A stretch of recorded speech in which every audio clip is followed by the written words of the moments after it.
Okay, let me borrow that audio for now. Check. Check. Let's borrow that audio until this works. It's not recognized. That's good.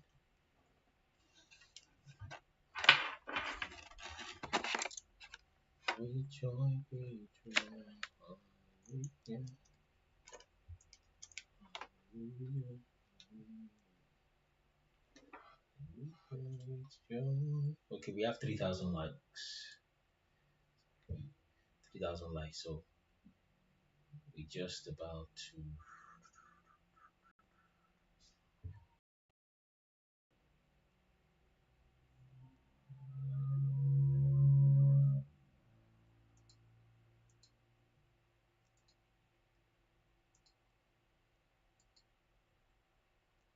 Okay, got that working now. Good. So since that's working, we turn this off. So I think our audio is good now. So let's go. We think we're ready.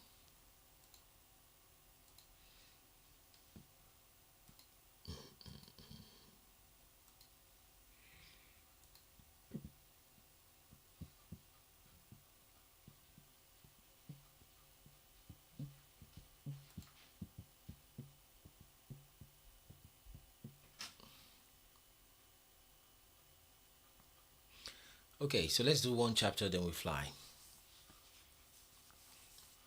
Or some chapters at least. So we get a start for the day. Jubilees 44. Jubilees 44. Let's pray.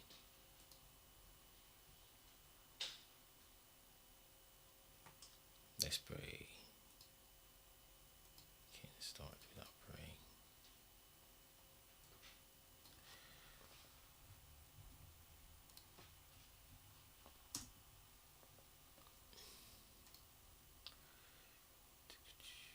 Thank you, Father, for this morning. We thank you, our God, for all you've done and all that you're doing and everything you would yet do in our lives. We open our hearts this morning again so that we are renewed, we are refreshed, strengthened with your might by your Spirit in our inner man. Cause us to be strong, cause our minds to be clear, give us inspiration, cause our bodies to be healed, our minds to be renewed by your precious word. We give you thanks, our Father, in the name of your Son, Jesus Christ.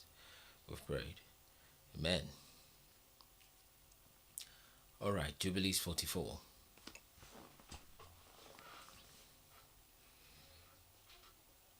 Israel goes down to Egypt. That's the subtitle there. Let's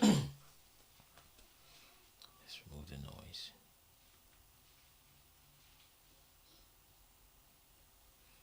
All right. And Israel took his journey. You can't hear. Is it true that you can't hear me? Who else is there that cannot hear? Check. Harley, are you able to hear me?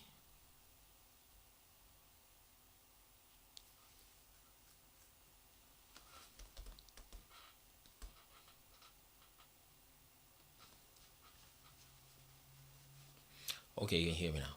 And Israel took his journey from Haran, from his house on the new moon of the 3rd month, and he went on the way of the well of oath. That's Beersheba.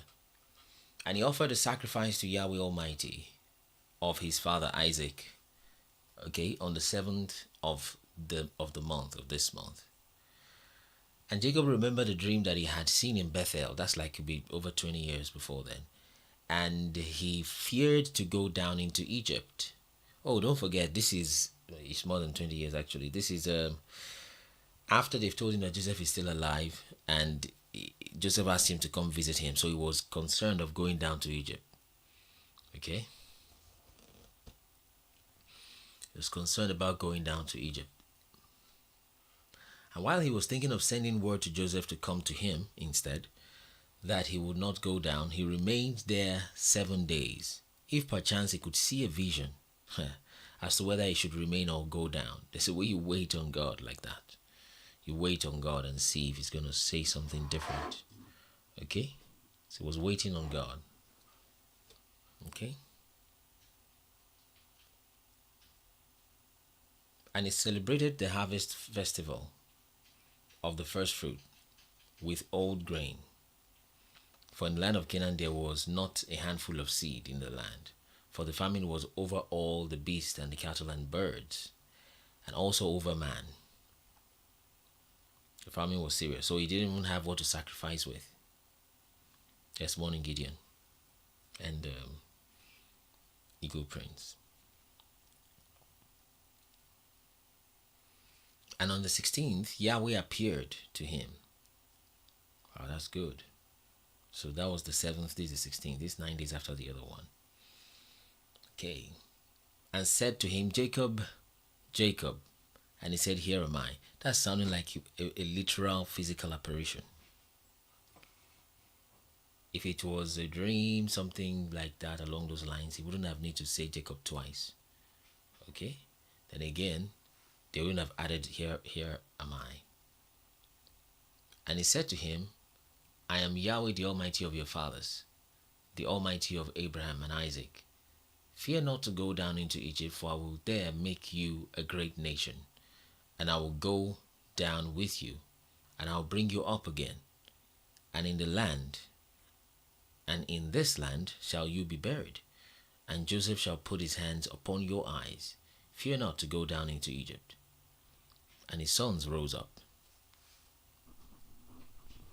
and his sons, and they placed their father and their possessions upon wagons. And Israel rose up from the well of Oath on the 16th of this 3rd month, and he went to the land of Egypt.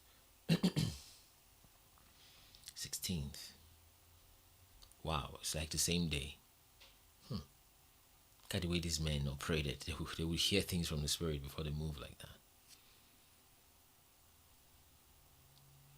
And he went to the land of Egypt, and Israel sent Judah, before him to his son Joseph to examine the land of Goshen.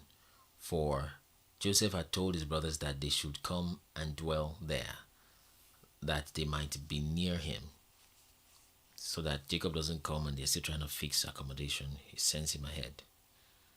So just ride faster. Then the children, the women, everybody comes just behind. Okay? Just a moment. Let's get this off. Let's see. Okay. And this was the goodliest land in the land of Egypt, and near to him for all of them, and also for the cattle. And these are the names of the sons of Jacob who went into Egypt with Jacob their father. Reuben, the firstborn of Israel. And these are the names of the sons of his sons rather. Enoch, Palu, Hezron, and Carmi. That's 5. So he's adding this man himself. He has 4 sons, 1, 2, 3, 4. But he adds the father to make it 5. Simeon and his sons, right? And these are the names of his sons: Jemuel, and Jamin, and Ohad, and Jachin, and Zohar, and Shaul, the son of the Zephasite woman. Says that's total of 7. Levi and his sons, and these are the names of his sons: Gershon, and Kohath, and Merari. That's 4. So Levi and 3 sons, that's 4 of them. So that Kohath is the one that is the father of Amram that gave birth to Moses eventually. Yehuda and his sons, and these are the names of his sons: Shelah, Perez, and Zerah. 4. Well, that Shelah was still alive. The heir and Onan are dead. So Shelah and the sons that Judah had with the girl that did like an harlot. So he said that's 4 in total. Issachar and his sons, and these are the names of his sons: Tola, Phua, Jasob, and Shimron. That's 5. Zebulun and his sons, and these are the names of his sons: Sered, and Elon, and Jahiel. That's 4. And these are the sons of Jacob and their sons, whom Leah bore to Jacob in Mesopotamia, or in Aram, or in Paddan Aram, or in Haran. It's the same thing. Or Paddan, same thing. So in Mesopotamia, 6, and their one sister, Dinah, and all the souls of the sons of Leah and their sons who went with Jacob their father into Egypt were 29, and Jacob their father being with them, they were 30. And the sons of Zilpah, Leah's handmaid, the wife of Jacob, who bore unto Jacob Gad and Asher, right? And there are the names of their sons who went with him into Egypt. The sons of Gad were Zephion and Hagi and Shuni and Esbon and Eri and Areli and Arodi. That's 8. I intentionally use the Igbo accent to call that because they still have Onweri till today and Obugad. And the sons of Asher are Imnah, Ishva and Ishvi and Beriah and Sarah. So these are their one sister, rather. That's 6. By the way, let me check. Asher, Imnah, Ishva, Ishvi, Beriah and Sarah. Okay, 6. And the souls were 14. All the souls were 14, and all those of Leah were 44. Okay, and the sons of Rachel, the wife of Jacob, Joseph and Benjamin. These were born unto Joseph in Egypt before his father came into Egypt. Those whom Asenath, the daughter of Potiphar, priest of Heliopolis, bare unto him, Manasseh and Ephraim. So that's 3. So Joseph, Manasseh, Ephraim, that's 3. And the sons of Benjamin, Bela and Becher, and Ashbel, Jerah, and Naaman, and Ahi, and Rosh, and Mupim, and Hupim, and Arad. Okay, that's 11, the sons of Benjamin. Benjamin had the most sons, I think. I think he had 10. Right. And all the sons of Rachel were 14, and the sons of Bilhah, the handmaid of Rachel, the wife of Jacob, whom she bare to Jacob, were Dan and Naphtali. And these are the names of their sons who went with them into Egypt. And the sons of Dan were Hushim, Salmon, Asudi, Ijaka, Solomon, that's 6. And they died the year in which they entered Egypt. So some of the sons of Dan died real quick. And they died the year in which they entered Egypt. And there was left to Dan Hushim alone. Just deaths like that. Not good. And these are the names of the sons of Naphtali, Jaziel and Juni, and that's Guni, and Jazer, and Shalon, and Eve. And Eve, who was born after the years of famine, died in Egypt. And all the souls of Rachel were 26. And all the souls of Jacob which went into Egypt were 70 souls. These are his children and his children's children, in all 70. But 5 in Egypt died. But 5 died in Egypt before Joseph, and had no children. And in the land of Canaan 2 sons of Yehuda died, and Onan, and they had no children. And the children of Israel buried those who perished, and they were reckoned among the 70 Gentile nations. And the children of Israel buried those who perished, and they were reckoned among the 70 Gentile nations. So this confirms this 70 nations thing, having 70 languages, from the 70 angels that descended with Elohim to scatter the languages into 70 languages at the Tower of Babel. Israel went into the land of Goshen, and Israel went into the country of Egypt, into the land of Goshen, on the new month of the 4th month, on new moon of the 4th month, in the 2nd year of the 3rd week. This is chapter 45 already. Okay? It says that's 2172 Anno Mundo. And Joseph went to meet his father Jacob and to the land of Goshen, and he fell on his father's neck and wept. And Israel said to Joseph, "Now let me die, since I have seen you. And now may Almighty Yahweh of Israel be blessed, the Almighty of Abraham and the Almighty of Isaac, who has not withheld his mercy, and his free unmerited pardon from his servant Jacob. It is enough for me that I have seen your face while I am yet alive. Yes, true is the vision which I saw at Bethel. Blessed be Yahweh, my sovereign ruler, forever and ever, and blessed be his name." And Joseph and all his brothers eat bread before their father and drank wine. That's the first time they drink wine in a long time. Jacob actually made them drink wine when they still didn't know him, Joseph. And Jacob rejoiced with exceeding great joy, because he saw Joseph eating with his brothers and drinking before him. And he blessed the Creator of all things, who had preserved him, and had preserved for him his 12 sons. And Joseph had given to his father and to his brothers as a gift the right of dwelling in the land of Goshen and in Ramses and all the region round about, which he ruled over before Pharaoh.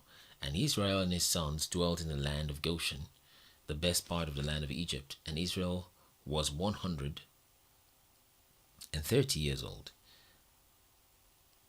when he came into Egypt, right? And Joseph nourished his father and his brethren and also their possessions with bread, as much as sufficed them for the 7 years of famine. And the land of Egypt suffered by reason of famine. And Joseph acquired all the land of Egypt for Pharaoh in return for food. And he got possession of the people and their cattle and everything for Pharaoh. And the years of famine were accomplished, and Joseph gave to the people in the land seed and food, that they might sow the land in 8 years. For the river had overflowed all the land of Egypt. So that's that Nile that sometimes overflow and sometimes recede. For in the 7 years of the famine it had not overflowed, and had irrigated only a few places on the banks of the river, but now it overflowed. And the Egyptians sowed the land, and it bore much corn that year. And this was the first year of first year of the 4th week of the 45th Jubilee. And Joseph took of the corn of the harvest the 5th part of the king, the 5th part for the king, and left 4 parts for them for food and for seed. And Joseph made it an ordinance for the land of Egypt until this day. And Israel or Jacob lived in the land of Egypt 17 years. And all the days which he lived were 3 jubilees, 147 years. And he died in the 4th year, in the 5th week of the 45th Jubilee. And Israel, that's like 2188 AM Anno Mundo. And Israel blessed his sons before he died, and told them everything that would befall them in the land of Egypt. And he made known to them what would come upon them in the last days. Now there were several last days, but at least after that's the time of Israel in Egypt. The next last days you will see is the last days, maybe when they were taken captive, or the last days when Yeshua came to the world and resurrected. And then these are our own last days. There's been quite a few resets like that. Okay, and blessed them and gave to Jacob 2 portions in the land. Okay, verse 15. He gave what? He gave Joseph 2 portions in the land. Okay. And he slept with his fathers, and he was buried in the double cave in the land of Canaan, near Abraham his father. Summary. In the grave which he dug for himself in the double cave in the land of Hebron. And he gave all his books and the books of his fathers, right, from Enoch especially, all through Noah and all through Abraham. He gave all the books of his fathers to Levi his son, that he might preserve them and renew them for his children until this day. Okay, any questions? At this point you can ask questions, etc. to come up. So, but if there is none, I'm doing Jubilees 46 now. I think it gets to 50. Okay. So we'll soon announce the next book. I have a little idea what it should be. We'll soon announce that.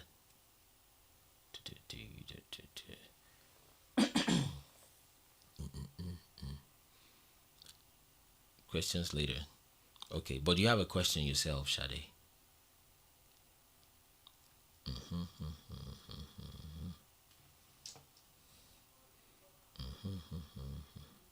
Okay.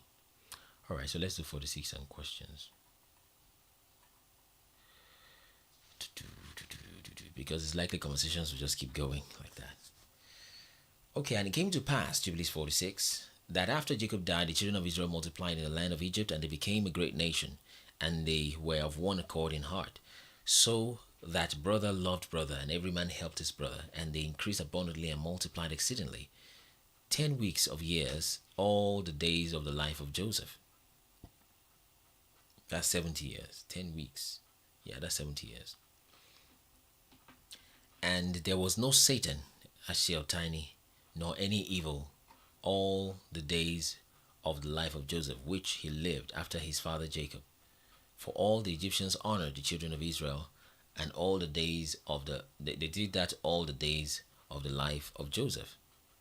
And Joseph died being 110 years old. 70 years he lived in the land of 17 years he lived in the land of Canaan, and 10 years he was a servant, and 3 years in the prison. Okay, and 8 years he was under the king. Is that clicking? 17 years he lived in Canaan, yes. 10 years he was a servant. I think he was literally in prison that time too. So he had 2 extra years in prison. So 3 years he was in prison. And 8 years he was under he was under the king. I'm looking at that. Can somebody who is familiar with these numbers tell me what is wrong here? I think it was 12 years in prison. Okay. 10 years he was a servant. 3 years he was in prison.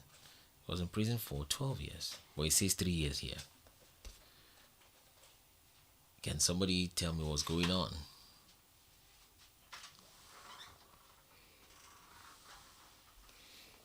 Somebody tell me what's going on. I'm suspecting that this is a figurative explanation, which I hardly take the figurative path. But because it's contradictory, and I think I have an idea what this might be talking about, that's why I'm saying this is probably figurative, because that would not be consistent with what we know of the years that Joseph spent. Because if you read Jasher, it says the first 10 years, after that 10 years of Joseph in prison, was supposed to be released.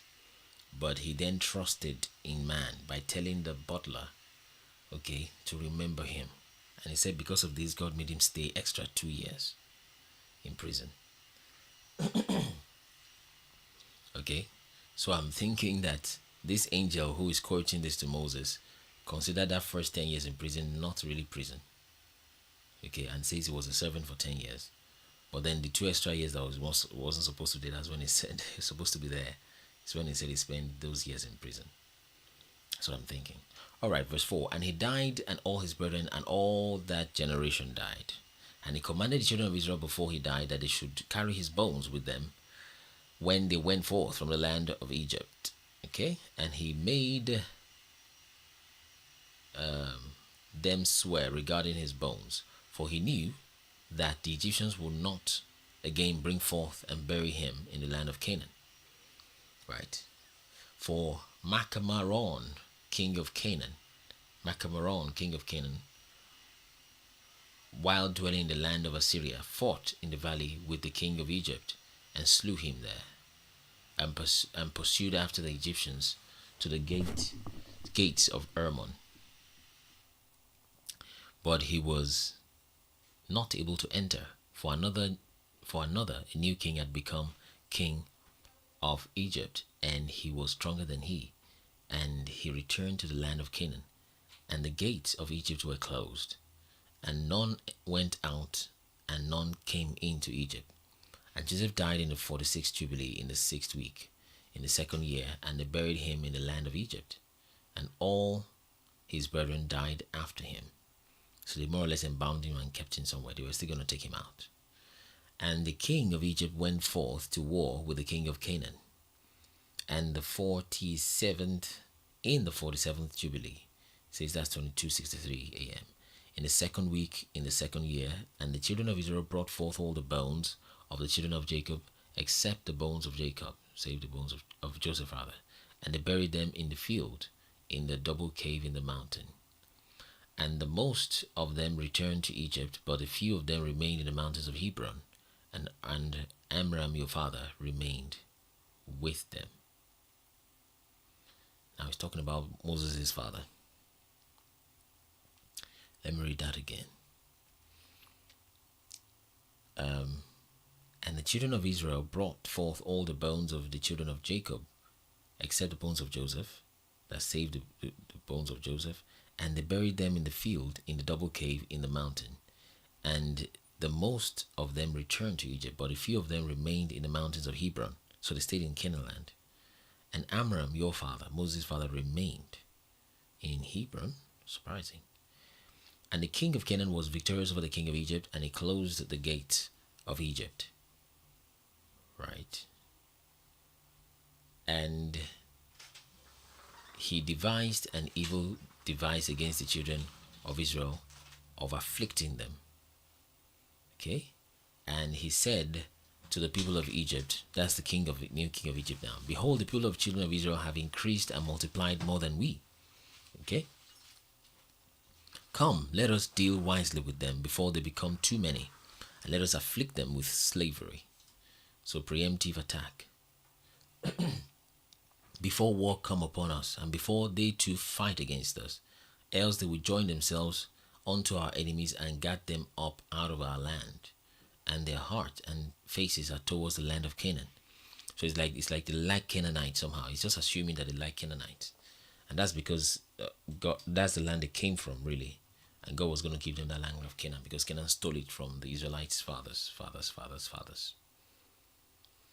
And he set over them taskmasters to afflict them with slavery, and they built strong cities. So the time of slavery was not even as much as completely not 400 or 430. It was not even the 210 they stayed in Egypt. There was the first, that 210 seemed to be divided into 3 sections of 70s. Okay? Oh, let's get this to cool off. Excuse me. So it seems to be divided into 3 portions of 70s. Okay? So there is the first 70 before Joseph died, 70 or 71 years thereabout, before Joseph died. Then there was another 70 years, then 70. So, and he set over them taskmasters to afflict them with slavery. So slavery started much later. So you want to say maybe around 140 years is what the slavery took, or less. That's the slavery part of their living in Egypt. And they built strong cities for Pharaoh, Pithom and Ramses, and they built all the walls and all the fortifications which had fallen in the cities of Egypt. So they started building the cities of Egypt. And Egypt and Israel would have more or less been friends, if not for this thing. In fact, they were allies, for quite a long time. And they made themselves with rigor, and the more they dealt evilly with them, the more they increased and multiplied. And the people of Egypt abominated the children of Israel. So that's the end of chapter 46. We'll do chapter 47 from tomorrow. Okay, any questions? Let's come up and discuss. Let's go.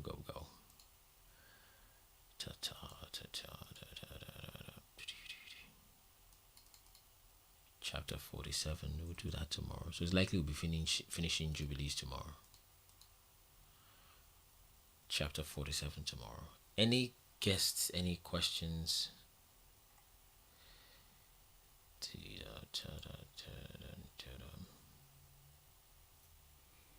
If there's no guest, we'll push further until we get to 11 and we close. We didn't pray for customer today. Let there be at least a customer today.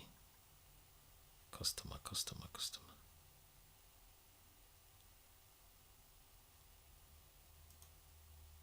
Customer for the business of the kingdom.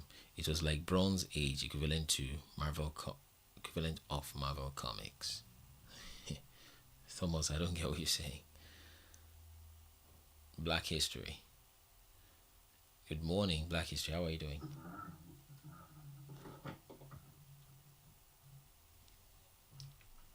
Hello?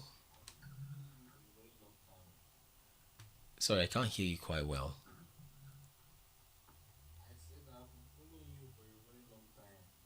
Oh, okay. You seem to have a speaker there.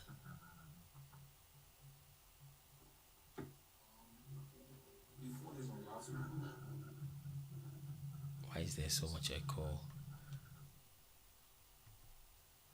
Check. What do we do?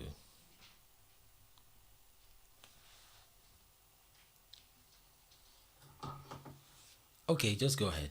Yes, you say you've been following. How long have you been following?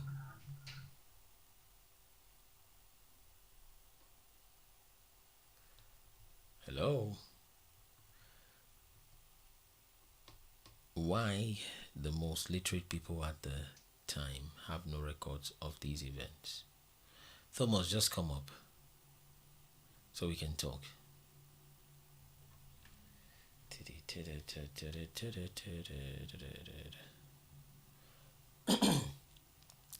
So it's like if you pray for customers, customers are gonna come. Thomas, can you come up, please, so we can talk? Let somebody send an invitation to Thomas. He thinks the Bible is Marvel comics. I think now I get what he's saying. He's saying that the Bible is like Marvel comics of that Stone Age. That the way we are reading Marvel comics now is the way they'll read the Bible then for entertainment or to make themselves feel good or whatever. So Thomas, let's have you so we can talk. Black History, I can't hear you if you're off the app. It's impossible to hear you.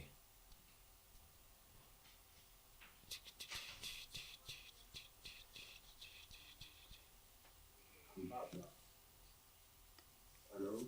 Hello. Yes, I can hear you. Okay, so I am because I've been following you, but this is the first time I've been having the opportunity to comment live now. So, I used to be a Christian, but I stopped. I stopped believing in this this doctrine or this Christian this religion identity because I have found out that everything about Christianity, about Islam, about religion itself is just a construct by some certain set of people just to control us. So I was really a day to have the opportunity to talk to you so that you'll be able to enlighten me more on your belief because you believe so much that the Bible is real. That the Bible is real. You believe that in the Bible, right? Yes. Yes. Are you using headphones or how are you? What's your microphone coming from? It's very bad. It's not so good. I'm using headphone now. Can you try to speak just to the phone directly? Okay, I should unplug the earpiece. Yes, just regular phone, please.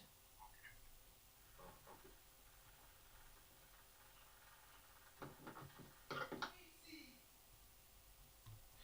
Saba fan, how are you doing?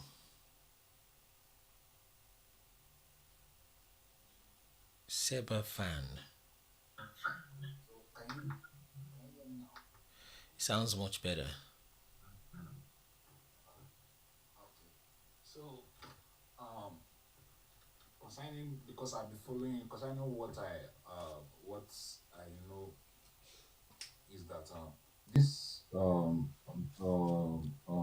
religion because this Christianity it was to me to my own discovery because I do my research when I stopped being Catholic. I used to be a seminarian, but I I went to a minor seminary, wanted to become a priest. Along the way, I quit. And then when I woke up and I knew that okay, this isn't this isn't real. This thing was constructed by human beings to just make us being dependent on them, being under them. First thing first, Christianity, because I've been following it for a very long time. I just want to let you know that Christianity itself was formed by the Romans. It was formed by the Romans because I've been following you and I listened to your lectures with your other host, that girl. I do listen to you guys a lot. So I just want to use this opportunity to let you know. because we do our own research. We that are trying to push this agenda that Christianity, Islam, religion is a scam, is a tool they are using right now to enslave we as a black race in general.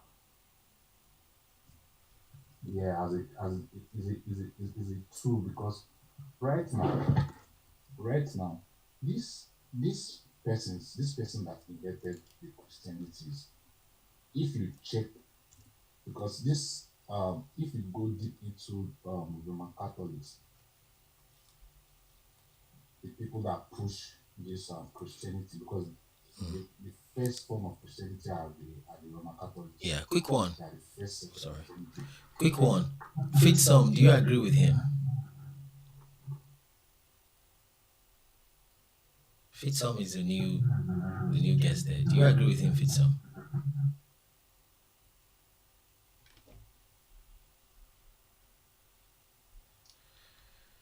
Okay, go ahead, my brother. So so in this Christianity now, so the the the the the way the way it was formed, the way it was pushed for everyone to know it. Okay, now Emperor, is it not Constantinople? Constantine, Abi, was the one that said that he had a vision in his dream that okay, the cross, right? He now used the symbol of the cross to go and conquer his opponent, then unite the Holy Roman Empire. Then everyone was now Christian. The reason of him engineering that Christianity, that cross, was that okay, now they were divided. The poor, the warriors, they were divided. Then him, the Constantine that said that he saw the crosses, that is a pagan, right? Is a pagan. Is Constantine is a chief, whatever. I've forgotten the name they call the whatever the. It is now the. It is what Constantine is then is now what we now call Pope. What is currently Pope? Currently Pope. Not even this Pope. And if you go deep down, it will it's really hard. So these Catholic people, they use it to unite people so that they will have people to fight for them. Not that it is because God and Jesus came on. And even the Jesus too, even the Jesus that they are using now to push us to people. Jesus, Jesus, according to my research, Jesus never existed because J started during the 15th century. It was invented by this Italian, this man that was trying to differentiate between I and I. It was from letter I they got letter J. Okay, Yes. because I was really looking for a deal we could just have a conversation so that you could see that everything in the Bible, everything in the Bible is a lie. Everything in the Bible is a lie because if you still go back, most of everything in the Bible it was gotten from the Dead Sea Scroll or so. All those things, most of the things there. So to me, we should stop believing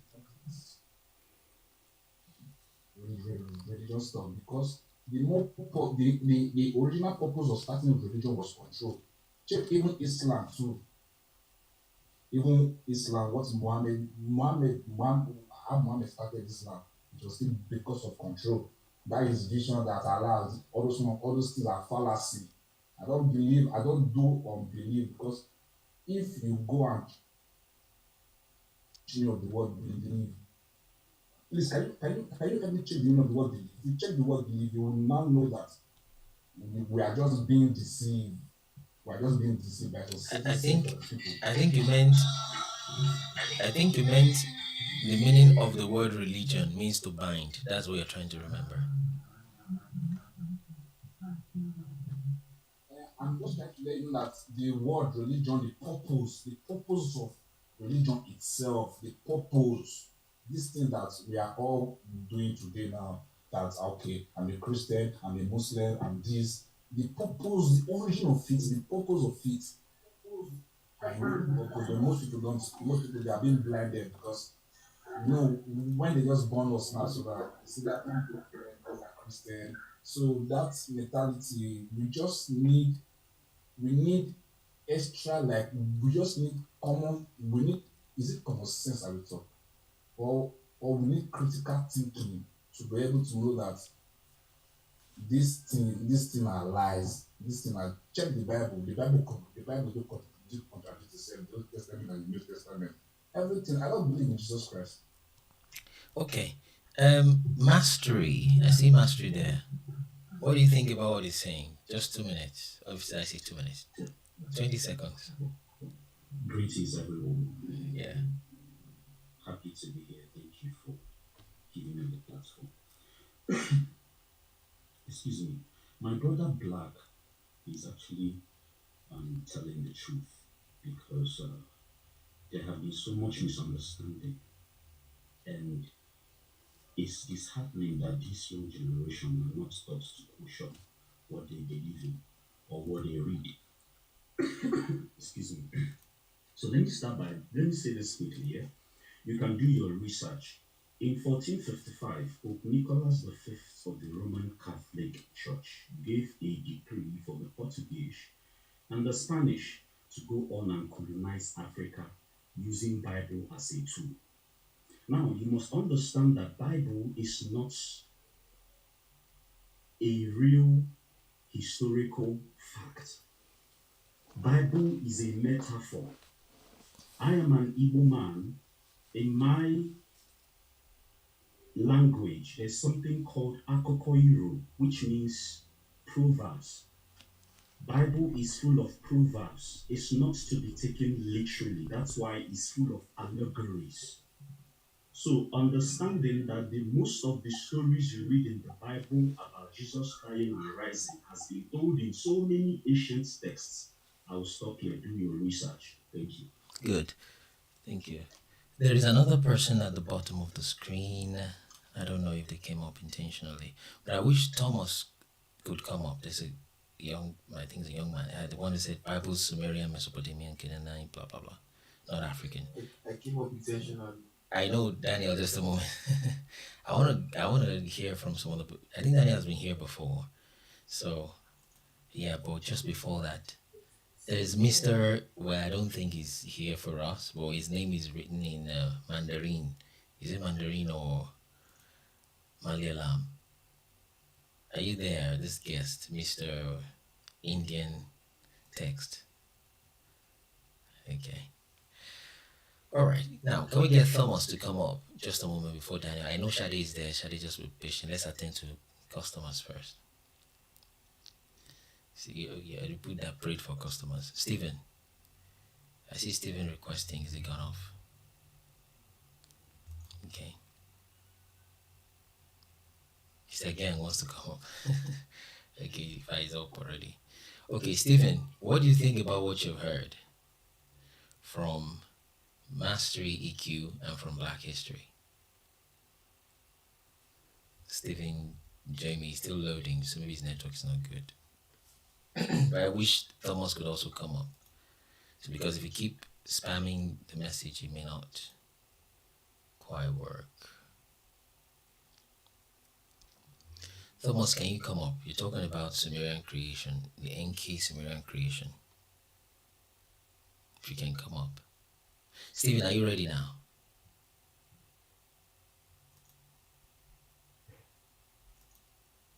No, it's not. Okay, let me quickly hear Shadi so I'm not holding her for too long because it's night where she is and she might need to rest before the new day. Alright, so Shadi, can I hear from you real quick? Maybe just 1 minute or two so that I can take the time to answer you.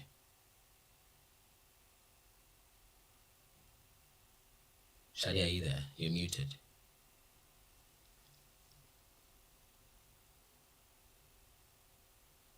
Oh, why is everybody muted?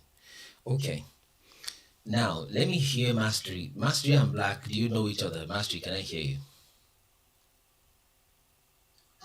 Yes, how are you doing? I mean, do you know each other a little bit from same platform you've met before, TikTok, real life, whatever? No. I want you to lead the speak. I want you to lead the speaking if you're from the same place. So speak for 2 more minutes. I interrupted you the other time. Well, the time timed out. So go ahead. Let me hear from you some more. In fact, I'm giving you 3 minutes. Thank you very much. Like I said, Bible is not to be taken as a real thing.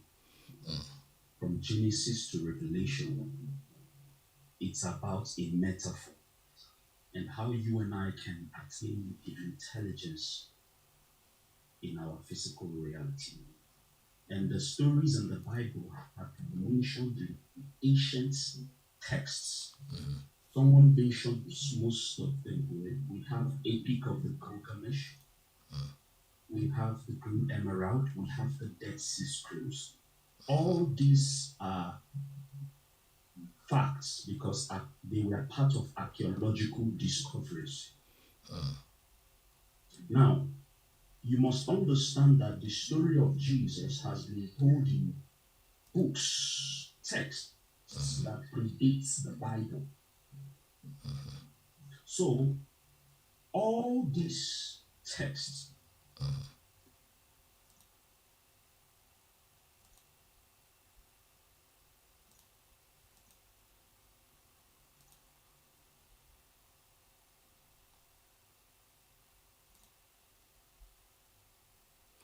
I think his sound is off. powerful figures like Constantine the Great, Pope Nicholas V of the Roman Catholic Church decided to change most of these texts. That's why the story about Jesus is also the story about Osiris. These are ancient stories. So it's important we begin to ask questions. Bible is a book that established slavery in Africa. And before I leave, I want my fellow intelligent beings listening to me right now. Why would the God in the Bible come to Africa via conquest, rape, robbery, and lots of unaliving happened in Africa? Why would such God introduce itself through such method? And today is appalling how this God is being defended. True. Now, down to 18th century, when King James remixed his own version too of the Bible. So the chain is gone. They no longer hold anybody as in chains as a slave. But now slavery exists on a conscious and an emotional note. Let me stop here. Thank you. Okay. Okay, so I'll take Black. Did you have something else to say, or are we still in? Is Mastery speaking your mind?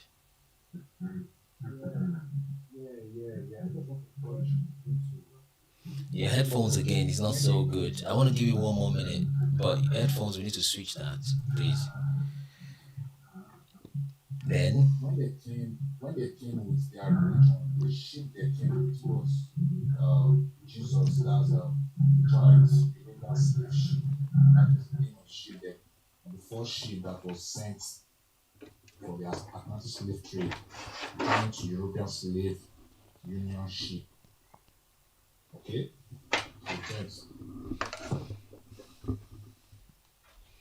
all right, there may be a little bit of glitch, but it's not the best time to do it. Let me not do the glitch thing now. Let's have momentum first. Al Qadri, hello? Can you say hello, Al Qadri? I wish Thomas could come up so you don't get blocked with just spamming, saying the same thing. Al Qadri, can you come up?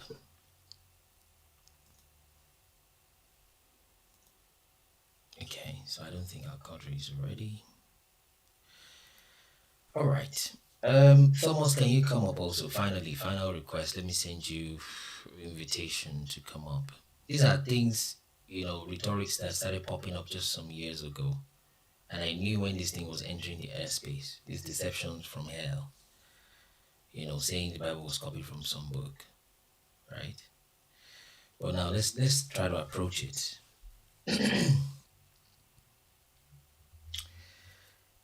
Mastery EQ. How do you think man came to existence?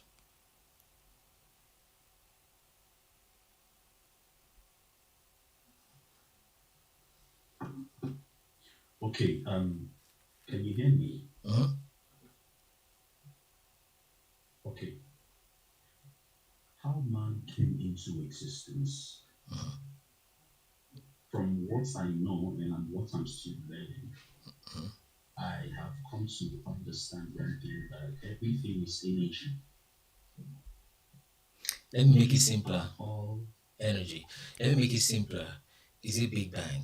Is it evolution? Definitely it's not creation. So what do you think about Big Bang and evolution?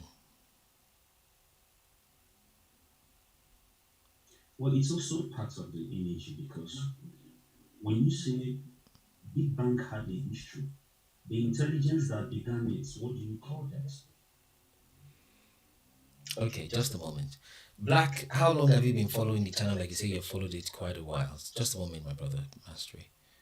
Black, how long have you following this channel? Like you said, I want to know how long a person can listen to this and remain where you are, where you're at.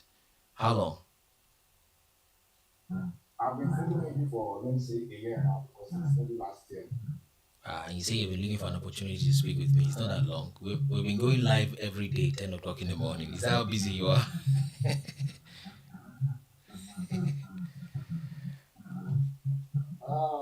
Yeah, you do have lots of people you so. But Okay, thank God today we are here. today, not today.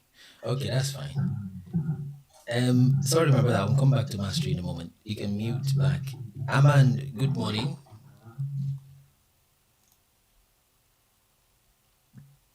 Aman, sorry.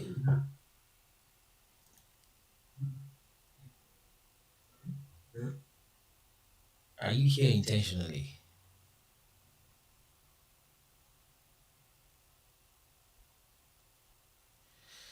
Okay, let me get back to about mastery. So, mastery, I wanted to. You need to. Are you saying you've got a theory, something you studied slightly different from what the scientists say? Is that what you're suggesting? But let's move fast. There's no trick questions. We are thinking together. Let's go. That's not what I'm saying. I'm just stating the obvious because when we say something has a beginning, something began it. Mm-hmm. Okay, but So my. the way I have come to Mhm. go on. Yeah, is are the scientists right about the source and origin of man? I wouldn't ask about the Bible. I would assume the answer is a no. It's more or less a fairy tale or something. So, do you think the scientists are right, or do you think they need some modification? Review, or what do you think is the origin of man? There are so many theories about the origin of man, to be very honest.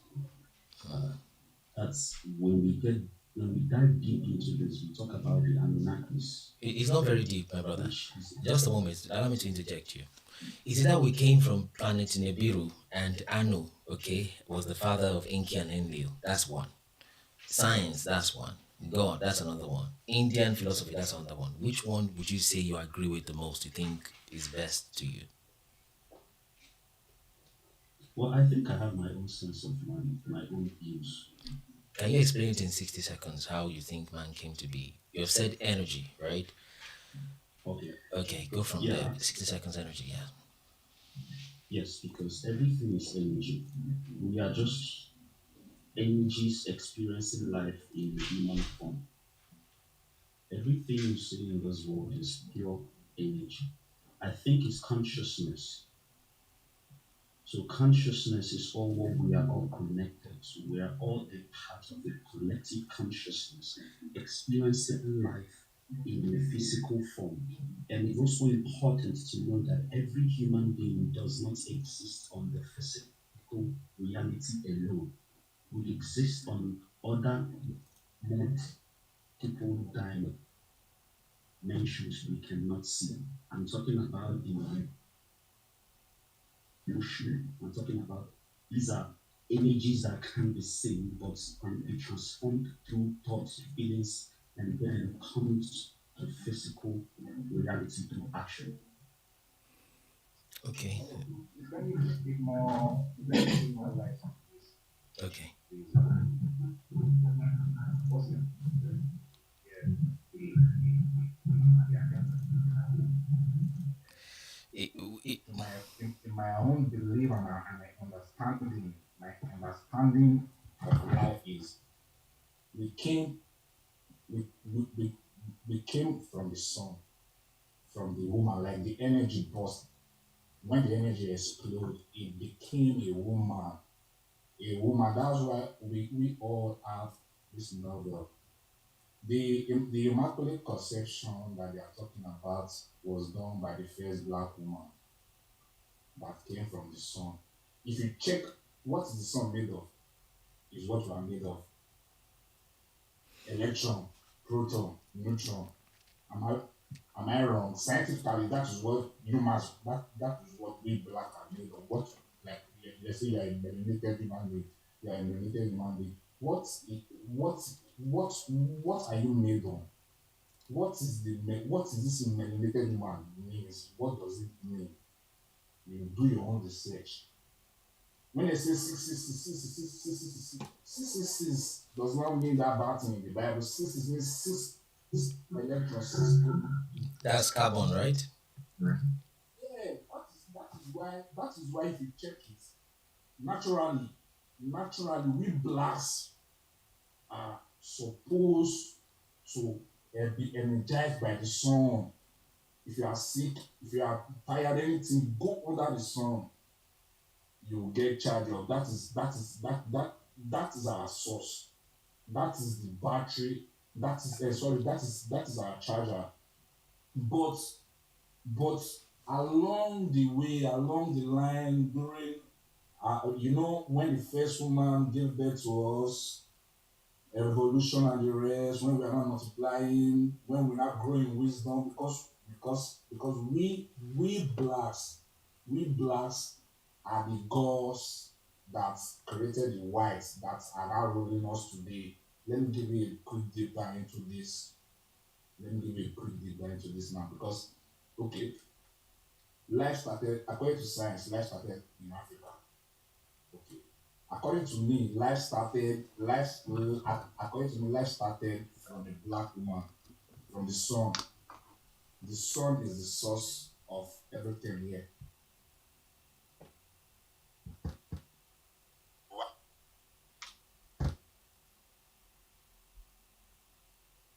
The sun burns.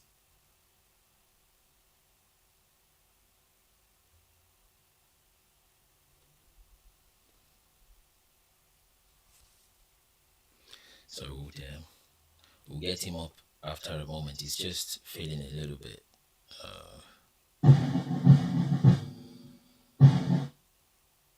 So we'll resolve that in a moment now.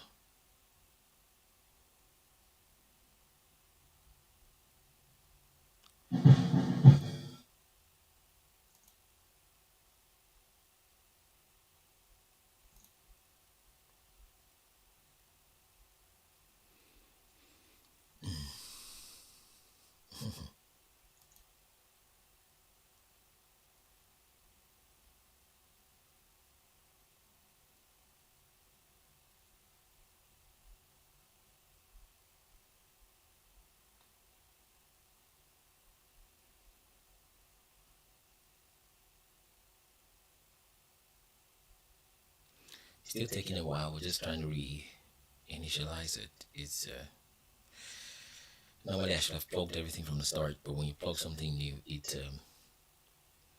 tends to reset.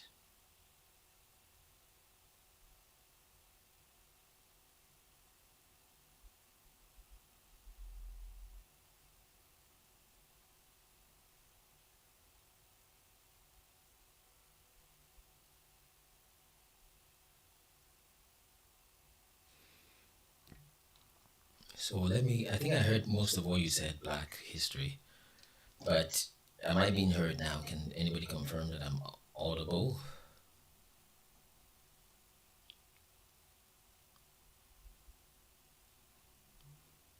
Anybody confirm I'm audible? Okay. But all the guests have disappeared. So, Eugene, I see your comment. He's saying the motion of humans, animals, plants started by creation. It's creation that was ability to produce their first kind. Yeah. Mutation resulting in variants. Okay. That's another one. So, okay, that's Mr. Gang up there. Let's the guests come back up. I just needed to. I just put that on power. We draw from the wells. Yeah, one day have you been here before? Have you said hi before? Can you come say hi? Master EQ, you've been sent an invitation again. Black History 97, you've been sent an invitation again. Suzanne, I'm not sure I've heard from them before. So please accept the invitation, then we move. Okay, let me continue with mastery. Mastery, can you hear me? Yes, Okay. I can hear you. It appears that you're mixing a few bit and pieces of the philosophies, the explanations you've heard from science with a little bit of Sumerian kind of ideology, and then what I would call mysticism almost. Maybe that's not perfect, or something like mysticism regarding energy, we're from energy and stuff. And Black history is also trying to force science more or less to say, we're from the sun and all that. You see.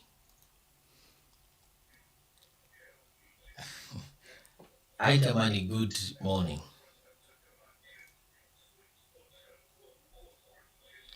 Hi Kamani, can you hear me? Hello, hi Kamani, can you hear me? Where's the music? Hello? Well, you can just come back then. Okay. I'll go back to it. Okay, so mastery, let's move a little bit faster. I'm just trying to see where to approach things from.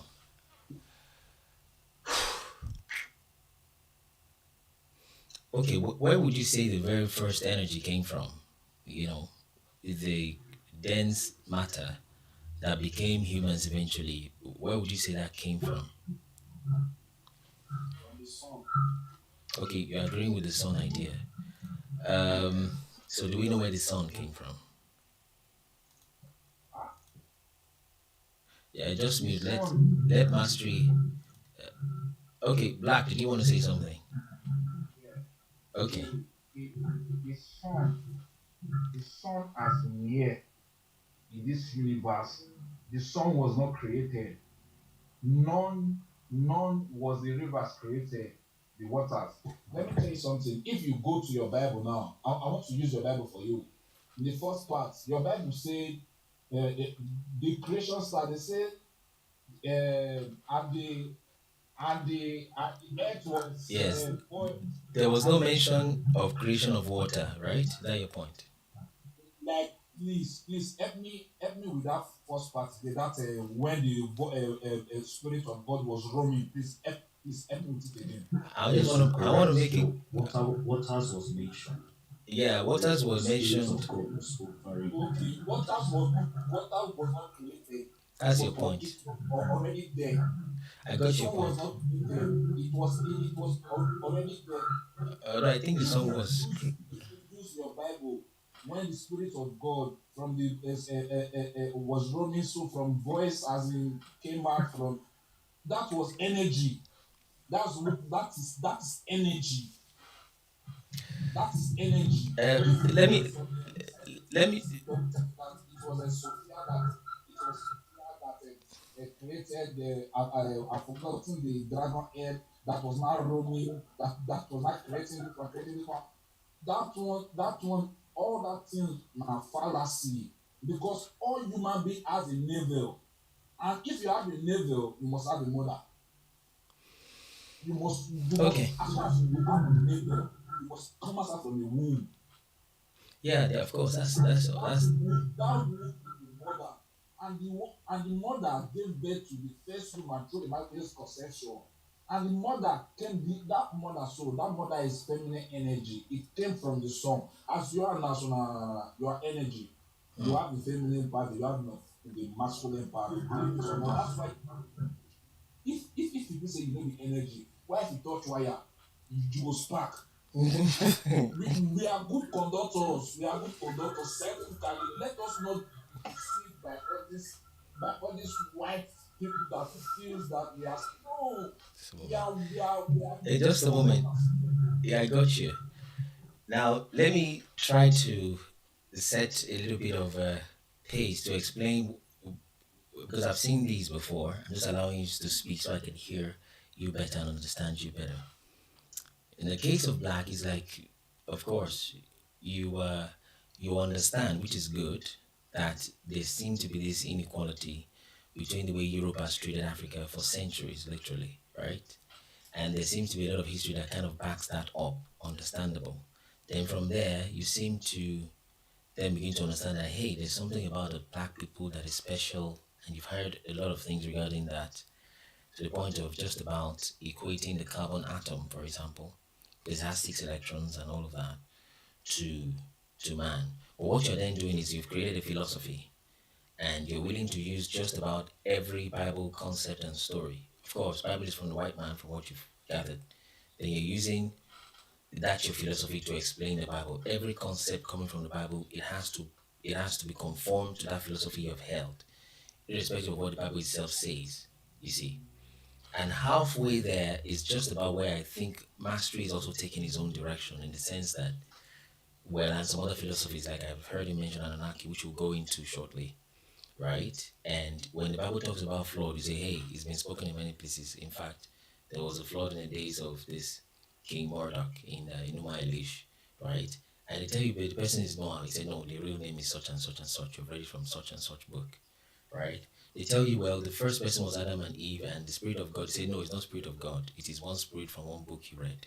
But the Bible tells you where the Spirit came from.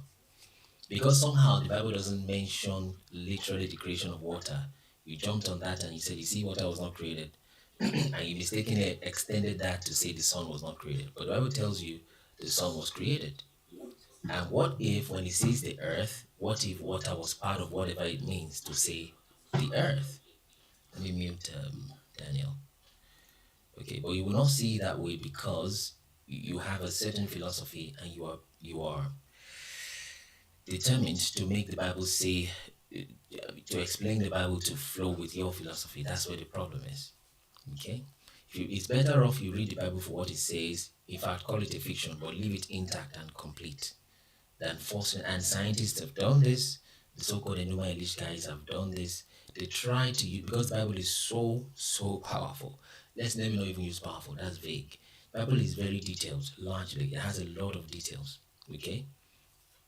And it's literally the bestseller of all time. Well, recent history, at least as far as we know, in our own very day. Okay, I think it's the most translated book, the most printed book in the world. You see, so they tend to constantly use the Bible. Science will come with its own gymnastics and whatever, and go pick one verse, in fact, half of a verse from somewhere in the backside of a desert in the scriptures, and try to use it to confirm and validate their stuff. And all Christians go along and they flow along with that, okay, without questioning. You see, so that is what is happening. You can build try to build your solo. In fact, even Muhammad, as profound as it seems to be now, he had to depend on the Bible because he started his whole philosophy and error from the Torah. He started with the Torah and all of that kind of stuff, and then from there he just went off a tangent. So many people keep using the Bible as a reference and to validate their philosophy. Hardly are they able to build anything from scratch. They're always dependent on the Bible and they kick against the Bible. You won't be able to stand that way. That being said, let me get back to EQ, mastery EQ. What would you say is the source of the very first energy? Is it something you can fathom or you found an explanation for mastery EQ? Before I get to that, I just want to point out the obvious. And personally, I'm not using Bible to validate my philosophy. I'm trying to point out the obvious.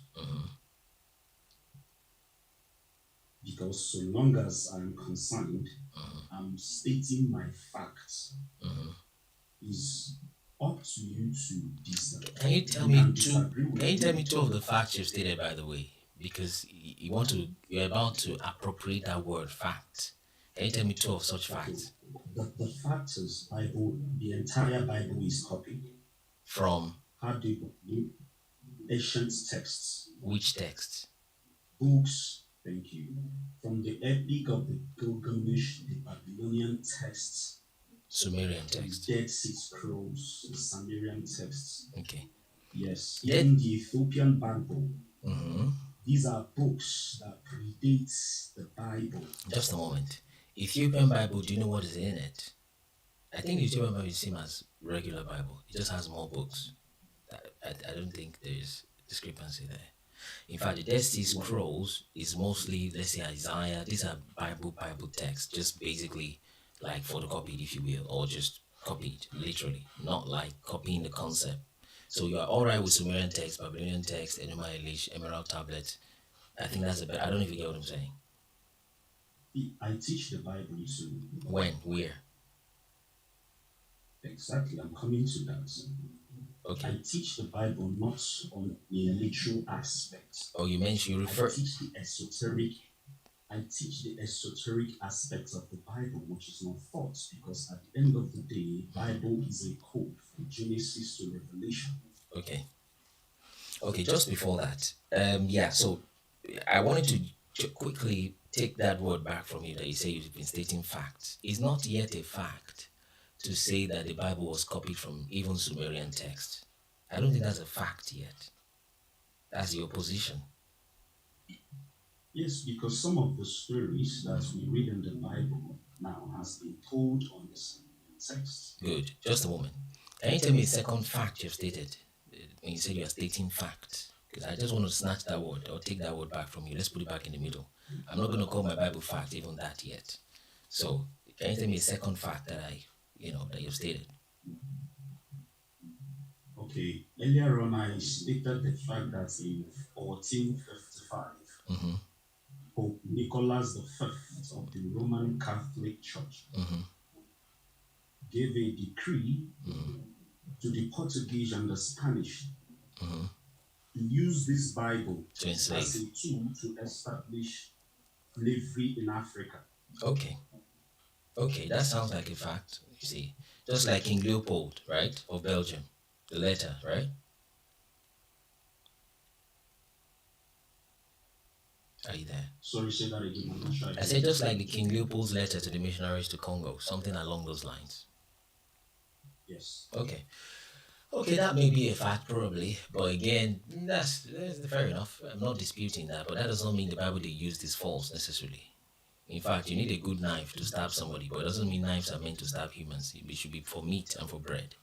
Do you get my point? That is where I'm coming to. There's an esoteric information we all need to know about the Bible. And this information is a hidden. That is the mystic aspect of the Bible. Okay, we'll get to that. That is not revealed to. We'll get to that. Okay? Which I think most of the Bible is actually literal, as against esoteric and metaphorical, actually, but we'll get to that. Yes. Okay, it is esoteric and metaphorical.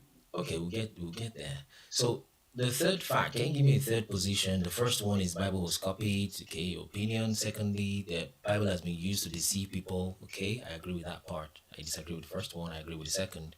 Can you give me a third one so we begin to take them one after the other, if you don't mind? The third one is the Bible is not meant to be taken literally. Okay, that's close to the esoteric thing. Okay, that's not a fact, really. That's a position. Okay, I got that position. Very important, by the way. No, it's a fact because we can debate it. We can debate it. It's a fact. Okay, is your Because if you position go by still? literal aspect of things, you cannot defend it. I know because It things, makes sense. because some things are supernatural in it, and you don't want to take the supernatural part because in your mind you're like, how do snakes talk? How do you part a Red Sea? You see, it's not repeatable, is it? No, those things are. That's where I'm coming to. Right? I got it. Those things are esoteric. It's not literal. It's not literal. I got you. That's what I'm saying. The reason you are saying it's not literal is because it can't be repeated. It's not something natural that can be repeated in a laboratory like an experiment. I think that's the reason you're just deciding to say it's No, got to. it's not in tune with reality. If we take it literally, we find out that it's not in tune with reality. And what is not in tune with reality doesn't make any form of sense. No, sometimes it Which can does. alter someone's sense of reasoning. Is your dream? Are your dreams real? It's like saying imagination is real. But are your dreams real? 100%. Yeah. But then it's not repeatable.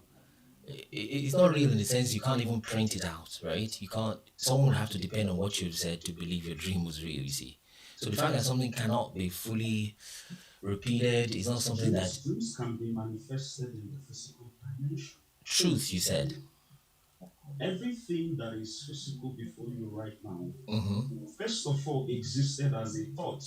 Okay. Including the mic, the keyboard, the chair you're sitting on right now was someone else's thought. Idea. That's a different angle. It's not different angle. We are stating the same facts. Okay. There are versions of realities that does not exist on the physical aspect. Just a moment. Process is one of them. We'll get to this philosophical later. Just a moment. It's philosophical. This is reality, my brother. Let's not change the words. Let's call it things. No, it's all right. I want to explain something to you.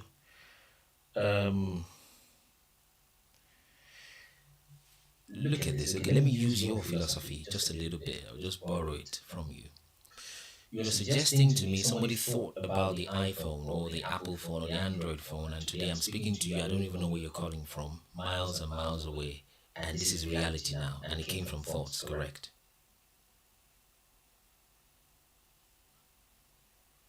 Yes, it came from thoughts. Indeed, and I see you're very big on that thought. In fact, yeah, you are. So now my thought is, what if 50 years from now, there is a cataclysm that happens, everywhere is wiped off, but there's somehow some parchment of books that talks about speaking to people through phones like this, like I'm speaking to you, and it's in books. And somebody 50 years later read it, not because 50 years is too far, but there was a cataclysm, there was a reset, the world was wiped out. Putin presses the button, Donald Trump presses his own too, we're all wiped out, but somehow the books survived under the bunkers, right? And those guys came out, somehow they're able to figure out how to read English. And they said there is a way you can speak to, and they have been living like 20 years. Maybe some children, survived the explosion. That couldn't, you know what I'm saying? Are you still following me? Yes, I'm trying to understand. What part is difficult at the point, or do you need me to finish first? No, just finish. Okay. So, and they read that people were talking to each other miles away, of which they came out and they started living like Stone Age. Hello, hi, whatever language. But somehow they got the English language. Maybe they watched videos, whatever. Long story short, they saw that I could speak to you with this, but in their time, that is not reality. Okay? They don't even have a phone to repeat that experiment. But somebody from thoughts, from wherever, from imagination, whatnot, manifested, I borrow one of you guys' popular words, a phone. And then I'm speaking, and he then says 50 years later that this is not possible. What if that's how miracles were in the past? And now you're not believing it because you just can't repeat it.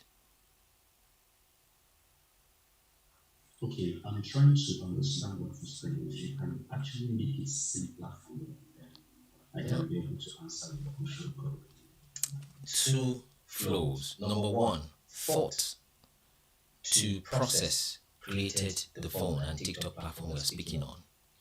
Thought and processing created the pattern of the Red Sea somehow by some contact with some whatever technology, spirit, energy, whatnot. Okay? Someone can help remove this person. I think they're a child. Okay, they're gone. Okay. Do you understand that parallel to that point? Yes, we're speaking about thoughts and the literal aspects. Yes, yeah, both are literal, and then both manifested something I would consider wonderful. This is wonderful. I'm speaking to you, right, miles away. It's also wonderful to part the Red Sea. Let's assume it just happened for some reason, for the sake of argument. Okay. Okay. Yeah. So I'm saying by your philosophy, you can't just say that this one is not real because you can't repeat it. You see, it's still false. It doesn't nullify this thing because you think that's not reality, because you don't see it every day like you see the iPhone every day for some reason. I don't know if you get what I'm saying. It's just because you've not seen someone who's repeated it. In fact, those that even do miracles on TV, you probably just say, come on, that's a joke. You see, but let's not even go there. I don't know if you see that parallel yet. I think I'm understanding what you're saying. Okay, let me do reflective listening. Let me see if you tell me what you think you heard. Now, I never said or disproved what you're saying. Okay. You must understand where I'm coming from. Now, can we establish the fact that thoughts are not a physical thing? I think that apparently they're not. Yawande, how are you doing?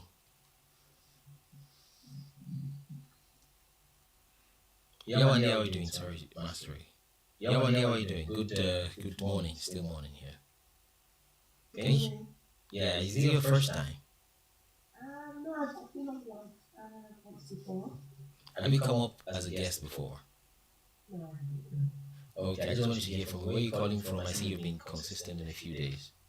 Yeah, I mean, Essex, oh, that's nice. Alright, okay, just wanted you to come say how. Did you have a question?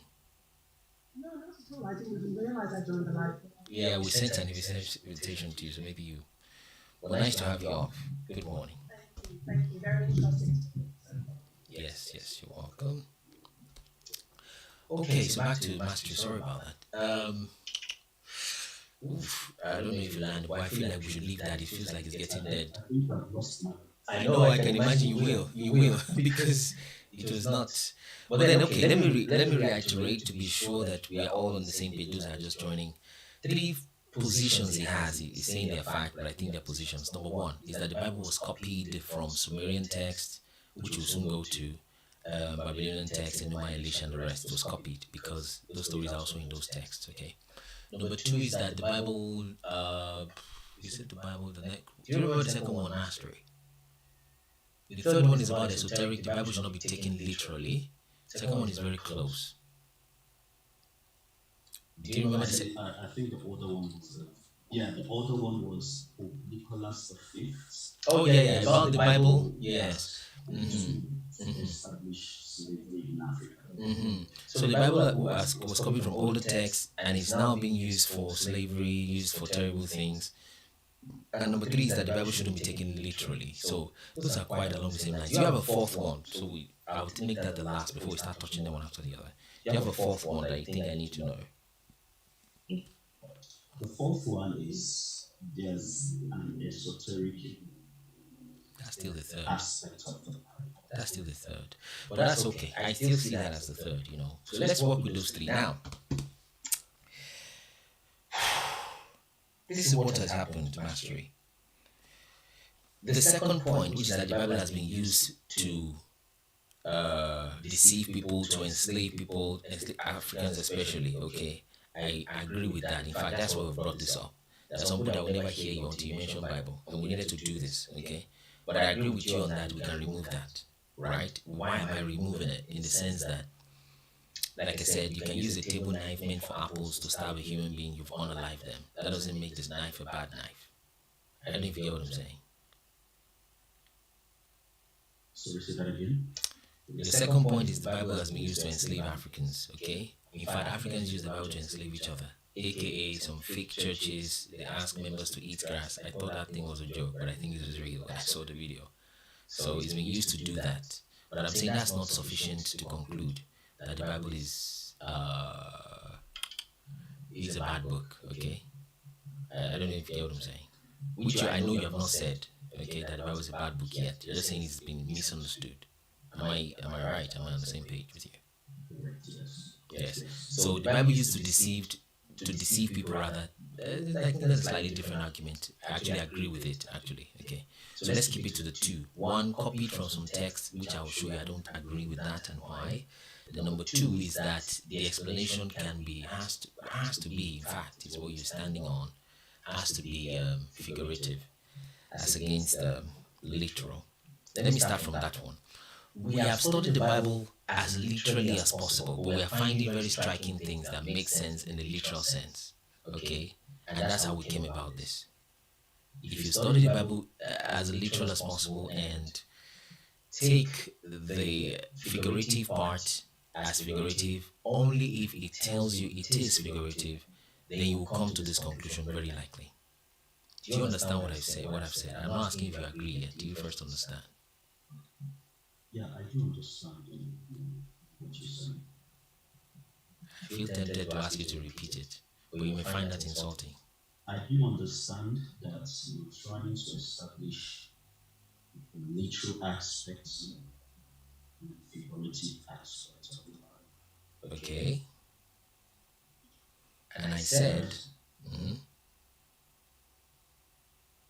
No, go on. yeah, and I said that reading it like a literal book like that, which I think about minimum 80% of it is literal, maybe 20 or less is figurative.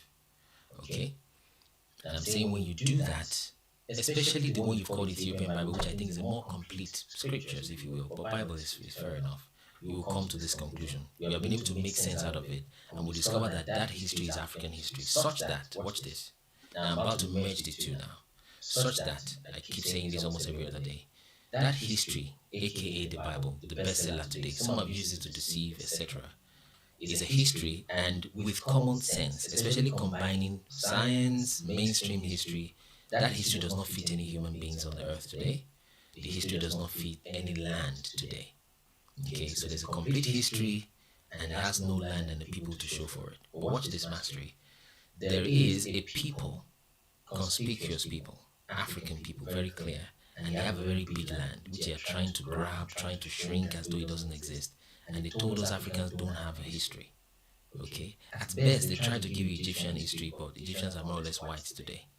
No, well, let me just make it straight away. Sub-Saharan African. That's BLK Africa, right? People and land, no history. History, no people and land. I'm telling you, mastery, that these two are one and same. And all the effort of Satan, right? Through the European countries, the bad European government, I wouldn't say just European people, they are trying to separate these two from you. I don't know if you know. It sounds conspiratorial, but I think that's the fact. That's what I found out by studying the Bible exactly how it is. Do you understand what I just said? Yes, I do understand what you're saying because, like I said earlier on, you are trying to balance the literal aspects and the figurative aspects. Now, I want to try something. Just before that, I want you to try. Please don't be offended to explain what I said. When I lifted my hands, please it's just reflective listening, just to be sure we're on the same page. Because what I said, I think is very powerful. Is it something you can maybe explain to me? I'm not saying if you agree, but if you understand, you can repeat it, not verbatim. Okay, you mean I should repeat? Yeah, if you yeah. What I was explaining about history, African Bible stuff. Is it something you can please explain back to me? I want to be sure I've communicated properly. I can repeat it if I need to. Okay, I can explain to you what I seem to understand what you're saying. Yeah. I cannot No, of course. Understand words. Yeah, tell me what you understood by what I said. Even, of course, I know you don't agree, but please explain to me so I'm sure we're on the same page, please. No, well, I think I do agree with a bit with what you say from how you're trying to explain it to me. Okay. Right? Now,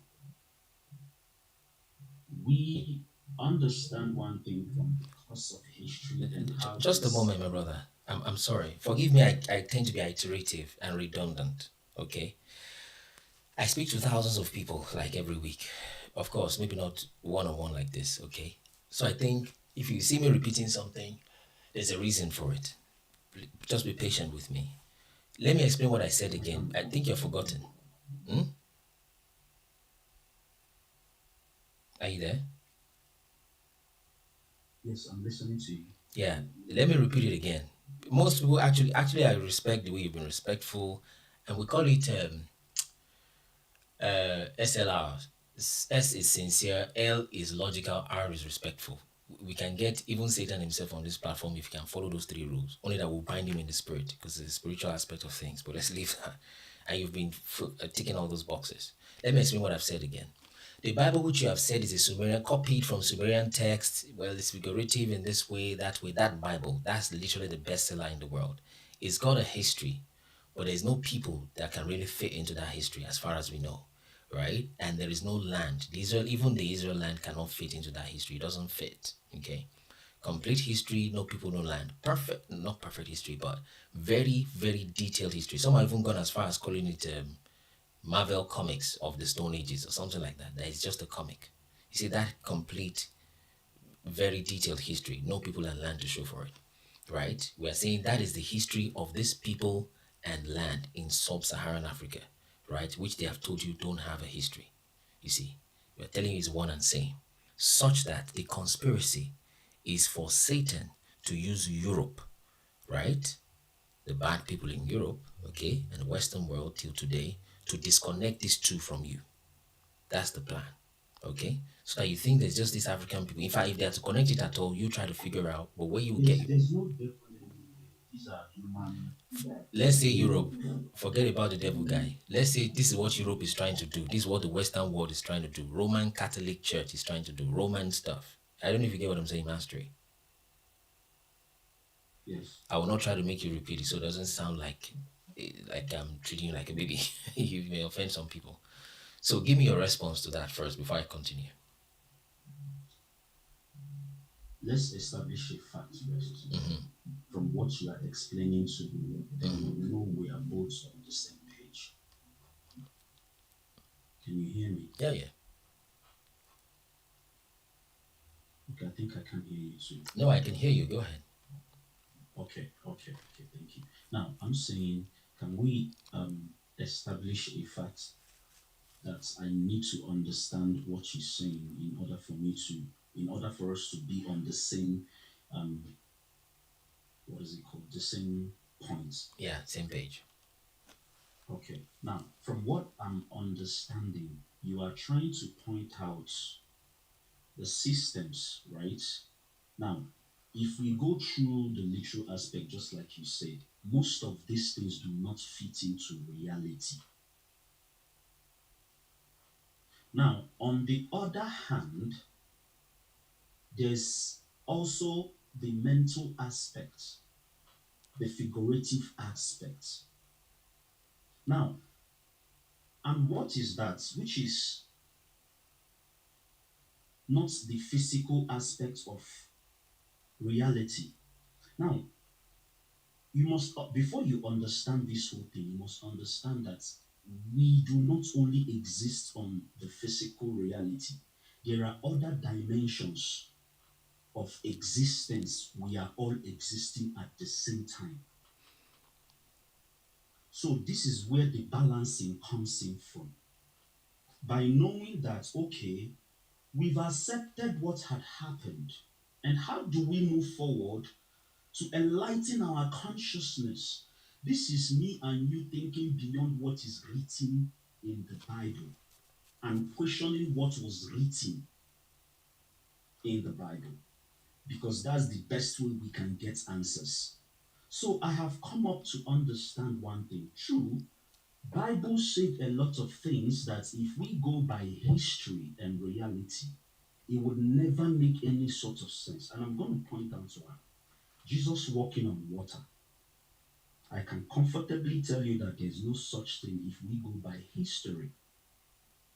Now, the mystics knew this thing, that walking on water is a symbol.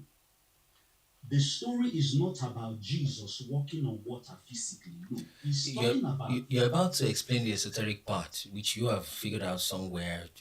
crafted from some place. I don't want to go into that That's yet. the confusion. No, It's no, not that's the confusing. confusion. Wait, if you understand the esoteric parts, then you can understand the literal aspect. Okay, tell me, what is the esoteric meaning The of problem, Jesus just walking 1 on? minute, Okay, go ahead. just 1 minute. Mhm. The problem is that the literal aspect is what has been revealed so much to people, which is not in tune with reality. Now, I'm talking about the esoteric aspect, the figurative aspect, how it can help you, your mind, walk through life in the physical dimension. So, the literal aspect would make you think and believe that is a real thing that Jesus walked on water. No, that is a symbol. And what does walking on water means? Water represents emotion and various aspects of life problems we are dealing with. Walking on water is a symbol of you and I understanding that with the God mind, we can stay afloat like Jesus. So when you hear Jesus walking on water, it simply means embodying natural intelligence that can help you navigate natural problems of life What without does sinking. what is the esoteric meaning of Jesus riding a donkey? Okay, that's another one. Like I'm still studying on this esoteric information, right? Now, I'm gonna do more research about that, and then it's something I can also explain once I understand the esoteric meaning. I've not Yeah, stretched because you have dozens of things to But give. we can Google it. I can Google it quickly and explain to you the esoteric meaning if I See, just have about 5 minutes. no, that's fine. You don't need to Google it. I can give you one. I can create one, right? I mean, stand-up comedy. Okay, tell me. I don't. I can say riding on a donkey means that when people give you a platform to express yourself, you get an opportunity in a company. They give you horses and donkeys to ride on. Don't turn away the donkey. Ride on the donkey. It means take your opportunities. That's how many Christians preach in church today, and they are confused. I don't know if you get what I'm saying. I mean, that's why you will give 10 Christians one scripture, and they will come back to you with 20 interpretations. Why? Because for each Christian, he has two interpretations each for one passage of the Bible. It's confusion.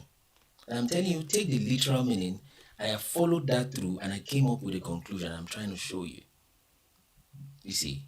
So esoteric meanings and interpretation is completely endless. Completely endless. What you told me now, if I ask you the next 2 years, you may come up with an updated version. There are people that have told me, which I'm sure you've probably heard before, that Jesus walking on the water means the Son of God is walking on the water. And that Son of God is not the child of God, but the Son that is from heaven. That somebody like that Black History that left, that's probably what he will say. And that sun is about when the sun is rising, you see the reflection on the water. That is the sun walking on the water. And that means that when you rise in the morning, you can walk on your troubles of life. Okay. It's nice, okay? But that thing is telling you, it's not telling you confusion. It's telling you a person walked on water. You can say that that's not repeatable. You're even better off in saying that's just fiction and keep it there. But when we want to start taking interpretations from it, there is no end to interpretation of scriptures like that. It's endless. What's the esoteric meaning of Jesus talking to the water on the well? When you see a fine girl, talk to her, but don't marry her. Tell her the truth. But what do you bring out of that? It gets very confusing. But I am saying, read this thing the way it is. Now, there's some things that are figurative in scriptures. We can work with that. Can I just say one thing? Mm-hmm. I won't take it literally because it will do me no good. I won't take it literally Jesus walking in Galilee, but not walking in me. I get it. Makes Of sense. what good would I believe Jesus walking on water, but I don't have the natural intelligence to solve my own problems? Makes sense. I got you. And also, of what use is Abraham give birth to Isaac and he tell them to circumcise, and how does that, pay your bills? I don't know if I'm making sense. I get you, but I'm establishing my own views. Remember, they say perception creates reality. That's true. All right. So let's go to the various ways by which we can see life in different optical lenses. fine. Let's yeah, let's get to some, what's the word? Some, um, what's that word I'm looking for? Let's go to some, no, I don't want to use literal. We have defined that word in a funny way. Let's go to some, should I say epistemological? That's too big. There's a word I usually use. Empirical, yeah. Let's go to some empirical checking of things. Let's check things. Sorry, what do you mean by empirical? Empirical means very close to scientific, something that can be measured, that can be checked, not all the fluid interpretation that can go 1,000 different directions. Okay? So now, why did you say the Bible copied from, which book did you say you copied from again, by the way? Just two major ones. The Babylonian texts. Babylonian text. The Babylonian text. Epic of the Gilgamesh. Epic of Gilgamesh. I think Sumerian text is what you meant, of which Sumeria is the southern part of Babylon. So, but, or is there a book called Babylonian text that you can remember, has a number of pages that can be printed or is online or something? This thing's like the story of Noah. Sorry? Was said the story of Noah, Mm-hmm. right, was said in many was said in some ancient textbooks. Actually, it's even in Yoruba text. The text. story of Jesus.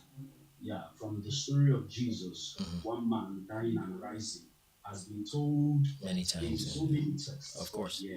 Okay. Yeah. So.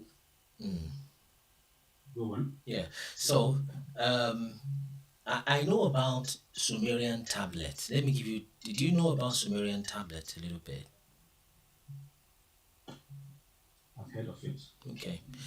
Sumerian tablets has about 20 to 50 fragments. Okay?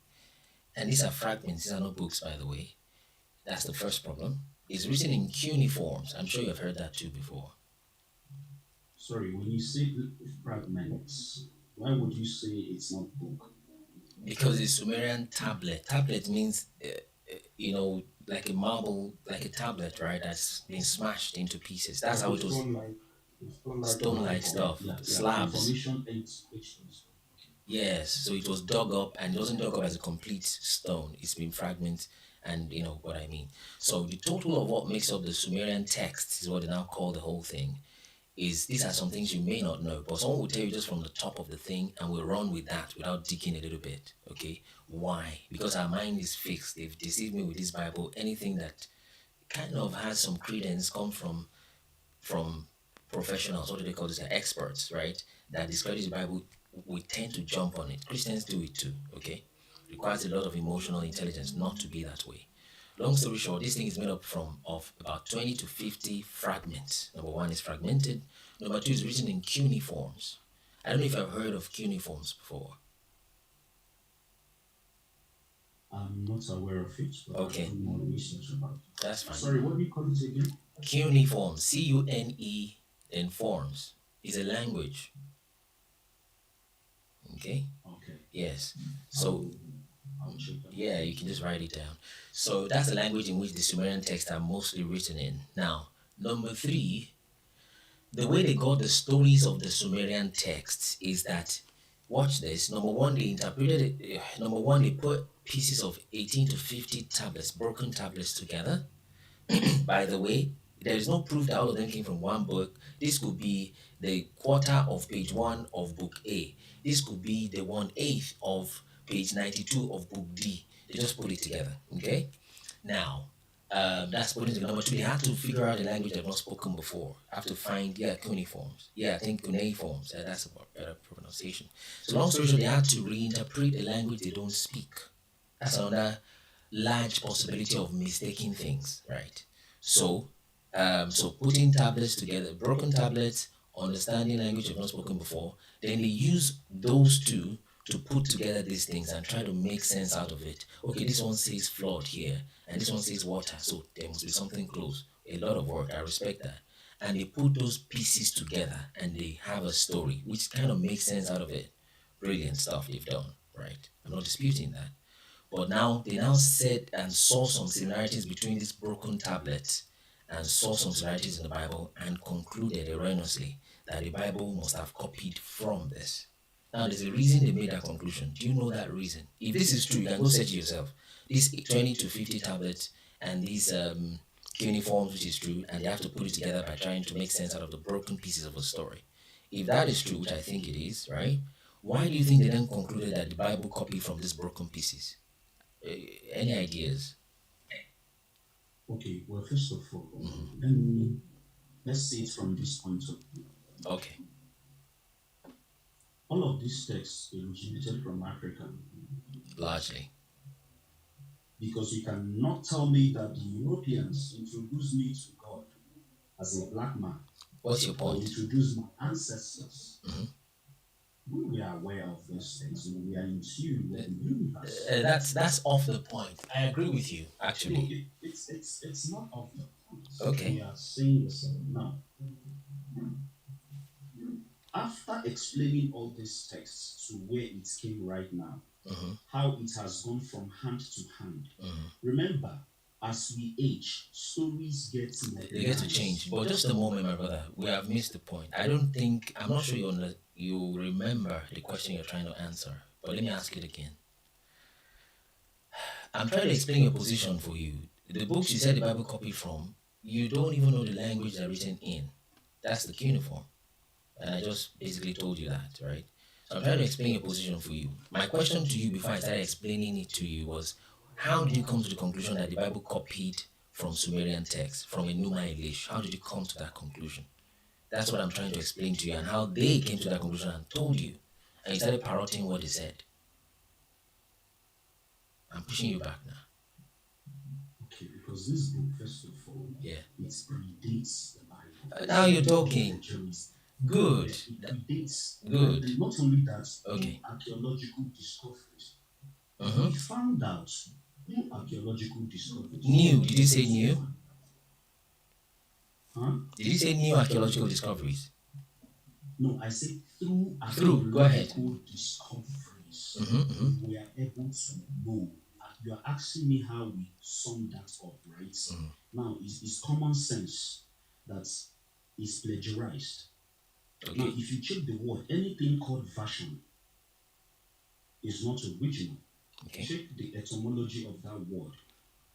So the King James is a version. Go ahead. Of course, he copied it. If you know about what happened at the Council of Nicaea from the 14th century down to when King James copied his own version. That's why it's version of different ideas of what they think God is. And the things must have changed till this point. I get your point. But you've hit a salient point that I want to carry on for you so we don't miss our flow. One reason why they think these 20 to 50 pages of fragmented text written in another language they had to figure out first, why they think this was the source for this is because this is older by dating than this. That's a very strong point. Do you have another one, or should we flow along with that? Because I knew that. Yes. Maybe we'll proceed. Let's proceed. Okay, also, go ahead. And also, the question is, why did the God in the Bible have to come through Africa via conquest? Okay, that's a morality question. I got you. That's a morality question. That's why I said I want us to stay with. It's common sense. No, that's common sense. That's common sense. But I want us to stay with empirical matters before we get into emotional, morality matters. It gets a little bit conflicting. But your point is valid. We'll touch it later. Let me proceed. So they dated this one and it was older than this. Do you know the dates of the Sumerian text, Babylonian text? Is this something you can remember? Of course, you're not a computer if you can't. No. Okay. But I'm aware it predates the Bible. Predates, okay. Well, you don't know what dates are, what part of the Bible they dated, what those date differences were. It's also, okay, good. That's fine. I think these things are open information. The point is you don't remember it. You don't have it by heart. Open or closed. So let me say what I want to say then. Now, 20 to 50 tablets, different language, patched together by just trying to make sense out of scrambles and all that. and they saw some similarities here that are here, aka flawed. For example, the one guy mentioned the 42 laws of Ma'at. He probably doesn't know even what book that is from. Okay, so they got this patched pieces together stuff, right? And they concluded this is earlier than this. Well, that rather that this is the source for this because of some stories look alike and because this dated. But what they won't tell you is that number one, carbon dating has a lot of limitations. One of it is that a lot of limitations, just a few limitations, right? That's one. Number two, what they won't tell you is that the two things they dated these stones with a translation of the Bible, right? In fact, by Bible, of course, the Bible contains many books, but do you know when the earliest Bible is? By the way, is this something you can remember? The earliest Bible. Do you know the oldest Bible? Yeah, according to history, Yeah. I think it's the Ethiopian Bible. Ethiopian Bible, the Sumerian Bible. Yeah, Ethiopian, right? Yes. Exactly. Yes. And the Sumerian Bible, they both predate the Christian Bible. Oh, it's more or less the same. But anyway, long story short, what they dated was cuneiforms. Maybe for some reason, let's even say their dating is correct. By the way, this should be around 1500 BC is what they dated this, either 2500 or 1500. I think it's 1500 BC. I am missing this thing up a little bit. But that's that, okay? But what they dated to compare this was copies of compendium that has been put together. For example, like the Dead Sea Scrolls. It contains books that people know, like Isaiah, like the rest. Okay. So it is not a fair comparison. This is a copy of, it's telling you things that happened much, much earlier than this. But the different generations, we literally just read that in the Book of Jubilees today, that the guy gave his book to his children right from his fathers. Then somebody later copied and copied, more or less the same thing. I'm not even talking about the content here, but they dated a copy of, you've got a big piece of the Bible already forming together. And that's not a fair comparison. Now, number two, this is a very big problem. This mentions the flood and tells you the person that brought about the flood was one, there was an Anu. That Anu has a son. His name is Enki and Enlil, like that. And they came from a distant universe to create humans on the earth. That's the kind of thing this one is trying to say. Okay, right? By the way, when you hear Enuma Elish is more or less another version or copy of the Sumerian text. So Enuma Elish came much later, around 700. This one came around 1500 BC. Okay, thereabout. So Sumerian text and Enuma Elish is the same thing flowing downward. Okay, so they have flood stories too, right? But the flood story tell them who is the person in charge of the flood. They tell you one Enki, they tell you Marduk, they tell you this and that. What's the person's father? No name. What's the person's child? No name. Okay, but he came to the earth. Okay, what are his generations? Nothing. But this one tells you it is Noah. What is Noah's son? Shem and Japheth.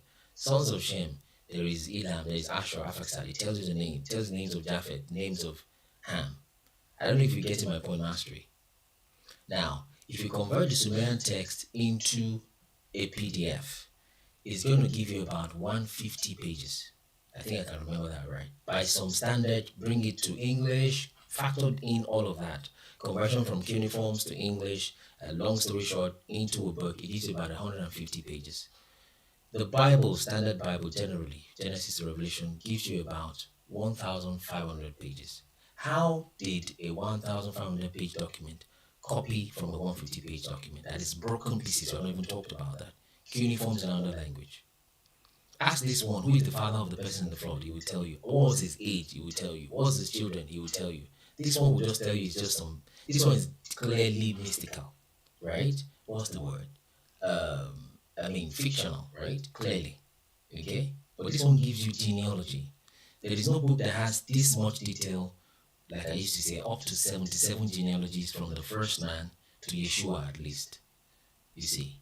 So there is no way that this one, you can do your carbon dating, unfair carbon dating if it's accurate at all. There is no way a 15,000 page document is copying from a 150 page document. It's not very reasonable.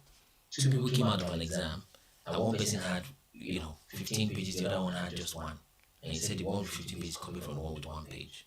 That doesn't follow. Okay, I have a question. Why did the Romans remove some books? Because the Romans wanted to manipulate you. And that's why I'm agreeing with your second point. Your first point is that the Bible copied from Sumerian text. That's what we're dealing with. Somebody used the Bible to deceive Africans Yeah, 110%. no, you can't. The reason why I'm saying it is because you cannot arrive to where you are right now, where because those who told you this book took out some information and then told you that this is how it is. I understand Now, you. the question goes back to the motive. Why did they take those books out? And these books are called the Apocrypha. I've read those Apocrypha. How about that? So you cannot conclude to where you are right now without knowing the motive behind why they took those books away. Because you're not balancing it. No, that's a good question. Saying it from one point of view. You are leading us right on to where I was going to lead you to. Very important. The moment you begin to understand motive behind some actions, it helps you confirm, in fact, the deception that has taken place, right? Now, Thank you. That's good. where we are coming. We are Good. coming to the truth. Why? Good. No, I will tell you one thing. All these things in one nation, it doesn't make any sense to the modern day. No, it does. And I'll show you how. It does. I will tell you why it doesn't make sense. Okay. Because at the end of the day, when reality hits, you must deal with it. And if those information cannot help me decipher reality, what's the use? I got that. We'll get to the use eventually. But I'll tell you the relevance even before the use. Okay? But just stay with me. I'm not saying they say my mic is echoing. Yeah, it's. Can you hear me now? Now, I'm not saying that it's not useful, but of what use have you got to do in my life when I know I need a certain intelligence to progress in life? And when I don't have that intelligence, I vibrate on the lowest form of reality. So the essence of what we are talking about is to reveal the esoteric part of this hidden informations that has been on this ancient text, because everyone is talking about the same thing. Everyone is saying the same thing, down to Nikola Tesla, to Einstein, to Jesus, to Buddha, to Osiris. If you understand the esoteric meaning, then you are a physical manipulator. Even the Masons, the Freemasons, are aware of this information. That's why it's a mystical information. It's mysterious. Okay, it's not that deep, my brother. What they've just done is to take the truth of scriptures and use it as a manipulative tool. We have been around that circle many times. Okay, you can take the Bible principles, twist it, flip it, paint it, and use it to deceive people. That's a demonic. That's how Satan does. But it says Satan doesn't exist. Thank you. Let's call That it. is the motive. Thank you. Let's establish that that was the motive of those who brought this Bible in Africa. Let me show you the motive Let's part. establish that first, that the motive that by which this Bible was brought is set upon what you are talking about right now. I got your point. To be fair, there were sincere missionaries and there were those that were not, plus colonizers and all that. But we are not. We are not. The missionaries, we are like bandits. They helped progress the wicked ideology of the Western entity. The missionaries. Let me show you. Major role. Let me show you. I understood what you're saying. I understand. They established what you call the modern day colonialism. Let me understand. Let me explain. They built the hospital. See, if we want to decolonize what you just said right now, we must tell the people, point out to the truth where it came from. I am more concerned because my generation do not or are not aware that intelligence comes in when you start questioning what you've been taught. You cannot say you are an intelligent person without questioning your belief. If you can't question your belief, I applaud you to question what you think is intelligence. Okay. Now, just a moment. Let me. First minister. Just a moment, Mr. Gang. No, just a moment. I think the communication, let me allow you to talk and you allow you to talk. You allow you to talk, but when you are talking, he speaks over you. So it's better we allow you to talk. Ever is you, so you can all follow this conversation. Okay, yeah, thank you, Mr. Gang. Alright, so we'll try that. Now, Mastery, let me come to your side a little bit. I see a position you've taken, but let me try to introduce something to you. Let me see if there's any room for it. Which is this, that Bible that has been used to beguile you, to destroy the Western world. Sorry, the sub-Saharan African people largely. Are you still with me, Mastery? Yes, I'm here, sir. I'm saying that that Bible is your literal history. Literal, not figurative. That's what I'm trying to explain to you. Not the whole thing, but part of it. Do you understand what I said? I think that statement is fundamentally wrong. Wrong. How? Because an idea that was forced down to me, I can't take it as a literal history. I didn't say you should take it as a literal history. Bible was forced down to us. My brother, The conquest. I got you, my brother. You've got the thing halfway down to this present time. Most of your concept, things you're talking about, is like, okay, 1492, thereabout, till now. That's half of the story. I'm telling you the further anterior end of it. And this is what I'm saying, right? Your position is kind of right, roughly. It's been used to destroy the African people to a large extent, right? But I'm making the situation even worse, if that helps you. You would think the story is some figurative, esoteric stuff. It's actually the literal African people's story that was exported, messed up, and brought back again. That's what I'm trying to show you. It's worse than you think. I don't think you get what I'm saying. Yes, I agree. You agree because it's possible. Listen, I Right. mentioned earlier on Right. all of these stories From Africa. originated from Africa. Okay, good. Then over the time, Mhm. powerful figures Mhm. began to change the stories. Okay, fair So enough. it got to Constantine the Great, the Okay. Roman Empire, Mhm. down to 18th century Mhm. of King James Mhm. to 2026. Mhm. Mhm. So the idea is to deconstruct it and come to understand how That. what is written in this book Mhm. can work in your life, but not through the literal aspect, but through the esoteric aspect. Mhm. Because it all originated from Africa, exported various means, just like he said, and rebranded to us. Mhm. That's why I do not support any literal aspect of the Bible. And those who are taught to be stuck on the literal aspect of the Bible. There's a point I forgot. I'm trying to remember about the Sumerian text interpretation copy.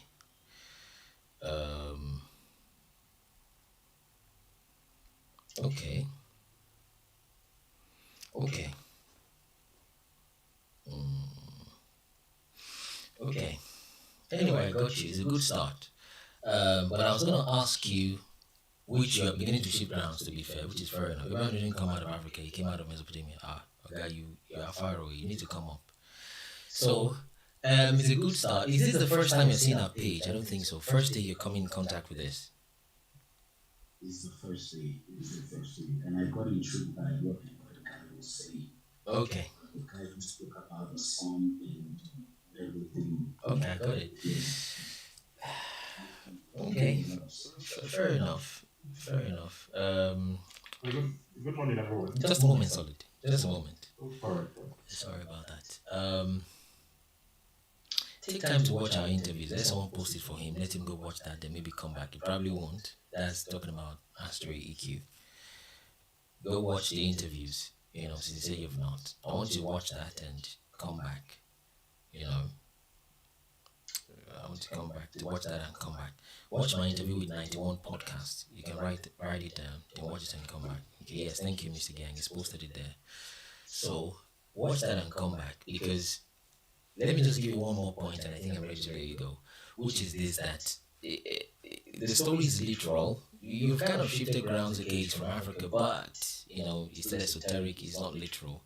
But do you know where circumcision came from?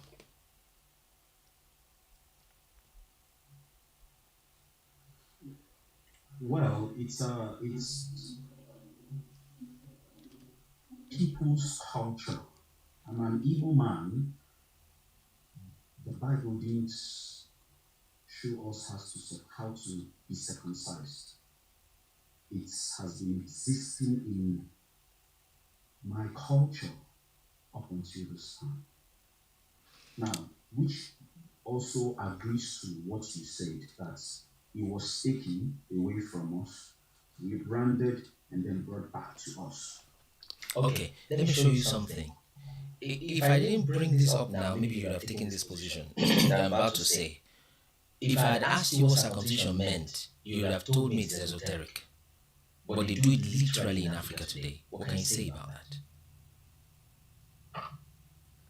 Okay, now this is where the real explanation comes in.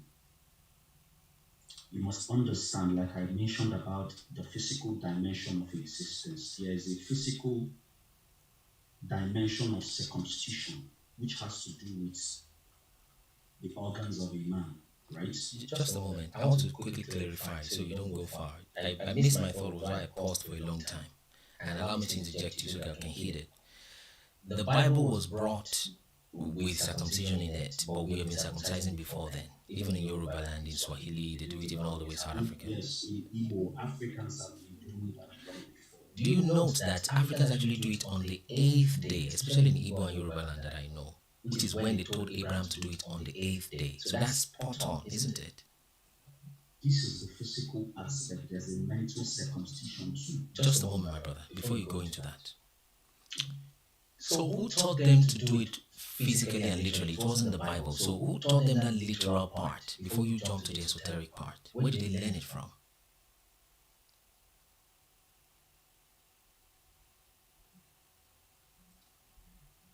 You can say you don't know. Sorry, can you say repeat that? Where did they learn the literal circumcision from? Circumcision is not something you stumble into. You can pierce your ear, you can So are stumble you into. talking about we Africans or Africans. how the Israelites? No, the Africans. Where did they get it from? Yeah, we learned it because it's within our culture. Culture can be dated back to as far as whatever you can remember. I didn't even say when. Whose will? I didn't even say when. Where did they get it from? Who taught them? How did they arrive at it? Is it something, I think the answer is you don't know. It's just there in history, right? Or do you know? Is there in history. I don't know how it began, but all I can attest to the fact that as time has permitted us, it is within our culture. Okay. It is within our way of life. So I don't know when it started or how it started or who began it, but it's a fact that circumcision has been dated back to. I am an Igbo man, and Igbo means ancient people. Old. Igbo, I got has that. been dated back to the 9th century. Just a moment. I got it. Just a moment. Give me an intelligent answer to this. How did a supposedly esoteric writing, whoever wrote the Bible, or the book of Genesis, for example, an esoteric writing that should have, well, both the physical and an esoteric meaning, some God, Yahweh, told Abraham to circumcise his children on the 8th day, and somehow the Africans are doing spot on the same thing literally. Okay? How did that get into the Bible? What happened there? Can you try to explain? Or is it something you know or you want to postulate about? Okay, take it back to colonialism. The idea, how these texts that has been told in ancient days has been modernized to those who took the power. Take it back to them. Just a moment. Down to this generation. Just a moment. Sorry to interject you. We have established the fact that it wasn't the Bible that brought circumcision, right?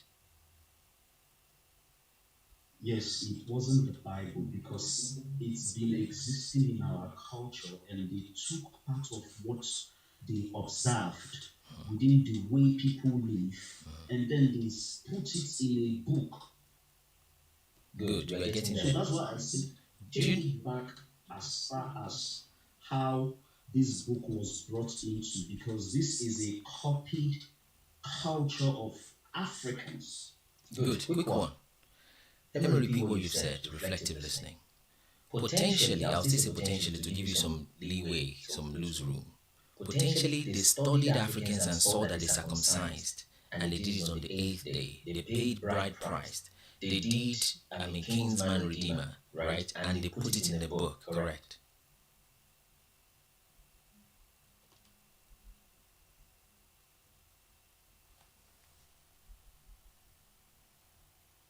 Are you there? Yes, I'm here. I'm listening. They put it in the book. Yes. No, I I'm want asking. to how we were reading Okay, so we're getting close to the idea that we're getting close to the idea that they saw these things in African. So where do you think they got the genealogies from? Because now we're establishing that okay, the practices is looking like some of them are literally what people do, especially Africans do, right?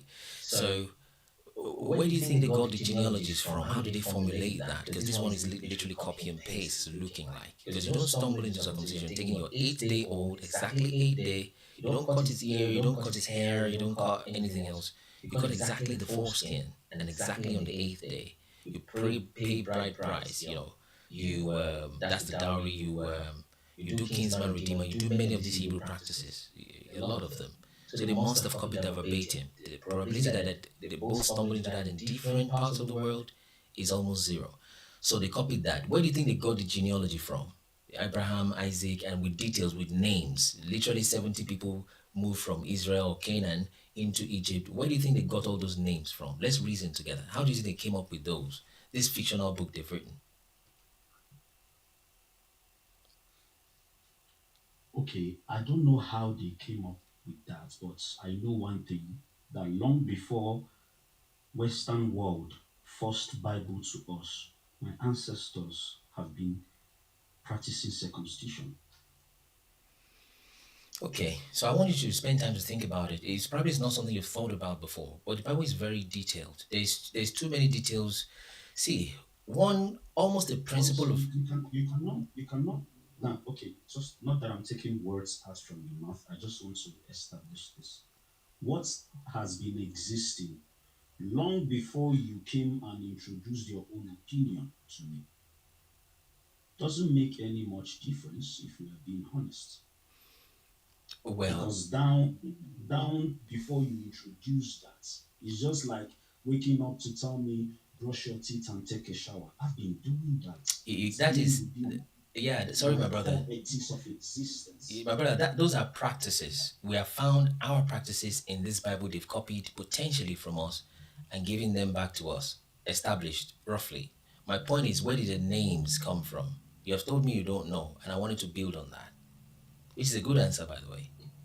No, I said I don't know. I can do my research more on that, but it doesn't make knowing it doesn't make any sense to me more. It Helping me does. solve my There's a place I'm problem. going to. There's a place I'm going to because you need to I'm understand.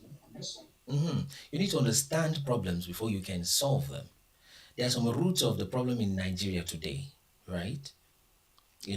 That if you understand them, it will help you better. Let me show you something while I'm I help. agree. Yeah, I want to show you a deeper perspective. There are many layers of understanding a problem. In fact, you don't need to understand this to kind of try to solve Nigeria's problem, but let's just call it fun, if you will. Sorry, just don't mind. I like taking people one on one.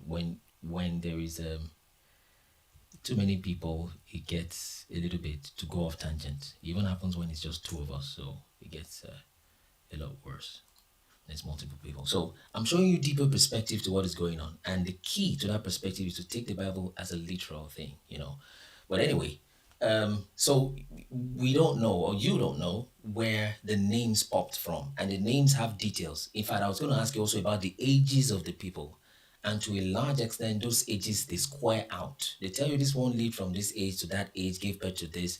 I mean, you don't need that much detail to pass an esoteric message. You don't need that much detail to write a comic book. It's easy to just flap all about and say it's a comic book. It's a comic Spider-Man equivalent of the Middle Ages, Stone Ages, Bronze Ages, whatnot. But if you're writing a comic book, my brother, if you're writing a story and you have too many characters, it gets confusing. You don't have Superman, Jumping Man, Sitting Man. Before they did that to put it together as what I think they call Avengers, they have established each story apart before they then try to use a concept to bring them together. You don't do that for an esoteric writing. You can just pick a random name, pick a random person, pick a random place or existing place and hit your point with the esoteric stuff. You see, the same thing with either comic or esoteric text or fictional text. You don't have names and ages and it went through this place and it crossed that way and the sun came back. You're going to lose the train of thought. The easiest, most reasonable way how the Bible came up is that it was written as it took place. If you have read it recently, you will come to that conclusion very quickly. You may not agree, but do you understand what I'm driving at, my brother? I think why we are dragging this is I'm establishing the fact that I can never go by the literal aspect. That's part of what yeah. Yeah, but I would first of all find the esoteric meaning Mm-hmm. to a story Mm-hmm. and how I can embody the intelligence. I don't go by the literal aspect. The mystics knew this, ancient people knew this. That's why they encoded this story on a literal form. Ah. It's esoteric because it's hidden. And you're saying the Bible was encoded in a form that looks literal, but it is not. That's what we're working with. Who encoded it, right? And where did they get the names and the ages from? You're suggesting, okay, they copied African history, even though they are not Africans, and they copied some names from somewhere, and they came up with ages just to pass an esoteric code. So you think they went through all that trouble, right? Because I won't dispute. Yeah, I'm saying, who are these esoteric people that decide to put all these stories together and encode it and put it in front of you, and only the deep and wise people will catch it and use it, right? Where did they get their names from? And the numbers of the ages, where did they get them from? Where did they get the locations from? And they often make sense. If they tell you this place is in the east, read it in another book by Isaiah. In fact, where did they pop up the names of the writers from? The place will still remain in the east in Isaiah's book. Well, how did it match like that? Supposedly, taken at face value, is about 40 authors, spanned across millennia, at least at face value. But somebody from whatever AD, I don't know what time you want to put it at, decided to come up with that complex story and stretch it out like that and doesn't miss. How many were they? Do you have proof that they wrote it? Or we're just assuming because you've been able to get an esoteric meaning from it, you're assuming there's got to be somebody who put it together. You see? Did you understand? Okay. Now, according to some of African cultures, some of this esoteric information were etched on stones. Okay, They were bye. hidden under drawings and symbols. That's not Bible, is it? Those are things you see in Egyptian stones. They are different. Osiris is a different guy from Jesus. Horus is not Jesus. Who is Horus's mother? What was his age? Right? What was his genealogy? Jesus has up to 60 something genealogy that linked to him. You can't do that with Horus. Where did he live? It's a story. The Bible is not a story in that sense. It is history. Right? That's what I'm trying to. Sorry. What about the fact that Jesus never existed if we are to go by history? Okay, leave Jesus and Yeshua. That's not the point. Let's run from Abraham up. No, we'll get there. I don't want to use that because it gets a little bit dicey. First of all, as a black man, I have no business with Abraham. I'm a black man. I don't have any business with Isaac and Jacob. These people are not in my image. Those are How come figurative? I mean, these are figurative stories. Okay. How do you establish they're figurative? I mean, okay, let's even get to it. Go to Galatians chapter 4, verse 24. I read Paul this morning. Even Paul is a serious problem. With due respect to the Apostle Paul. But we'll touch on that later. I got it. Brother, I am a black man. I am an Igbo man from African descent. I have no business with Abraham. Okay, that's fine. Let's hang on that a little bit. I got it. Let's hang on that with a little bit. So that's the same place we're at. No business with Abraham because his story is figurative. But can you think, how do you know for sure that it's figurative? Because the stories contains miracles. The modern day Israel, we all knew when it was created. Okay. The Israel in the Bible doesn't exist if we are to go by the literal aspects. Okay. But what if somebody... That's why it doesn't make sense. The story is for you to know the meaning behind. Before the meaning, they are telling you. I got you. Before the meaning, this is what I'm telling you. The Middle East Israel, I agree with you that it is fake. But I'm telling you that if you are to take this Bible literal, you will find out that this Abraham you think is some white man somewhere. The literal thing you have been running from. If you take it, I've still sent you off to that interview. I think you'll find many things there. This literal meaning you've been running from, if you take it literal, you will find out that Abraham must be your ancestor. Must. There's no other people it fits Okay. into.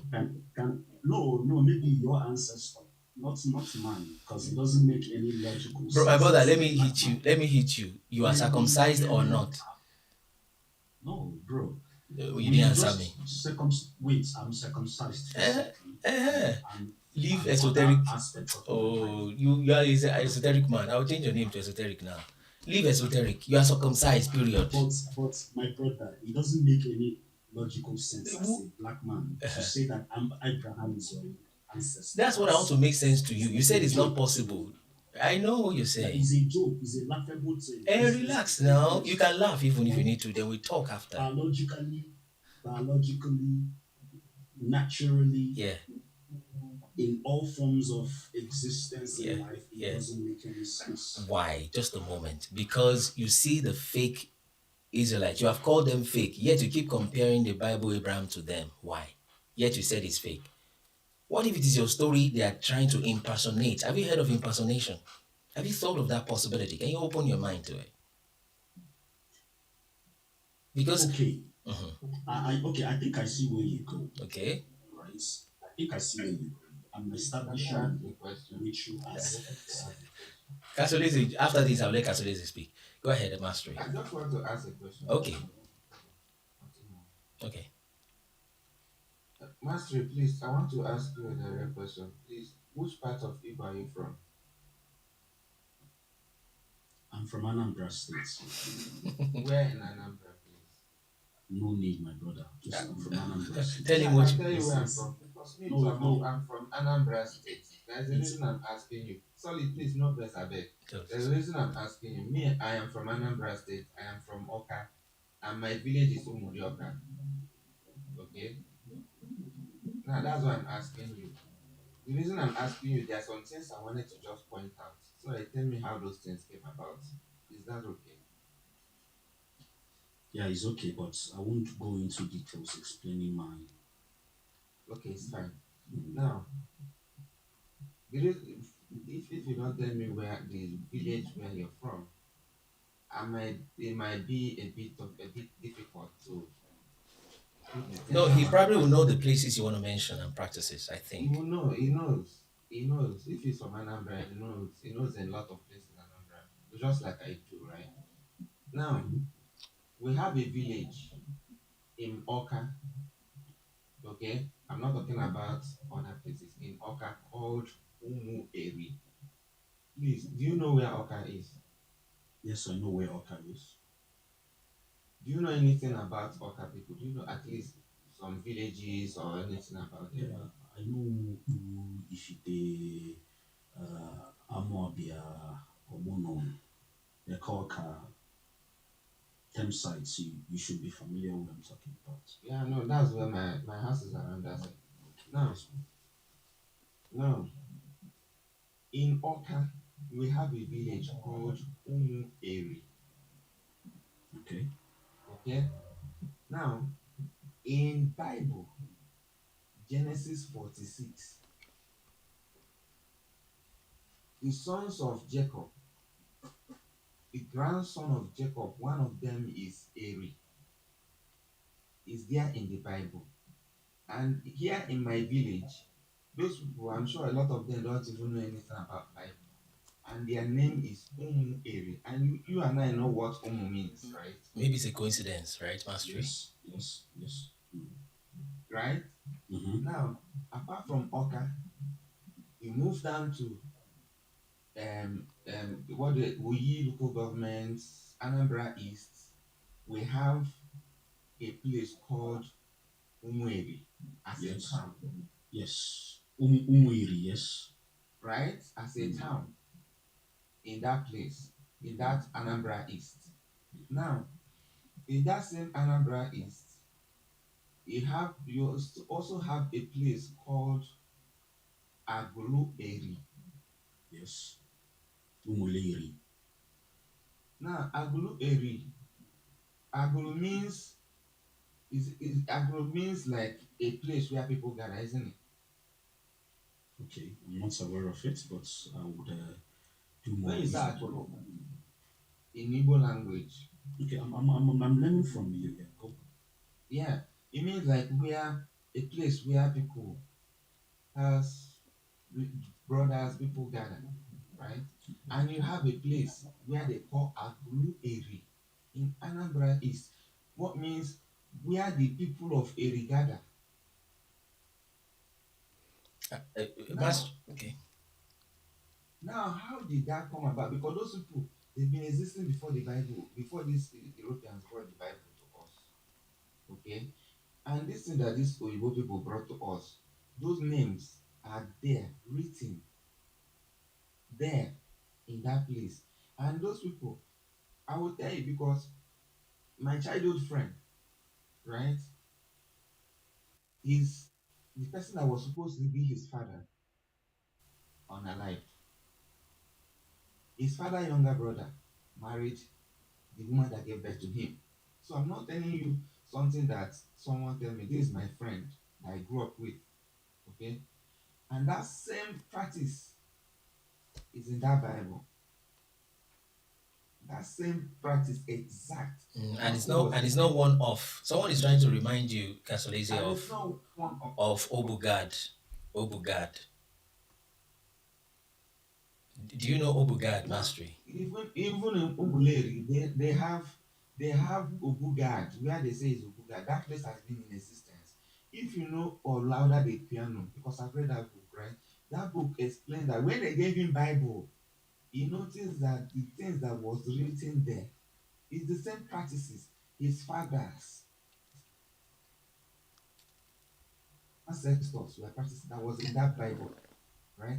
He said it in literally that is the same thing that is there. That's what they were practicing. After he learned how to speak English and he read the Bible. Do you understand? So how are they now practicing the things that are in this Bible? But the Europeans that brought the Bible to us don't practice any of this. They don't practice bride price. They don't practice kinsman redeemer. They don't practice circumcision. Most of them don't.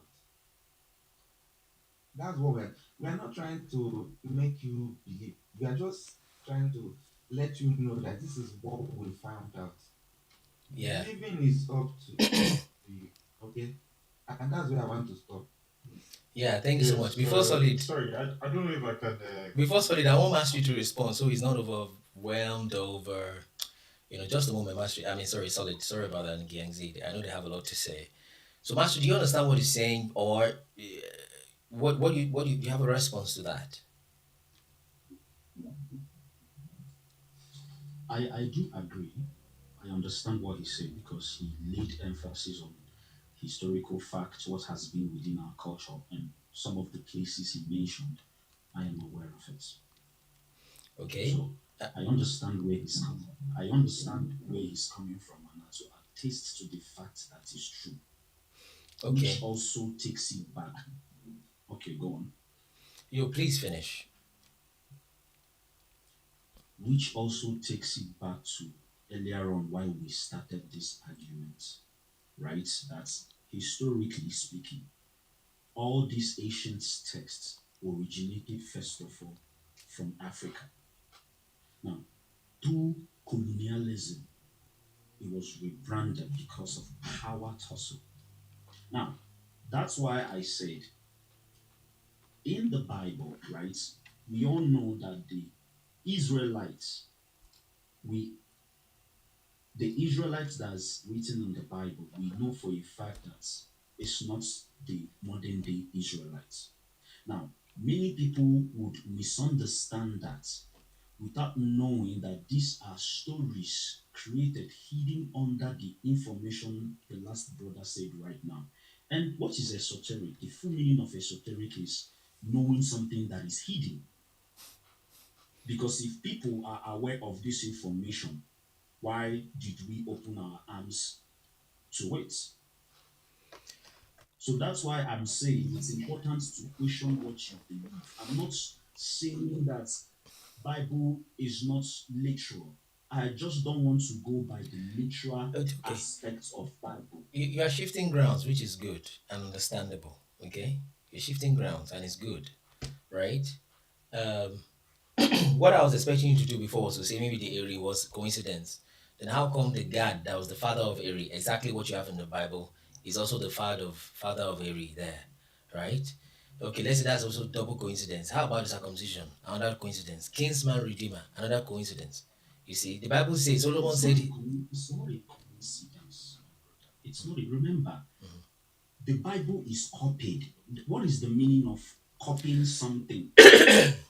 If I want to copy something, I'm copying something that has been there, that has been in existence. So is but a you copied version of you are shifting grounds. African Let me culture. push you. I'm, Let me, I'm not my brother. Let shifting. me push you. You said 7 minutes ago that saying that you are a descendant of Abraham is laughable. It's no longer laughable now. You are shifting grounds, which is good. Yes. No, no, no. Wait. No, no, no. Because Is it? It's uh, still laughable. it's no. I'm not changing my statements. It's laughable. Okay. It's laughable. 1 minute. It's laughable when you, as a black man, you take it literally Ah. without first of all knowing that I'm aware that it has been existing long before the Bible came. So to me, it's a copied story. I would not say that ignorantly that Abraham is my ancestors. I'm perceiving them as a white person Sorry, say the because last sentence again. White from the person, Bible Abraham. map, The last one. Sorry, my from the brother. Bible map, from the Bible map to Jesus, and most of these figures are perceived to be white of descendants. Perceived by who?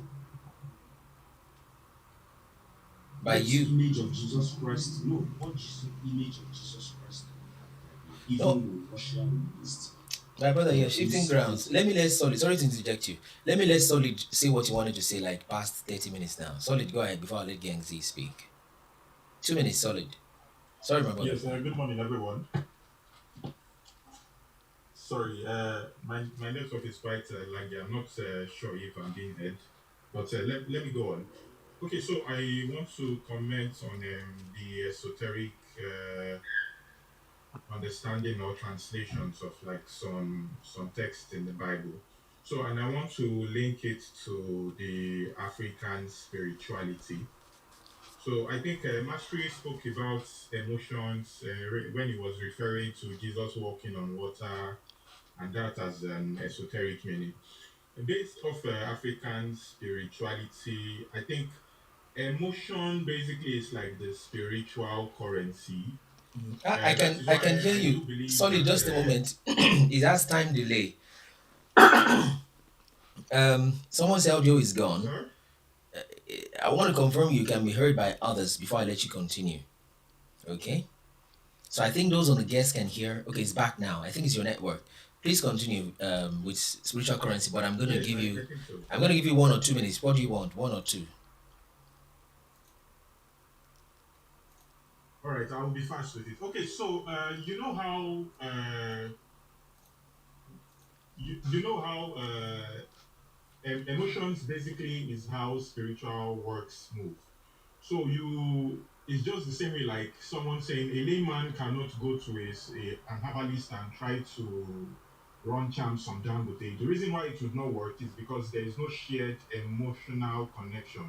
And emotion is like energy in motion. That is the same reason why all the juju, all the charms could not work when we were being colonized because there was no both emotions and there were no shared beliefs.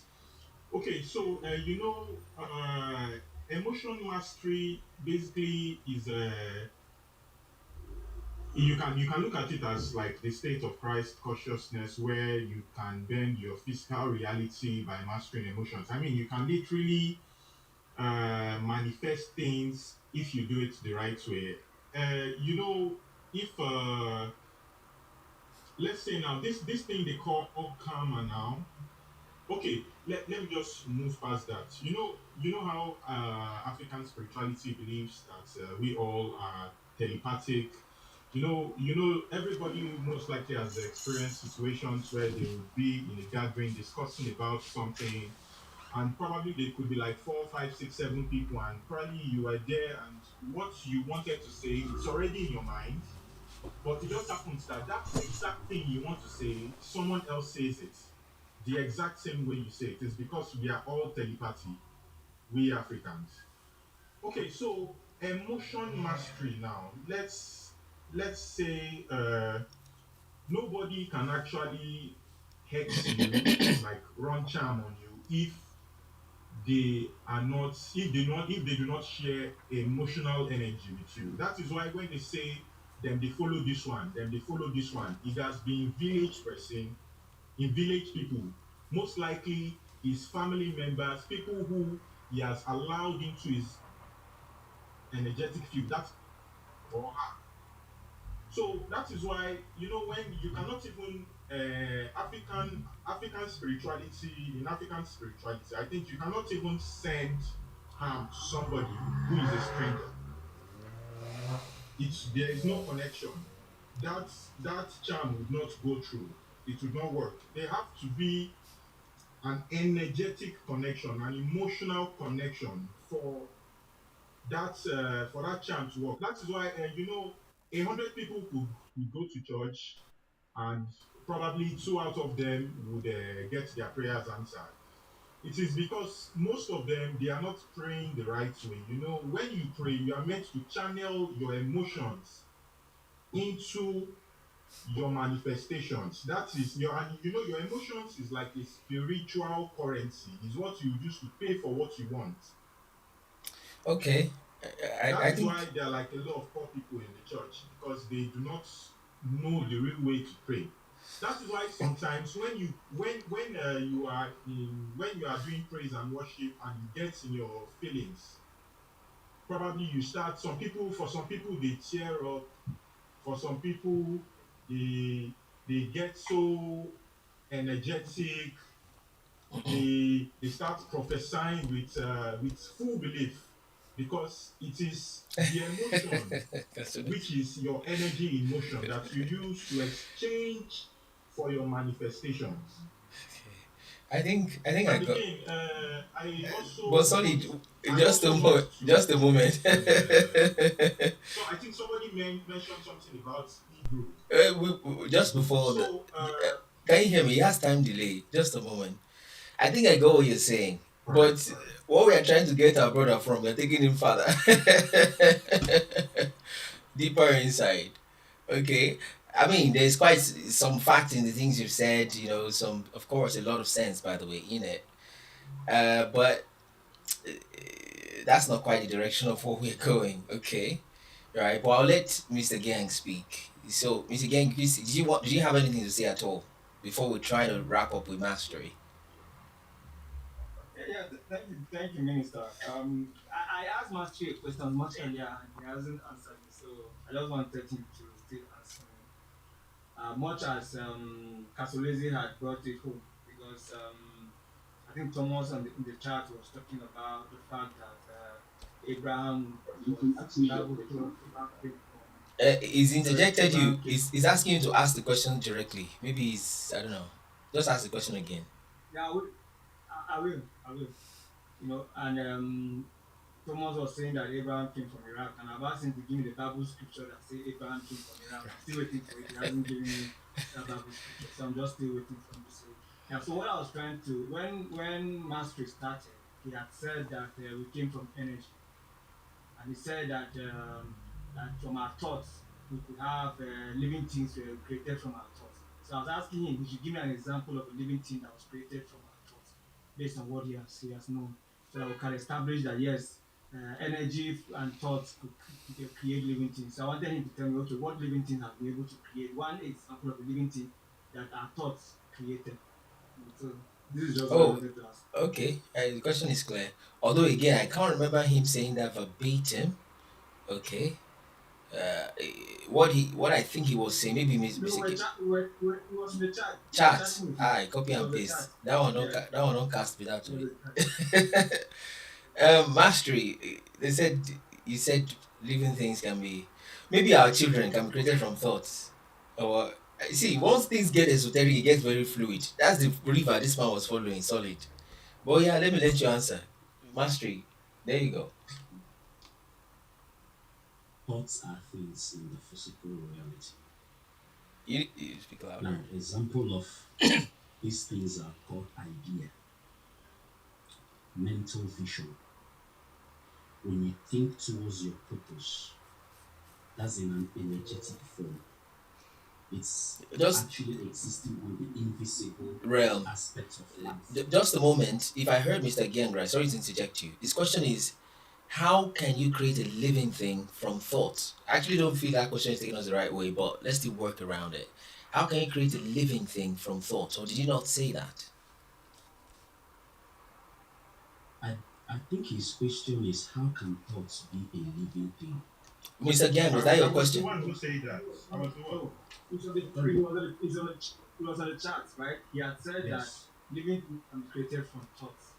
And I was asking, how can living things, because when he was talking about energy creating, right? Energy can neither be destroyed nor created. But so we were talking about from creation because you're asking about creation.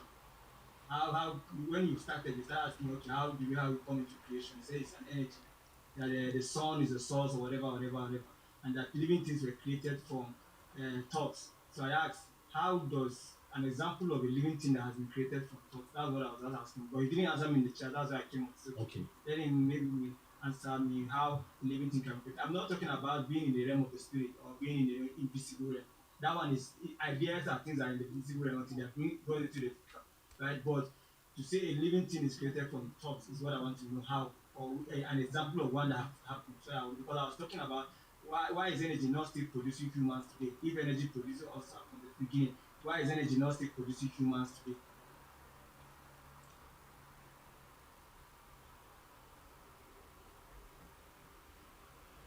I stand corrected.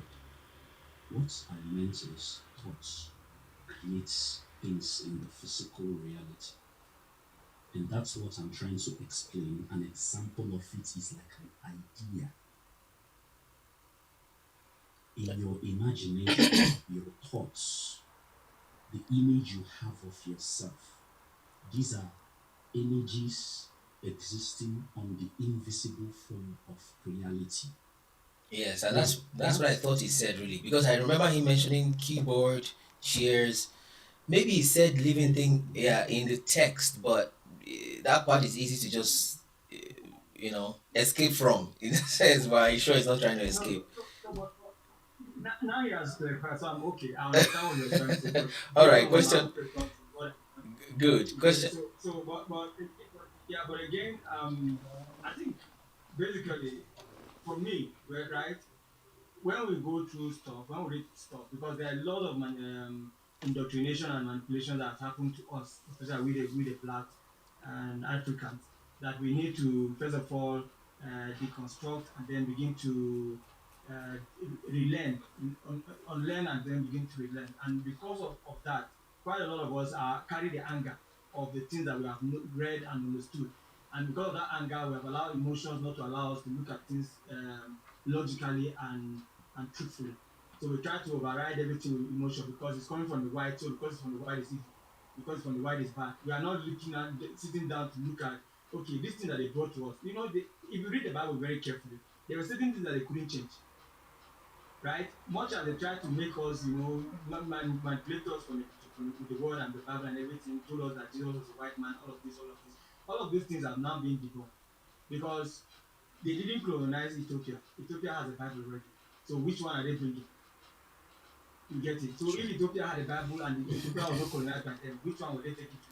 And then we're looking at the Bible and the stories in the Bible, and we're seeing them that there are stories that happen within the African region, and then they have created maps and created regions and created stories to support what they have created in that Middle East area. They are trying to make the story move towards the Middle East area. We are not seeing it from that point of view. And that's when somebody said that Abraham came from Iraq. I wanted him to show me where he actually came from Iraq. Because even the Iraq we are talking about, look at it critically. Look at the story critically and look at the locations very critically from the Bible.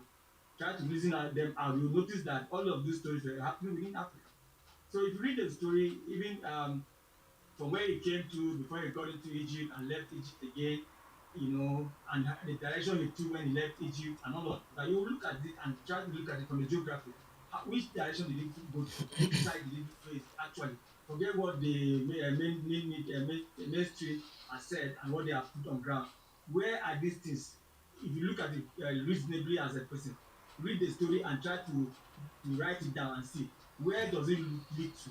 Does it lead to where they have pointed us to, or lead to a different direction? So these are some of the things we are saying. So we just be open-minded. I know we are angry that certain things were done to us, and we are carrying that pain and that anger, and we don't want to have anything to do with the wife. But the fact doesn't change the truth about it. There are certain things that the wife has brought to us we are happy about, and there are certain things that we're angry about. Are we angry about the education that they brought to us, the school and everything that we have all now gotten to the point where we can press on some things that they're doing? If the education we have not gotten to this level, are we able to even question some of the things they have done to us? No. But the schools are there, we're celebrating the schools, but we're trying to push aside other things. No. Let us look at it holistically and with an open mind and remove the things that are ours and the things that they've tried to hide from us and take back what is ours and the understanding that is ours and let us work with that understanding so that we can, like the prodigal son, he started by himself. He said he came to himself and said, how many of my father's servants are enjoying have been treated the way I'm being treated? Let me just return to my father and just tell him I'm not even worthy to be a son. Just make me one of your servants. You get it? Because somebody comes to himself and understood the position he occupies and tried to take back that position that he occupies. And luckily, or incidentally for him, by the time he got home, the father was already waiting to embrace him and he took him back and make him his son still. He didn't really treat him as a slave. And he was like, okay, my son was once lost, now he's back, let's celebrate him and all of that. So sometimes it is not just good for us to push these things aside. Let us look at them critically and try to get the best from it. These are stories that was taken and then brought back to us in a form that makes us look like we are inferior. But we are saying that the world is not making us inferior. We are even the ones that are superior, and they are trying to suppress who we are. So it's for us to know that this is who we are and take out our position as who we really are, so that they can understand that this is who we are. That's my own point about it. So when we read these things, much as they're angry about it, let us be to their open mind and try to understand the fullness of what is carried. Casolese has spoken about Abu God. We are saying Abraham was not, but Abraham was the father of Isaac. Isaac was the father of Jacob. Jacob gave birth to God. God, we are now finding that there are people who belong to God in the southeastern Nigeria, in Anambra, Imo, and all those axes. And the names of the children of God is the same names that we are seeing there. And they have even their great grandfather that is called Ubugat, and they have a structure of him, even they are molded there. So if these things were there before, and we are seeing practices that are in scriptures that the white that were not practicing them, and we are seeing them in scripture, and we are seeing that we practice them before now. Somebody said that circumcision happened, they were introduced around, related from the Hebrew, around 70 AD. No, circumcision predates 70 AD. It's been there right from time before we even had this thing. So it's important for us to just look at it openly and try to learn the more and read with an open mind to be able to learn, not to try to underground or create something that will got us more confused. That's my own comment. Thank you. Yeah, thank you, Mr. Gang. So mastery, two things I would say before I still, let you go to that interview to watch it. I respect your position that you've decided to take esoteric meanings from the Bible. But that gets very fluid. You can decide to look at the news today and get wisdom from, even a cat biting or eating a rat up, you can get esoteric meaning from that. Okay, right? That's why I asked you if the meaning of Jesus walking on waters is you overcoming your emotions. What are his emotions? That's why I asked you what's the esoteric meaning of Jesus riding a donkey. Okay, it gets very fluid, right? So I am giving you two things, which is that number one, I want you to begin to consider, which you have discarded before, begin to consider the literal interpretation of the Bible as it is. Okay, there are a lot of things to discover from it. That's where this came from. And by that, you will discover that the idea that Abraham is an African ancestor is not laughable at all, which you have said it is, but it is not laughable at all. There'll be too many too many coincidences you will need to find a way to reconcile. Okay, and it will become just overwhelmingly too many. Okay, and before you jump, maybe the third part, before you jump and tell me, well, why does it matter? Is it important? You ask me how important Netanyahu is in the world.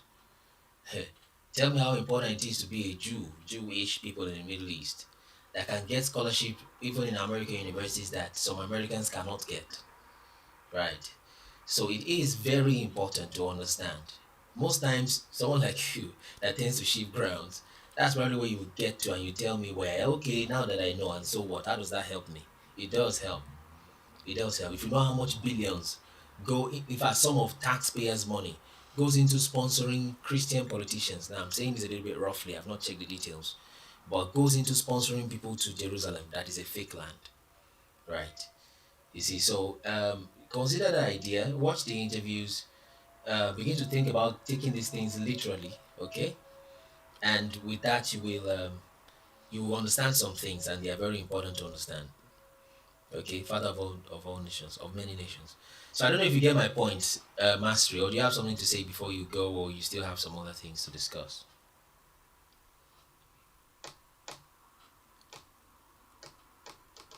I believe in right now. Well, thank you so much for the opportunities you've given me. Excuse me, I really appreciate it. The Yeah, so point just is to, to find balance. uh, And where is the balance? The balance lies in I'm not disputing the fact that there are no literal aspects. Now, I am standing on the fact that the esoteric aspect of it supersedes the literal aspect of this Bible. Because you cannot tell me that a white man, the Western world, brought development in Africa. just a moment. African's history, wait, I'm coming. Just let me finish this one minute. African history has been distorted. If you read about the Moors, you would know what they did in the world, how they colonized the Western world. These are of African descent. There's so many intelligence in Africa. We built the pyramid, the greatest power station.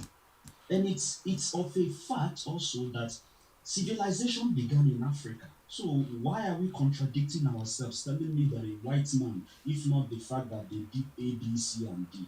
What exactly are we talking about? Why can't we call a spade a spade?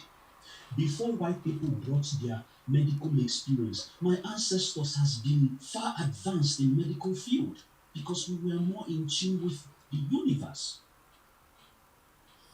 So the problem is colonialism, which is still existing.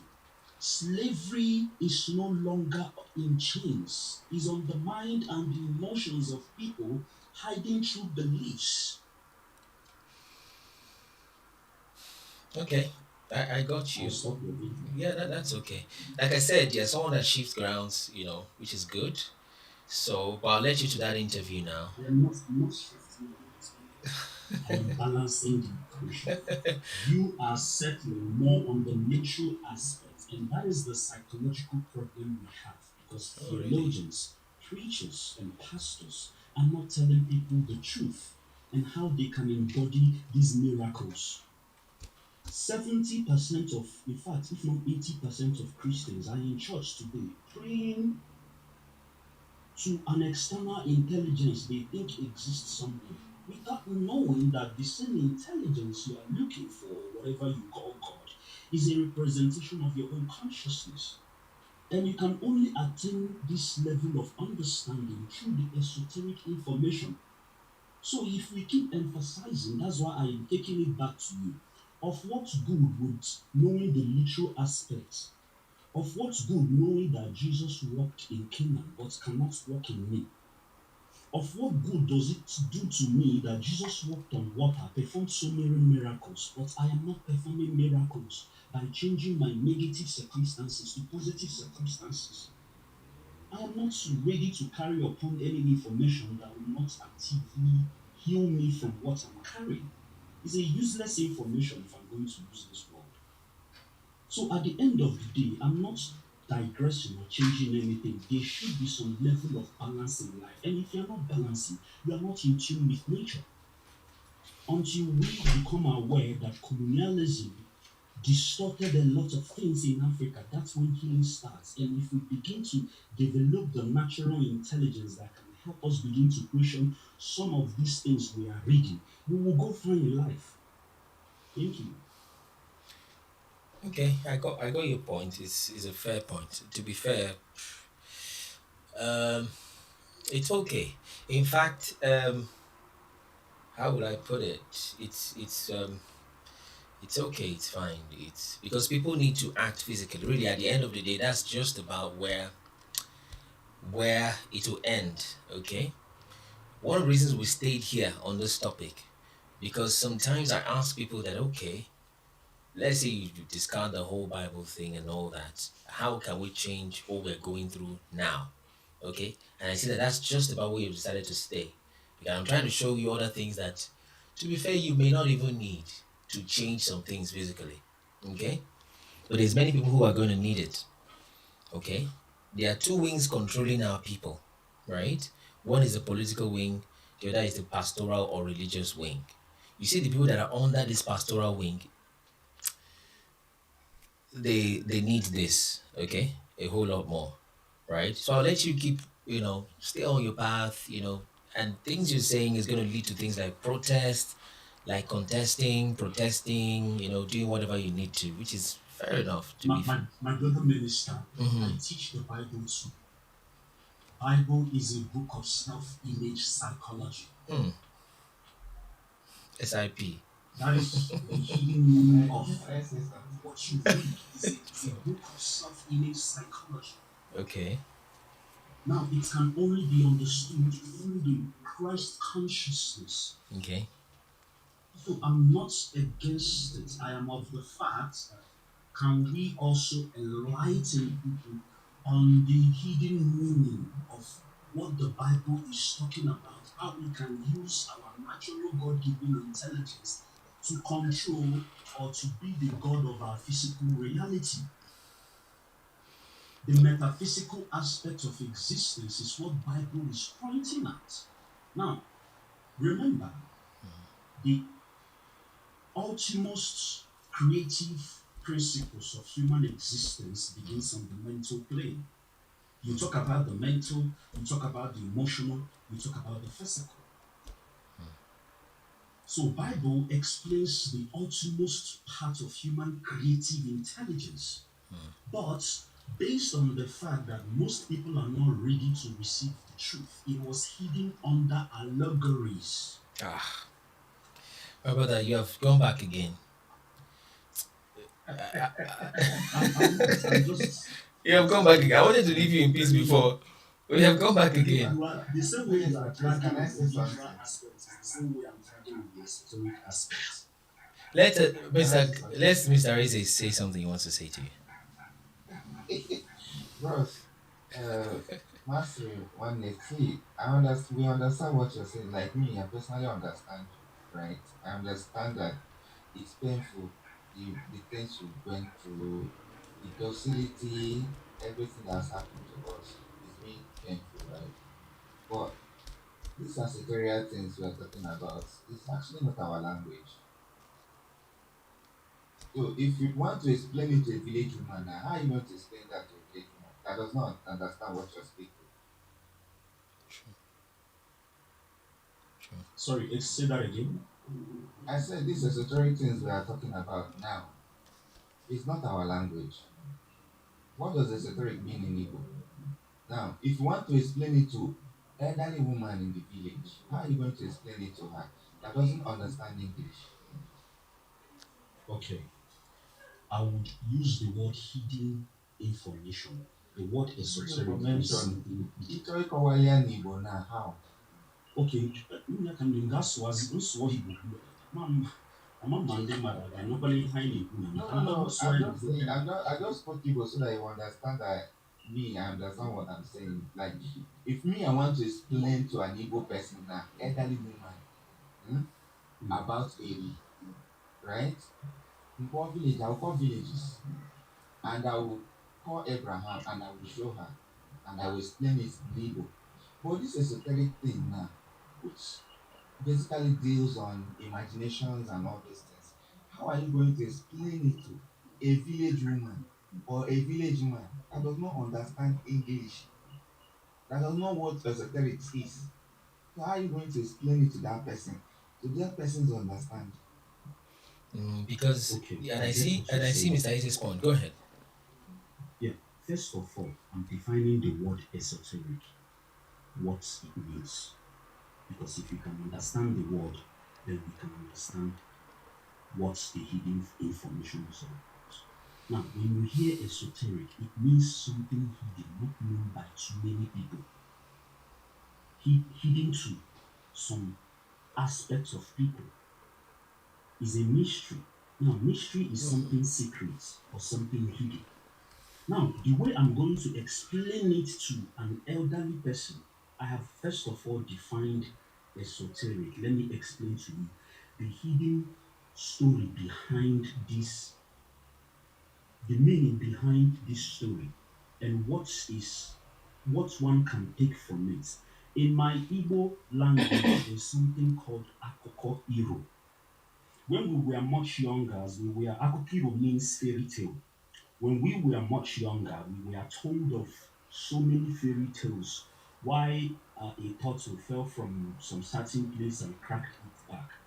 Now, what is the meaning behind that story? We know that literally this thing doesn't make sense.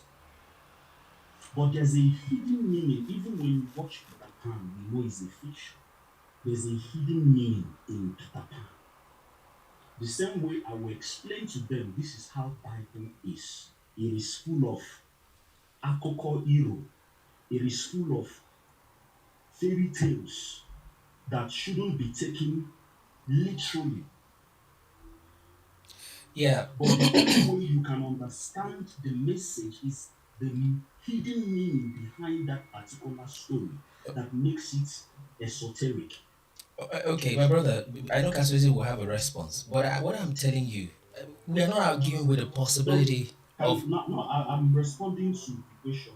No, you've. I think you I don't know have. if I've answered this Okay, question. Mr. Isaac, did he answer your question?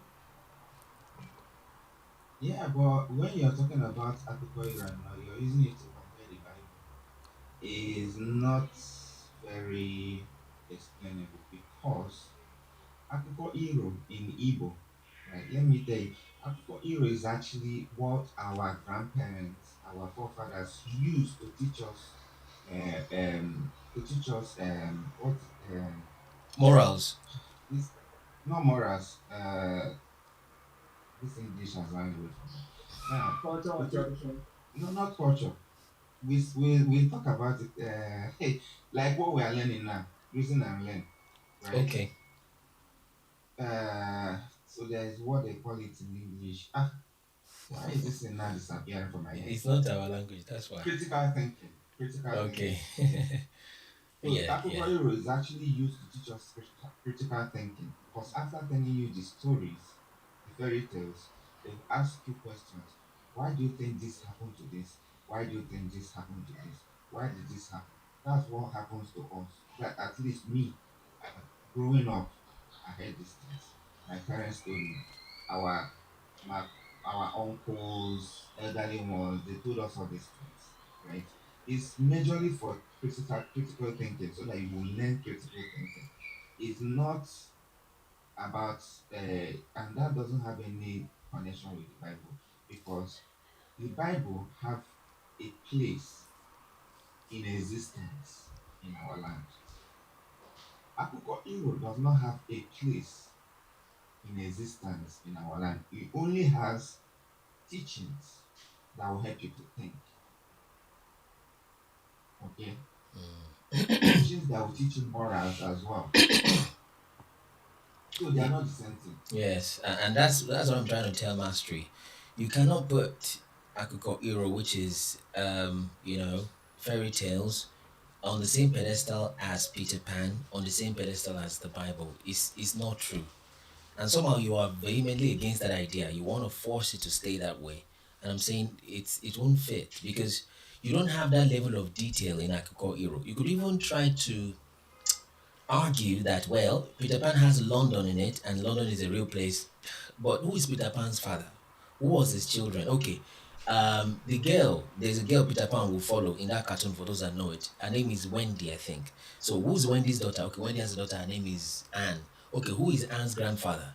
It wasn't mentioned. Okay, how about the father of that? No mention. How about the different children? No mention. You understand? And they won't give detail of activities. Okay, what was Wendy's age?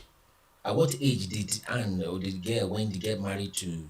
I think the name of her husband is maybe Chris or something. At what age did they get married?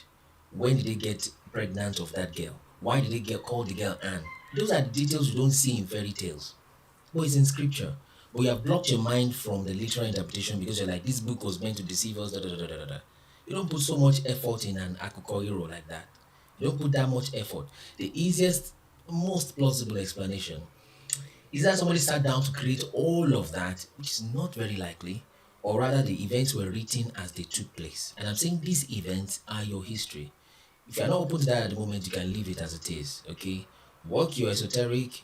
It pushes you to do election, do protestation, do stuff, protest, and whatever you want to do. That helps.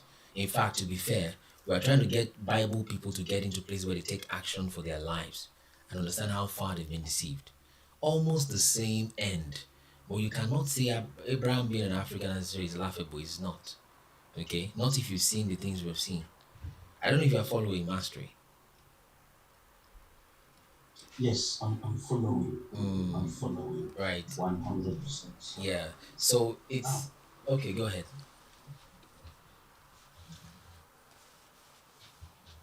We cannot justify it based on location because there are other locations that has been listed in the Bible. If we logically explain it, it doesn't make sense.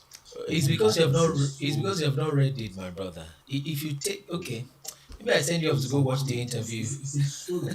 For instance, make I Okay. tell you one thing now. Yeah.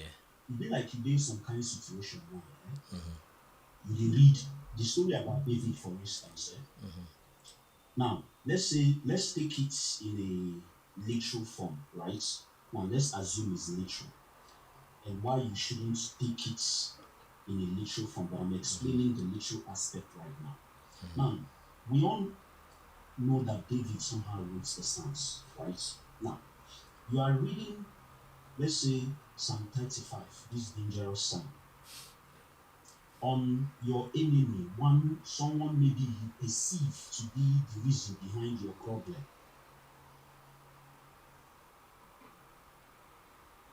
Now, you have come to perceive this person to be the reason behind your problem without maybe understanding that, okay, I lack the natural intelligence to acquire more knowledge in order to come out of what is limiting me. But not knowing, you think that your brother or your sister or somebody from your village is responsible for your own failure. Now, that's why I say it's not meant to be taken literally because you find some people reading Psalm 35. For someone, they believe or perceive to be responsible for I their got own you. misfortunes. I got you. You've missed something, my In a brother. sense, that's why it's alcohol hero. Just a moment. Just a moment.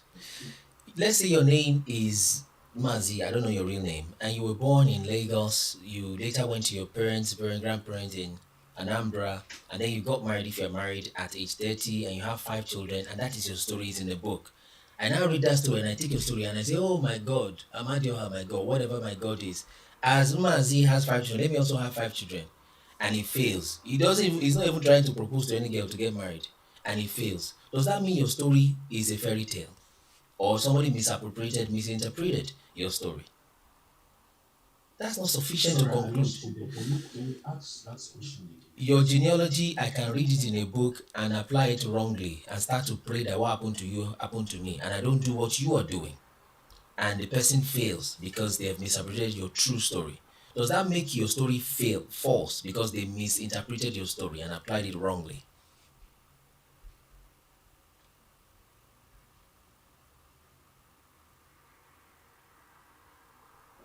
I'm not sure I do understand your question, so I'll I will repeat it. answer. I'll repeat it. Yes.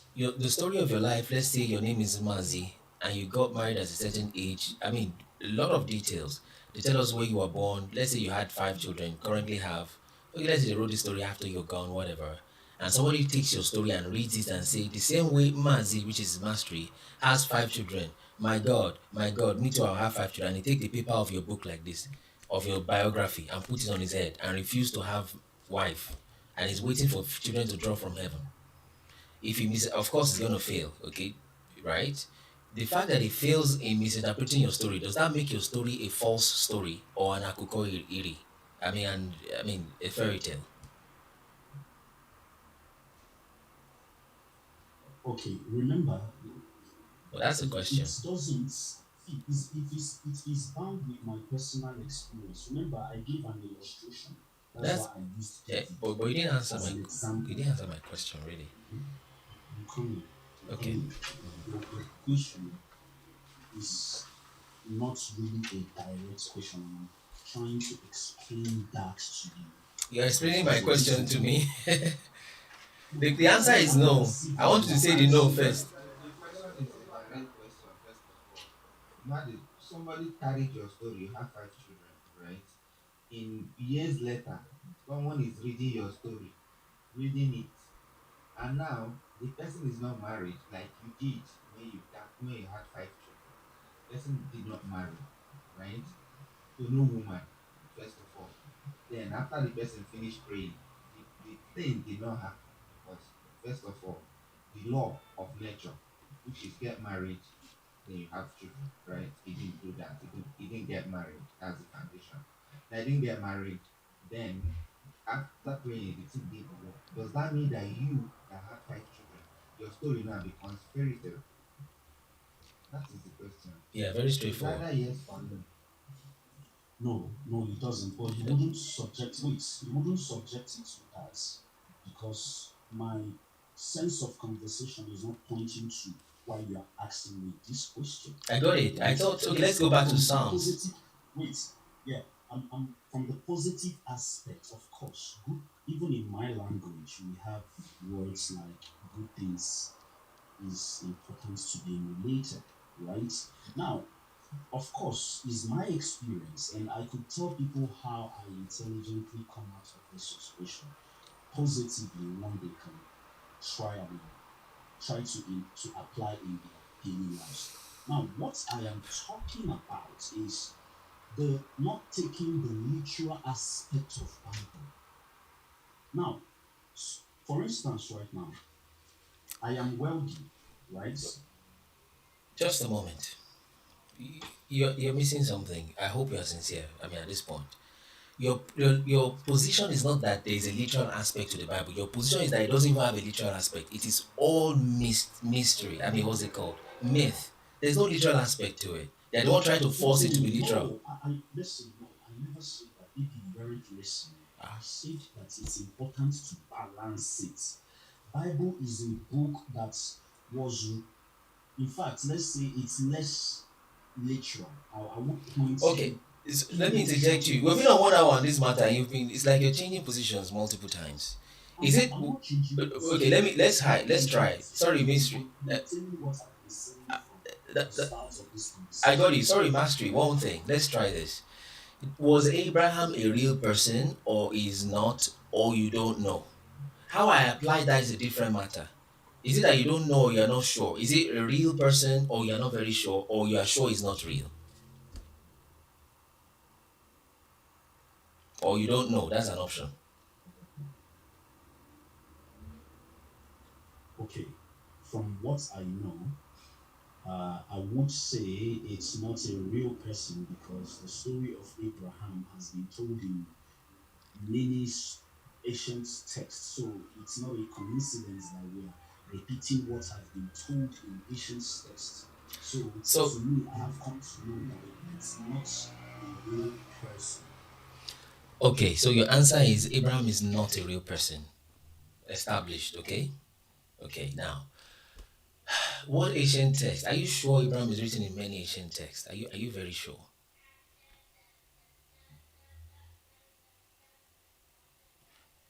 Right? And while you're thinking about that, the fact that Abraham is written in many ancient texts does not even it Isn't does it an evidence? Isn't it a proof that it could be a do you real person? understand?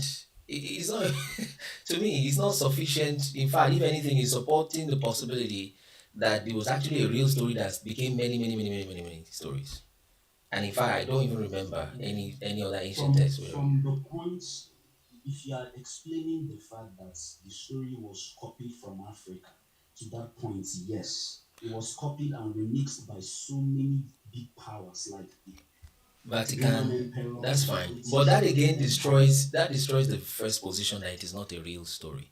It's not sufficient. You're better to say you Listen, don't know. listen, no, Okay. no, wait. It is not real based on the Bible interpretation because it's a copied story. Well, The that Sorry, Bible Bible version did not says it's a interpret. I'm copied sorry. I don't story. think the Bible interprets Abraham's stories. He told us Abraham's history, what he did, things he was known for. So Abraham's story it is not an interpretation.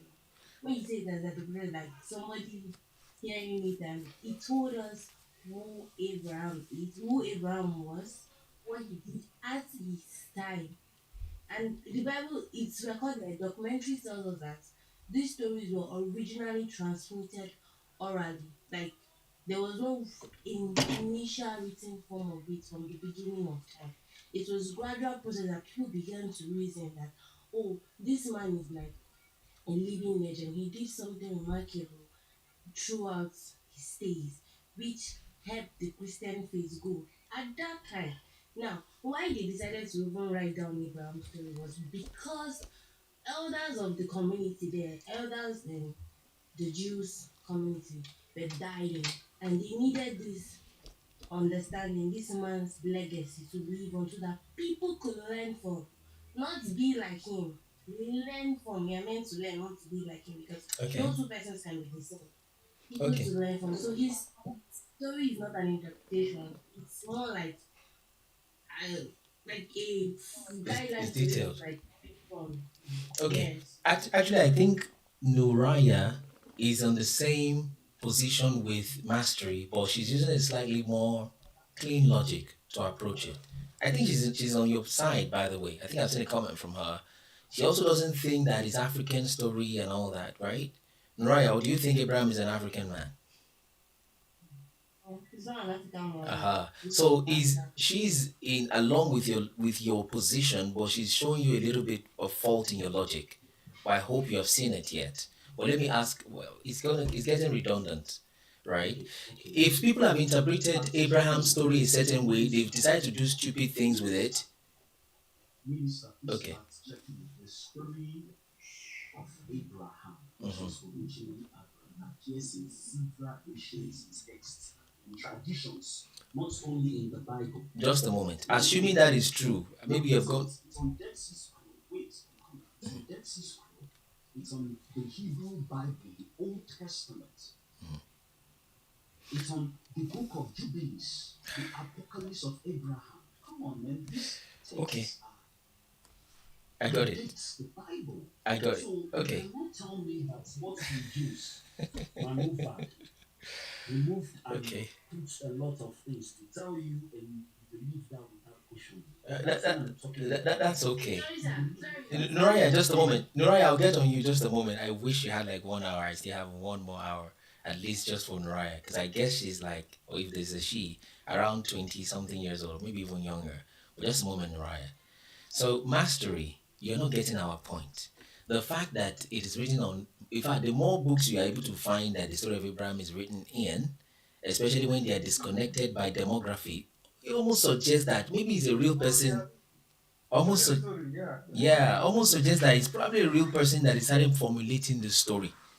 I don't know if you're getting me, mastery. You are bent and you seem to be fixated on the idea of interpretation and application. That's why I took your story as Mazi and said, let's say your story is written down. Someone decided to interpret it one way. Another person wrote your That's why story. I'm dragging this in. You have to understand what I'm saying. Let me repeat it again. Okay. First of all, the story we are all reading right now began from Africa. So somehow it's somebody's experience. Okay, you're contradicting yourself now. No, no, wait. I'm hearing you clearly because you are saying that it's possible it could be a true figure, right? Based on how the stories have matured through the course of time to where it is right now. Now, I'm taking you back, reminding you what I said earlier on. That's true to that because the story we are reading now was once an African experience copied. They took out some things which were not true, put the things that favored them in order to control Africa. Okay, let me That ask has you. been what I've been saying. That's okay. Maybe you answered the question wrong then, but I remember asking it very slowly, which you are better off retracting that answer I said, is the Abraham story real, or you are not sure, or you are sure is not real? And you said you are sure it is not real. So maybe you need to take that So back. I'm sure it's not real based on the interpretation of Western ideology. Because the location Long story short, is not not real. Minister, maybe he's mixing it up. No, You and are saying it's distorted. Yeah, if you say it's distorted, it's even better to say it's distorted than yeah, to say it's not. yeah. So the fact that someone misinterprets something, you said based on the interpretation, right? Distortion is not proof that something is not real. Do you understand? That's basic logic, my brother. it's also a it's also You know, he just I suggests it. understand It's not sufficient. I would it is sufficient. Why Sorry. would you say it's not sufficient? Now we are getting somewhere. It's not sufficient. It's not sufficient to prove that it was a fake story. The fact that a story was misinterpreted, right, and it was misapplied is not sufficient. It can suggest that it is false, but it's not sufficient. Just like I used your story, then from your own story you're able to get it that come on, that doesn't mean I'm not a real person. I could write your biography down. Someone decides to interpret it in a funny way. It doesn't mean you didn't exist. You could get that for Abraham, it's like you're not catching it. Right. So misinterpretation and misapplication. I want to move over to Noraya. Right. Misinterpretation and misappropriation is not sufficient to conclude that the initial story is not real. It's not sufficient. That's why I don't know. It's probably the best place you want. It is sufficient. It is sufficient, and I'll tell you why. Tell me. This is a colonized continent. Our history was hidden. In fact, I can tell even me that is speaking right now, I'm still learning. Majority of us don't know our true African history. My brother, you have missed the logic. Maybe it's the English language. It's not sufficient. Sufficient means beyond reasonable doubt. You are so sure that that thing didn't happen. Huh? No, It's not enough. Uh-huh. You said it's not enough. No, let's make it Sufficient simple. means it's not enough. Yes, and I'm telling you, it's enough because this is the reason. We were colonized. Brother, you can't tell me So that. when you say You it's can't not tell me that my sufficient, father. Wait. You can't tell me that. Like now, me, right? My father's mother, my father's sister. No, not my father. My father's sister, right? Married a village called Umeri in my village, in my town, right? You can't go and tell that woman that, oh, that area that they are answering that they did not exist. It's not their father. It's like telling them that's not their father. Doesn't work. It doesn't work. You know what you because It's almost insulting to them. But yeah, that's true. So mastery, you logic. that's not your father. before Eri came, Uh, before Western Eri came, Yeah. Eri has been in existence. Okay. So we know that It's still the the same thing we are Western saying world now. copied our story. They copied our story. They copied our story, which exists. Do you get the point? Yeah. Pastor, do you know that till today as we speak, till today, those people from the Middle East Israel, they still come to Anambra State to study things and take back. Then later they will bring it again and publish it. Yeah. Come on now. Mhm. It's not the So, they are let's still coming. maybe mastery has burned out. The use of English. It's the use of English. Listen, these stories are original African stories that existed. I never said it doesn't exist. Look at my points. Okay, off mic. You have contradicted yourself, but it's okay. No, I'm not contradicting myself. Okay. The same thing that I said where I've been establishing these facts since the start of this conversation. Okay. I said the story we are reading now is something that has happened in Africa. Then why are we arguing before? Over the time, they changed the story from the course of history Okay. down to this point. I got you. I think it's a little bit cyclical. Let me get somebody fresh. It's okay. What you are suggesting is that the Abraham Bible story is a rebranding of our actual story, right? And you're locked on that. Okay? Yes, I agree. Good. That's what I'm saying. I'm Based on telling the fact that And that's what we we're were saying. colonized and our history was was compromised. That's okay. It's a good place to just stay on. But No, but that's in what I've been saying. yeah, but what I am That's what I'm saying to saying. you, my brother, is to give. Well, I don't even know how to approach you now. Let me try somebody fresh. Maybe you are burned out. Noraya, please, where are you calling from? Is this your first time? We are done with you. But Mastery, Mastery, just stay on, okay? Me, I'm not. On. Don't worry, don't mind Mr. Isaac. Me, I'm not giving up. He's just kidding. So stay on. Noraya, how are you doing? Good afternoon. Noraya, you're muted. So where are you calling from? Is that your real name? I'm streaming from Lagos. My real Lagos. name is Vivian. That's like my go like something that I call it myself. Means light of Vivian, right? things. Okay, fine, brilliant. Okay, is this the first time you're seeing this live? Like you just saw this and stopped by? Yeah, this is the first time. Okay, there's an interview I want you to watch because I really don't want you to go away without us having proper contact. Okay, if someone can help me paste that interview for Noraya so that she can watch that, so that it's like she's in a busy place Sunday afternoon, so you don't forget that. Okay. So exactly what Eagle Prince. Eagle Prince is following back to back. This is what I was going to ask before my fuse was disconnected. The fact that they rebranded the Abraham story does not mean that the actual Abraham did not exist. It's not sufficient to establish that. It's not. Right, you see. So, uh, Noraya, can you still stay on if you don't mind? I want to hear you real time. I think your background is not that bad. I'm still available. Sorry? I'm still available. Available or you are here? Yes, I'm here. Okay, so do you know that interview? I want you to watch it, okay? Not really. Sorry? I'll watch it. Yeah, copy it and paste somewhere. You might forget. But do you mind telling us your age or your age bracket or for TikTok? 25. What year were you born? What year were you born? 2000. Okay, 2001. Okay, fair enough. Now, um, so tell me your position about this topic. Don't worry about the mastery situation. We might get back to him. Tell me why you came up. Do you have a question, contribution, contradiction? The topic is very much very interesting for me because I'm geologist. I went to geological school. So Oh, I just thought the for topic 4 years, like first degree or master's degree, or just a 4 years, just first degree. what's the full name of your course, if you don't mind, university, I studied Christian education. Christian education. Wow, brilliant. Okay, tell me, how is this interesting to you? It's when you see the Bible is a black African history. Mhm. It's a history, but it's not an African history. Okay, so tell me how do you find it weird. weird? You find it weird, right?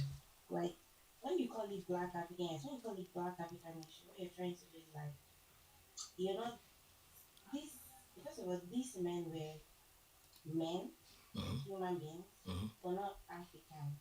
Okay. Yeah. Like the way we call Africans currently now, they're not like Africans. They had their own origination they came from. Most of them were from present day Israel.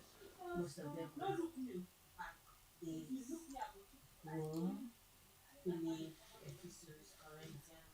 Okay. So it's not an African history where like we are reliving it. It's more like for the theological we call them inspirational people, which their lives is like a guidelines for us to follow and pick on the ones that works for us. Okay, quick one. So when I say pick on the one for us, Yeah, sorry. What is taught you? Is it University of Lagos or Nigerian University, right? sorry, come again. University of Lagos or It's a seminary. seminary, 4 years. Theological seminary. Sorry, the name again. Sorry, please, if you don't mind. West African Theological Seminary. Do you know who invented, who Is he an African that owns that school? Or Founder. yeah, No, he's a white man. good.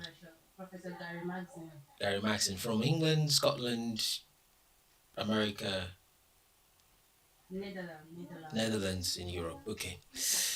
So this idea that what is inside the Christian, well, inside the Bible, they are men, their stories are inspirational, we should learn from it. Is it your own conclusion after going to the school, or was that what was taught as part of the curriculum in the school?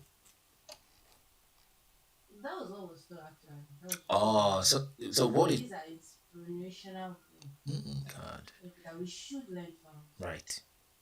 But so that means in that theological school for 4 years, they're like they really exist, because I remember the things you were saying the other time when you were interjecting Mastery, that's the guy, that is like they really existed, yes, and they were about to unalive. Those men were about to die, yes, and then their children started to make stories out of real experiences, but they are not fully accurate, especially the miracles. They just put it together to embellish it, to make it inspirational, correct?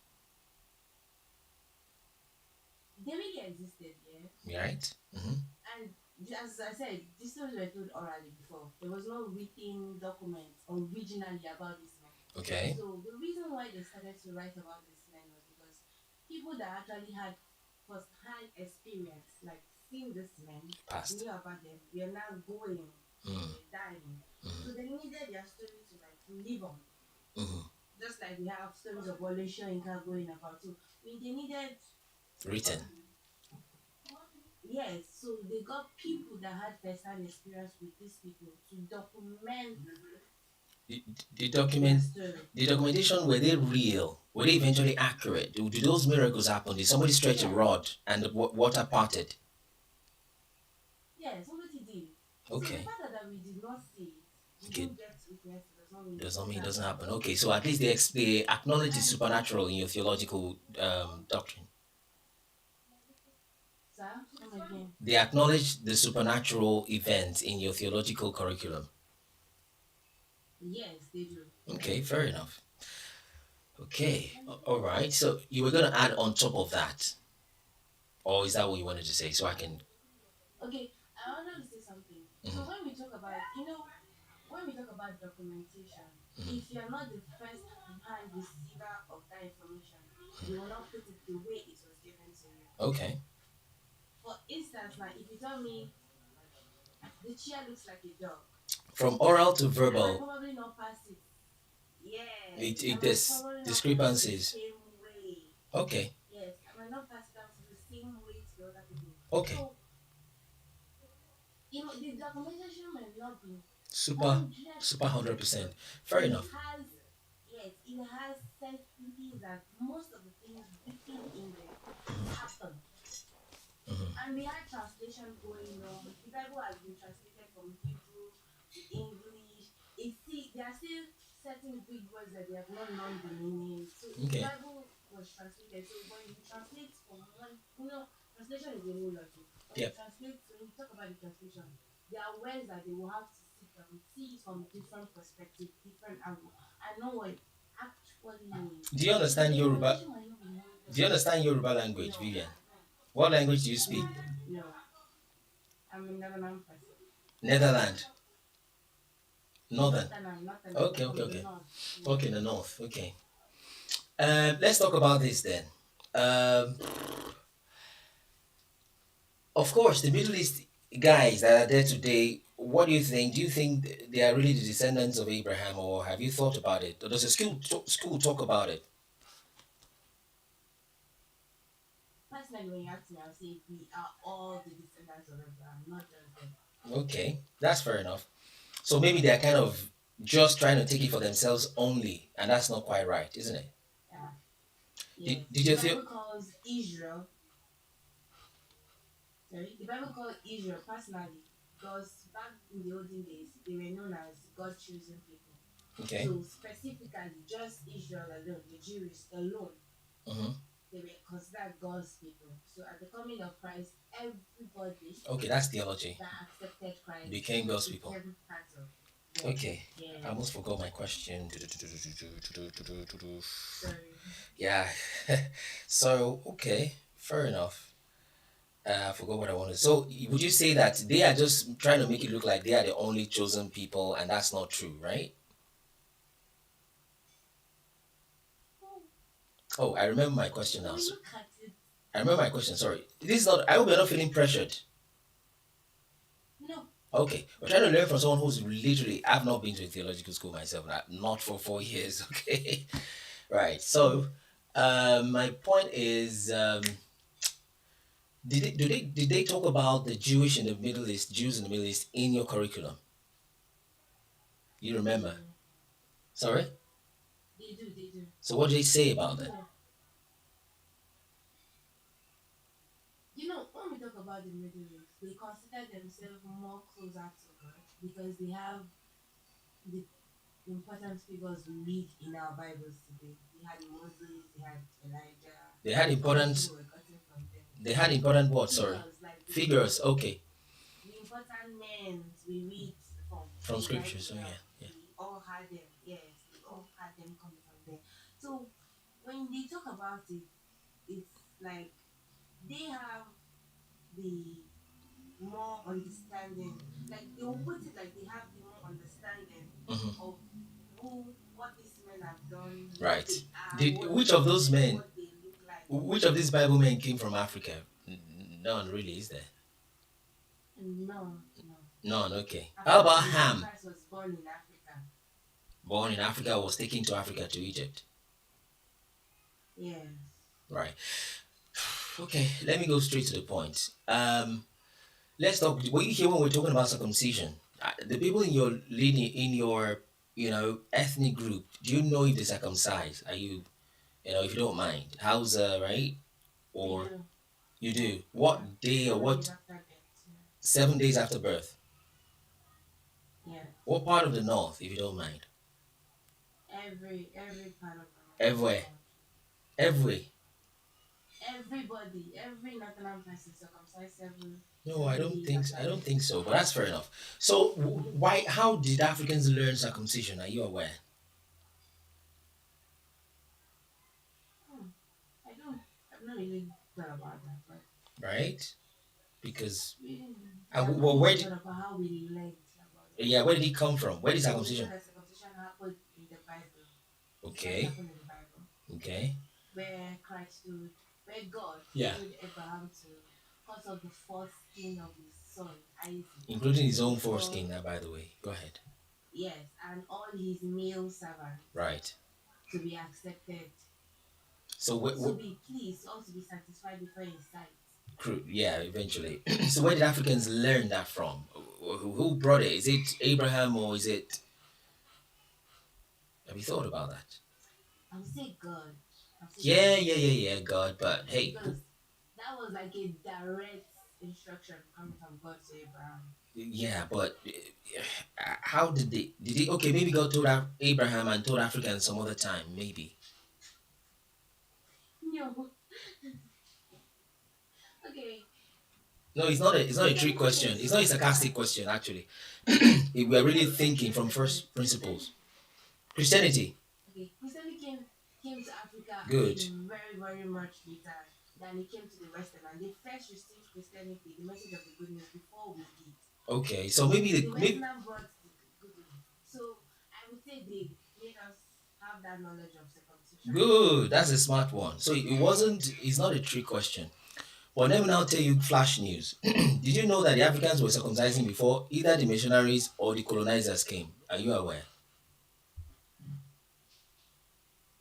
I don't know. I know. No. You're not aware. Good. It's something you should be aware of. In fact, if anything, they tried to stop you from circumcising, but you will not accept.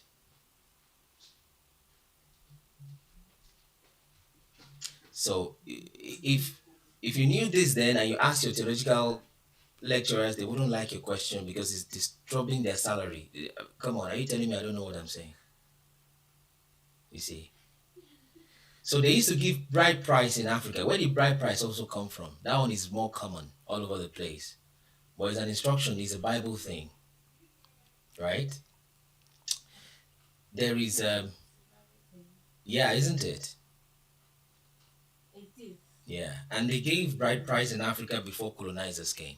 In fact, if anything, colonizers If you are not married right now, I don't think the fun part of your marriage is going to be the bride price part. That's the boring part. You want the white garment, you want the black suit and the white dress, and that's not really your culture. Long story short, what the colonizers brought, if anything, is that white gown and black suit. Most people, some would not even pay the bride price. Sorry. Okay, when we did African traditional, sorry, when we studied African traditional religion, that is us going back to the religions of our forefathers, even before Christianity came in, there were certain things that we already had. You understand? Like the bride price, the worship of God. We already had the worship of God.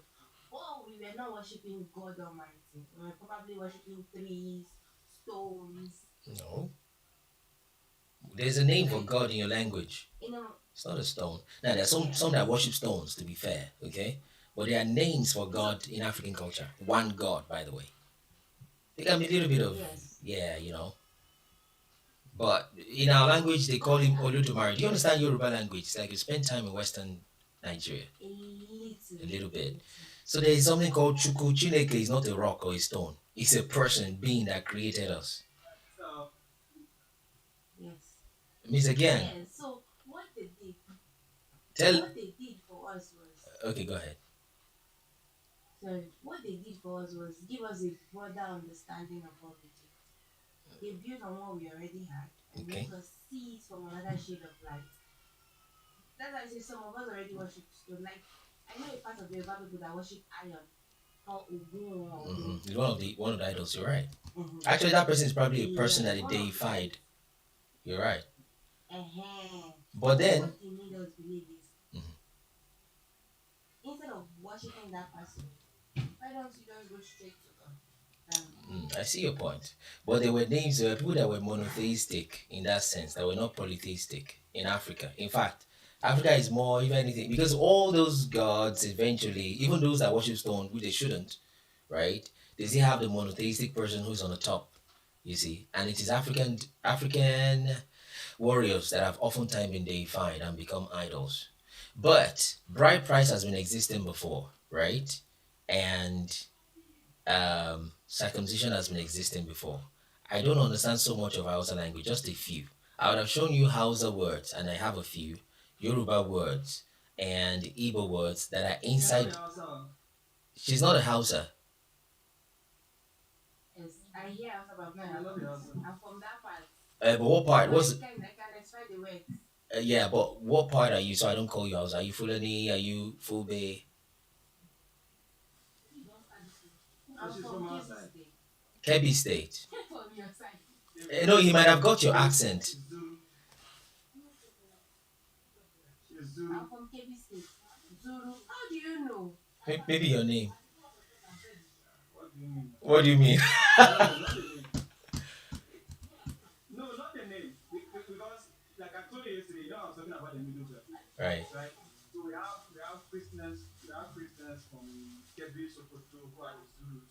That's the Bami, Shah Bami, and the Musa Bami, right? And I have an uncle that married a Zulu woman. She said, "How did you know?" Answer her question. When you hear Christian Yeah, band, we'll got it to the end. yeah, but when you're from Kebbi, I know that it's Zulu that are there. I'm from Kebbi. That's actually my local government. Okay, so he's got quite enough. Sorry, he's a god, I beg I'm you. just surprised. Nah, because you understand this thing. But you saying all Africans worshiping stone. Some are just laughing in the comment, but it's okay. So, long story short, don't forget the interview. I hope you have pasted it somewhere so you can go search it when we are done.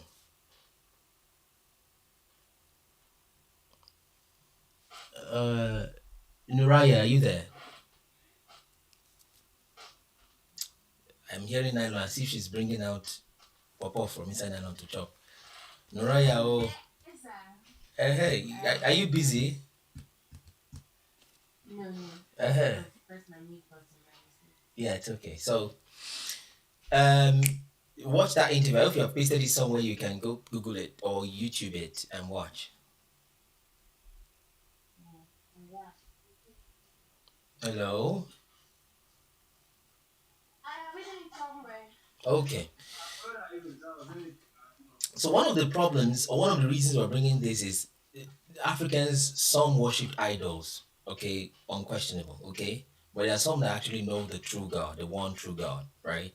But one of the reasons why this is important is there's been excessive. I can't even remember many of the advantages of it at the time I was talking to Mastery, but there's been excessive demonization of the African culture, which needs to be reverse engineered, needs to be unlearned. You see, and this is a big blow on the face of Western whitewashing of history. A very big blow if you can establish it in the minds of Africans, because they will see a pope doing incense in the Vatican. They will see a Sele man with white dress doing incense. I'm not saying any one of the two is good, but they will just all of a sudden assume one is good and one is bad. On what basis? Skin color. That's some of the things we need to reverse. I'm not saying Pope's incense is good. I'm not saying Sele incense is bad, but I'm saying remove that hypocrisy and remove the whitewashing from your head, from your mind. That's one of the things it does. It does a lot to people's psyche and their self-esteem, if you will. You see. So, Noraya, I wish you can stay unmuted if you don't mind, but I don't know where to continue. But we have found, we have checked the languages, we've checked the cultures, we have checked even locations, Bible locations written in recent maps, and we discovered that this story has to be an African story. Mariah, are you there? It's not an African story. Why do you think so? Oh, that's a rhetoric. Well, have you listened to the reasons why we say it is so before you can? I didn't start with you guys from the beginning. Of course, you're just reiterating your position, and I got it. But have you listened to our own evidence that I was counting on my fingers the other time? You have not. Okay, sorry, sir. No, no, no. I'm not But offended. you saying an African story, it's more like saying these people are not real. Exactly. You talk on story. Yes, that's exactly what I'm saying, and that's like, come on, isn't it? They are real. Real. Sorry. They are real. You gave an example the Okay. other time with Mr. Mastery. Yeah. Mr. Mastery had a wife, did Mhm. so many things, and I picked up his story. I misinterpreted. worked with it, and it did not. Oh, you didn't get me. Because I'm not saying the story is not real. I'm saying the Middle East guys are not real. That's my point. They are imposters. Okay.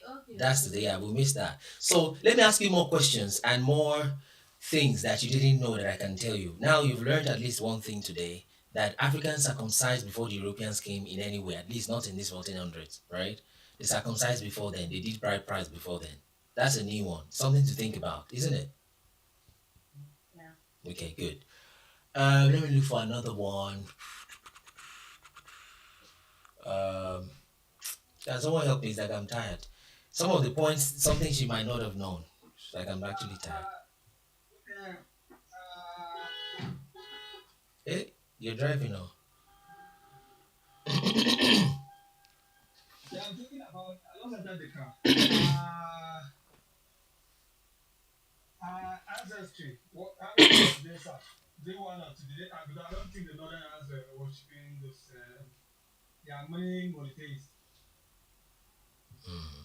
But I'm not sure she spends so much time among, in Kebi with grandparents and all. You should have heard about it. I did. We have Garmashi, we have You should have heard about it. Tarua Wanta, we have. Maybe without that God in the worship. Where did they worship? But then they worship. Tarua Wanta. Correcting her. I can't even remember. That's the two common ones I Okay, know. let's run through this. Let's run through these. Yeah, but they paid bride price. They paid bride price. They paid bride price. Which the white girl. Yes. Yeah, we've established that one. Some of the cultures. Let me try skin color. And then when a man dies, when a man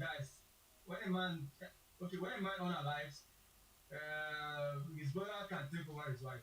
They don't have to Yes. pass down their culture. Yeah. Do you know that's from the Bible? What Mr. Gang said. Do you know it's from the Bible or it's in the?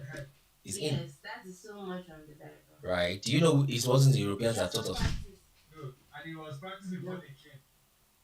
he was practiced before Do you get it? it was By the it way, started with Jacob or so.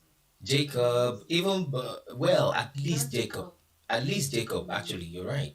At least Jacob. Judah. It started with Judah. Something. Very close. You're right. Judah did something very close because yeah, kinsman redeemer. So another one. Where do you think that came from? Judah did it, or God told you that? She said there was sorry, Mister. She said there was no party something. She wanted to say something. Sorry. We also practice where if you want to marry, I don't know if they still do it, but then if you want to marry, the man will walk.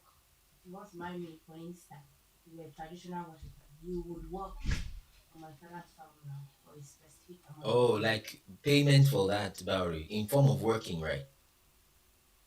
Yes, and that was what this Like Jacob did, right? Yeah, that's an yes, that was interesting what one. Jacob did. That's an interesting one. Of which Europeans don't do that. I hope you know, especially non-Netherlands people. No, they don't. Okay. Right. So now, question: where do you think? Let's say the Bible people learned it. Da da da da. So who taught Africans those things? What are your thoughts? How did it get to Africa before these guys came? I would say that was more like a cultural custom something. That was something people that I would say though. People sat down, believed these were things they wanted to inculcate in their custom, tradition, culture, which somehow aligned with what we have in our Bible. But circumcision is not. And Go ahead. as much as some people will say that is not coincident,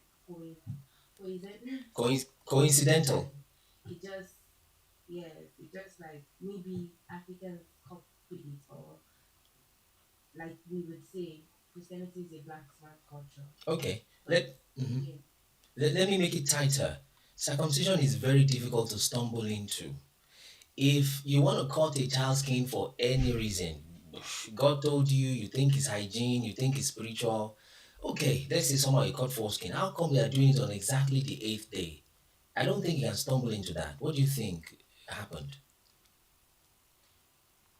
and the circumcision that I've had from African histories, not all do happens on 7 day. I think I've had the one that the man must be up to age, ready to marry, and then they cut off the first skin, which Yeah, is I very think. painful. Oh, exactly. It doesn't Very, make very sense. painful. By the way, I am thinking that the reason why the one I've even heard is not even about to marry. Why do you do that when you're about to consummate your marriage? It's going to make it difficult. But when you are in pain, I think that's crazy.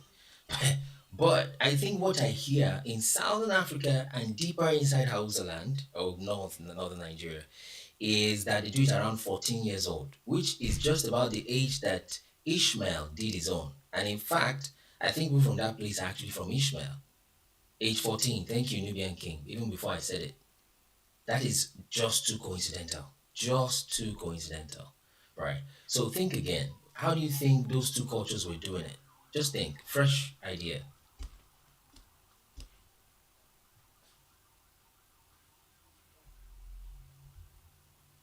That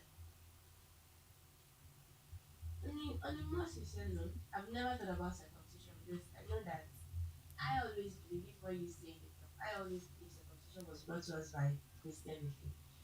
Then from the father I had that at much older age people used to say.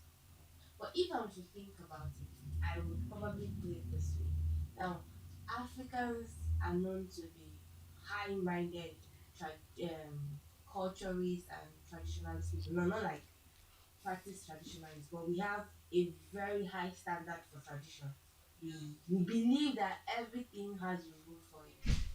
An African man will tell you for this to happen, this needs to be done, this needs to be achieved, and this needs to be achieved. So probably I would say this is maybe something people or a particular set of group of people, ethnic or someone at a particular time thought about in a deeper knowledge and felt like they needed to do it. They really needed it because when we talk about when you look at the penis with the foreskin, it does not look pleasant. It is one of the ugliest part of the human's body. Now, when you cut out the foreskin, it looks beautiful. It looks okay. So maybe the person. I still kind of disagree. Sorry for the echo. Sorry, I still kind of disagree. Two reasons why. Now, it's a possibility, only that it's not very probable. Did you understand that difference, Mariah? Okay. It's a possibility, but the probability is low. Okay, for two reasons. Number one, there's many maybe ugly parts, many places you could circumcise or incise or cut off. Okay, that's the first problem. Second problem is, why did it happen exactly on the eighth day? Most people that circumcise on the eighth day. Second problem. Third problem is this, that why has it not died out over the years? If it was a random thought, hey, to look more beautiful, more fine, let's just remove this part, it looks more nice. It should have died out and it's still there all the while. I think it's possible, but the probability is low.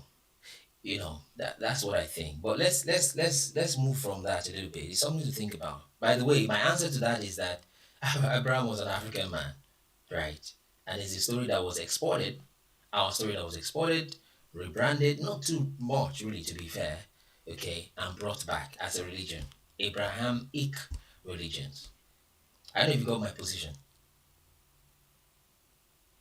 That Abraham's story is an African story. That the man is actually African, dark skinned. Nah, it's not. No, I understand. You are telling me your position, but you understand what I said. I know you don't agree, but you understand my position. Yes, Right. I understand what you Because it's more plausible. In fact, let me give you a middle ground. It's more plausible to say that somebody somewhere, like one guy was trying to say 70 80, they have taught us that practice long ago. Then they went back to the Middle East. How about that? That's right. That's a That possibility. don't mean that whatever happened there is not real. Oh no. Our argument is not about reality. We are talking about probability. What I'm saying is that that's a more plausible explanation that somebody came to teach us from Middle East than to say that somebody stumbled into it. You don't stumble into cutting a 8-day-old boy. You can bleed to death if you don't do it properly. The child can have problems.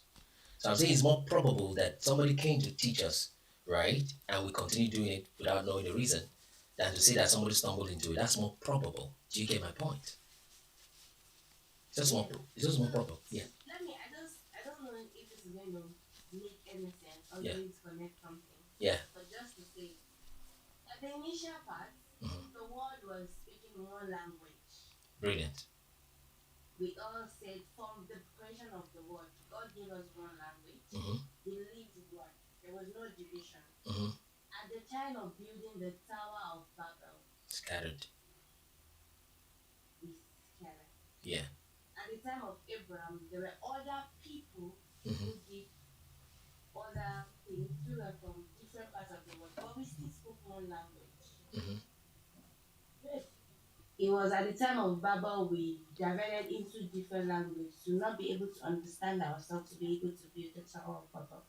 Now, I want to give this point. If we all did the same thing from the time of Abraham till the time of Tower of Babel, we had knowledge of those things, right? Now, if at the Tower of Babel we differed, we didn't differ from knowledge, we differed by just language. You were able to speak Yoruba, I was able to speak Hausa, someone was able to speak Ibibio, TV. Our knowledge went on with us. So I could say one man decided to leave where he was and move down to Africa with his knowledge and decided to start it over again in Africa.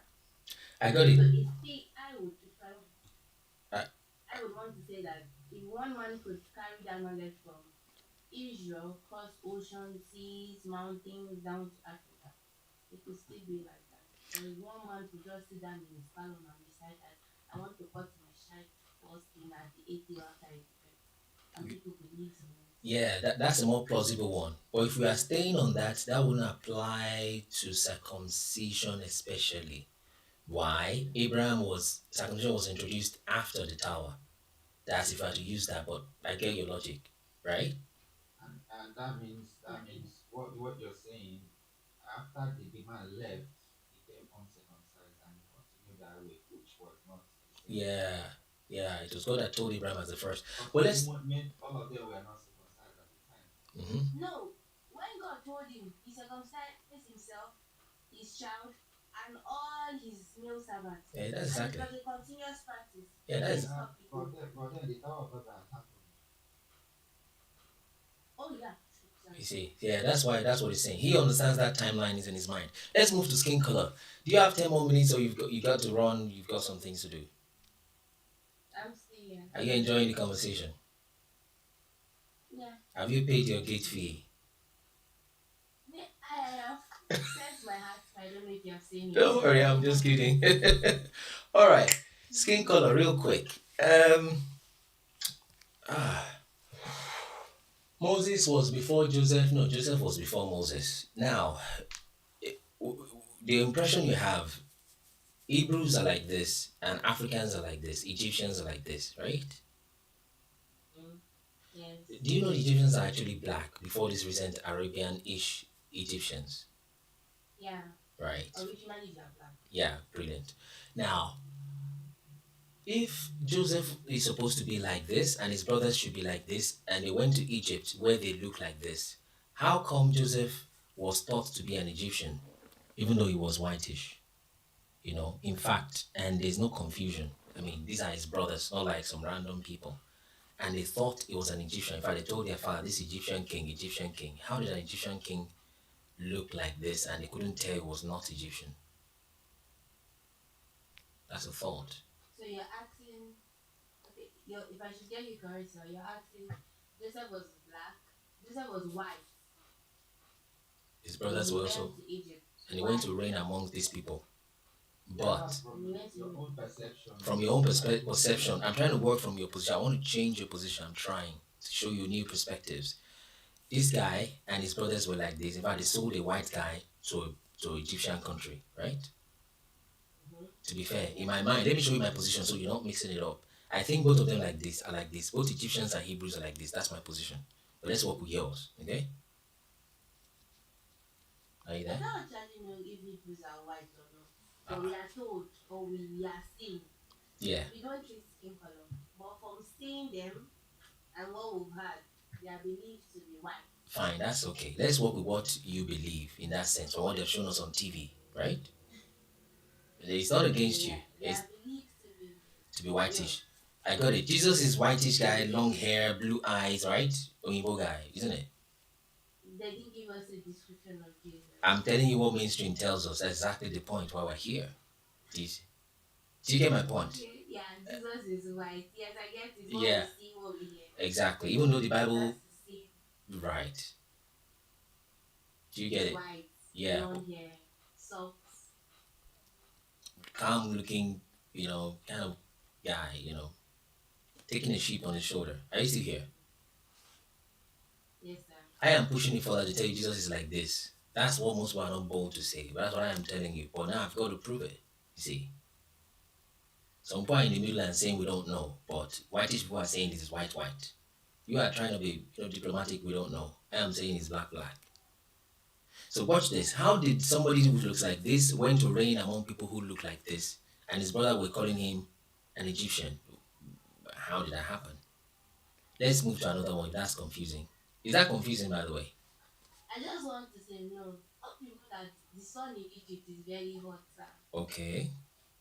So he can turn the guy to become dark. That makes us, yes. Okay, fair And enough. he stayed there from when he was like a teenager to his adulthood. Brilliant answer, right? So let's think about another one. How about Sorry. The sun in Dubai is also very hot. Those people from Dubai get that.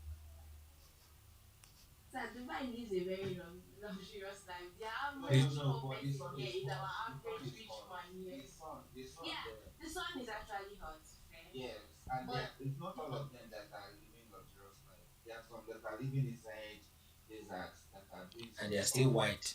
and their skin has it changed now? So No. It wouldn't change today. So that doesn't hold. But I was even going to let you pass on that, right?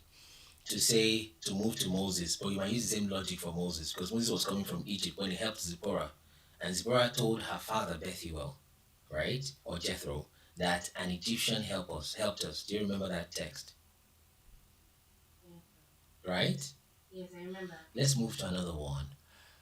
The one of Jesus. It's wonderful how you hide a white boy among black Egyptians. I mean, that makes it more obvious, if you ask me, to find the white boy. You see. Another one, when Paul. Okay. It's very hard you had the white. It's very hard you actually you hide the white person among black people because obviously that's like the easiest thing to spot. Right. I mean, everybody will know a white boy came into our town, maybe if a white family altogether came into our Egyptian town recently. African, you see. Another one is Paul. This one is maybe hard to get, but I think it's Acts 17, 18, somewhere along those lines.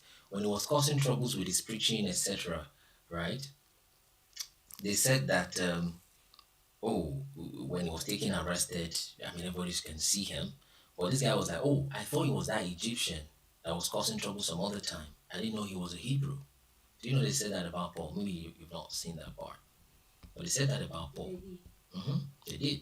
You know, then again, first Songs of Solomon chapter 1 verse 5. Solomon said, I am black. Have you read that before? So, yeah, I know. Songs of Solomon, do you know it's in the Bible? Yeah, I know. Solomon said, I am black. That's what he said. You know, I am black and comely. You know, he said that. You can just note that down somewhere. When the feet of Jesus was being described, although people can argue that is figurative, right? But he said his feet was like bronze, but that is burnt in fire, probably darker than this. Do you see? So, sir, when we talk about skin color, yeah, I'm from a family that they are all fair. Come on. My mom is fair. You have not been. I just want to point out one Okay, thing. go ahead. I just want to point out. It might not make sense, but that's just my only understanding. My mom is fair, my dad is fair, my grandma is fair, my cousins are literally fair. I am just like one black person. So when you see me, you will be like, nah, this cannot be your family name. But we traced it down, and we get to know that one of my paternal grandparents was actually fair. All right. Now, Joseph might be I the. might not actually know this. Yes, Joseph might just be. That's why I wanted to interrupt you. I don't think you've been to that Netherlands where your founder. What about the hair? I was going to get to the hair later. Your hair long as white people hair. No, my hair cannot be blonde as white. African hair Yeah, blonde as white. Right. Not Now, black. if you are going towards that direction, even if Joseph was fair, let's use him, okay? What about his hair? His hair also. Egyptian hair. No, We Egyptian actually hair. have people's hair that are not sleek and soft. No, it's usually Some people have sleek. hair that are strong. No, it's usually sleek. It's different. Not all. See, Not all. my sister, have you the Netherlands where this founder came from of your theological school? I don't think you've been to Netherlands before. Have you been to England, the United States? Have you seen Oyinbo? When you say Oyinbo, Oyinbo I've is. seen them. They literally call me. They did what? Come to our school. They come to your school. Oyinbo is very different. You will tell this is a different species. Nobody will need to tell you. You don't need They are very different. If, with due respect, of course, I have Oyinbo friends myself, but there is no way if you give birth to your parent, give birth to a child that looks like Oyinbo, it will make the news. In fact, your daddy may send away that mommy. One made the news some years back. Right. But let's even see how the child even grows, in the sense that the child will not have all that Oyinbo properties, gray or blue eyes, long hair, and white Oyinbo, pure Oyinbo. The husband will send that woman out of the house last. Where did you get belay from? Do you understand what I'm saying? A fair African is different. It's different, right? So, it's difficult for me to show languages, right? But, okay, since you're a theological person, let me give you bonus. Hey, when God was taking them out of Egypt, thank God you even believe the Bible existed. When God was taking them out of Egypt, he said he's taking them to a spacious land and a land flowing with milk and honey, right? Do you know Israel is much smaller than Egypt? Correct. Yes, sir. Israel was even created in 1948, before that 1914, but even before they did what they call the Balfour Declaration and Palestine Mandate in 1914, they were going to put Israel in Uganda, in present day Kenya rather. There's something called, you know, the Ugandan scheme. But I don't know if you've heard Palestine mandates before. You like Israel? Not really. Just a moment, my brother. Have you heard Palestine mandates before? Not really. I don't know. So it's one of those things how that nation of Israel came to be. Okay, but the point is, they were going to put it in present day Kenya before it failed. Then they had to manage what they can find. Okay, and started building stories around it. You see, so yeah, he was taking them to a spacious land that should be flowing with milk and honey. But that land is small. It's about 25,000 square kilometers. It's about 40 times smaller than Egypt, which is 1 million square kilometers. Okay, and it's not flowing with milk and honey at all. It's not a very fertile land. It was. It When? was. Currently, it's not. So what made it change? As of that time, It was fruitful, what made it change? All the things happening in Israel currently can make it change. like climate change or battles. Yes. So Battles. Now, as of that time, sorry, sir. As of that time, the wars were not. We didn't have countries. What we had was empires and nations. Babylonian, Assyrians, Persians, Greek, Romans, and so on and so on. So, so when he said he was moving them from Egypt, Egypt was an empire on its own as of then, not a country. And he moved them to Canaan, right? They built. They had a flourished land.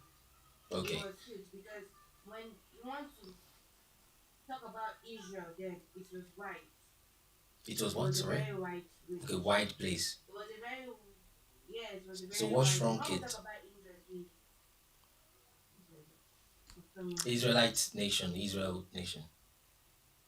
yes. When we talk about Israel, we talk about the 12 sons of Jacob. Jacob, Judah, Levi, Jerusalem. Those are persons. Yeah. Those are persons though. We're talking about the land. Which, yes, which are also tribes. Okay. They grew to be tribes, which makes up Israel. Now, the word kept on growing, and we kept on cutting this place. Okay. Kenya, cutting this place. Oh, are you suggesting Kenya was cut off of Middle East Israel? No, that was just an example, sir. Okay. You started cutting. That's not an example. Okay, got it. Yeah, we started cutting. We call this Kenya, we call this Uganda, we call this Canada, we call this New York, and so and so on. So, what do you think is the full You don't extent expect of the full Israel? full extent. Or should we need a map? Should I show you a map so you point to me? Just a guess. On a sincere note, I'm not a missionary student. I didn't study That's Israel. okay. Missionary students are ones that know like how wide Israel was No, it's there okay. It's compared okay. to what it was now. Okay. Currently now, I would give a fact that everything happening in Israel can cause the land not to grow fertile. So they bombed all the crops and all that. The bombs, the war, and so many things.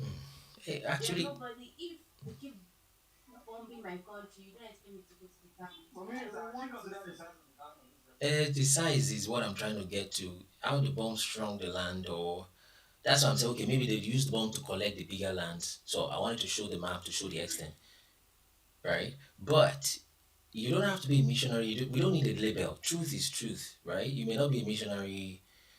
There's this idea of always putting labels on somebody that knows something. You see, fact is fact. You can be, I mean, if what the person is saying is true, it should be true irrespective of who they are. So let's leave the label on top of you are a missionary, this one is a missionary, I'm not a professional. If the fact, it's easy to see, right? But again, who do you think owned the land of Ham? Do you know that the land was shared between Shem, Ham, and Japheth? So who owned the land of Africa? Who owned Europe? Is this something you have thought about?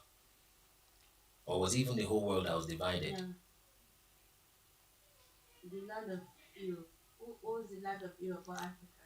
Among Shem, Ham, and Japheth? Or is the Bible even true? Okay, we've gone past that. So, where was the place that was divided?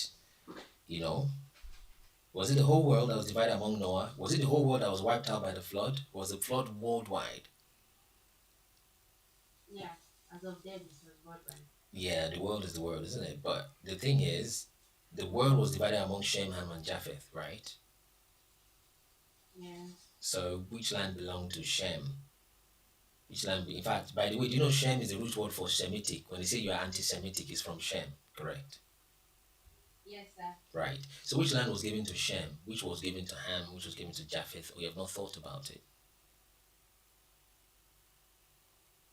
I didn't even think about it. We have not thought about You're it. giving me more things to think about. Yeah, that's the Think point. about it. Answer your question Yeah. next time. Next time, you ready to go? No. Not yet. So just write those things down.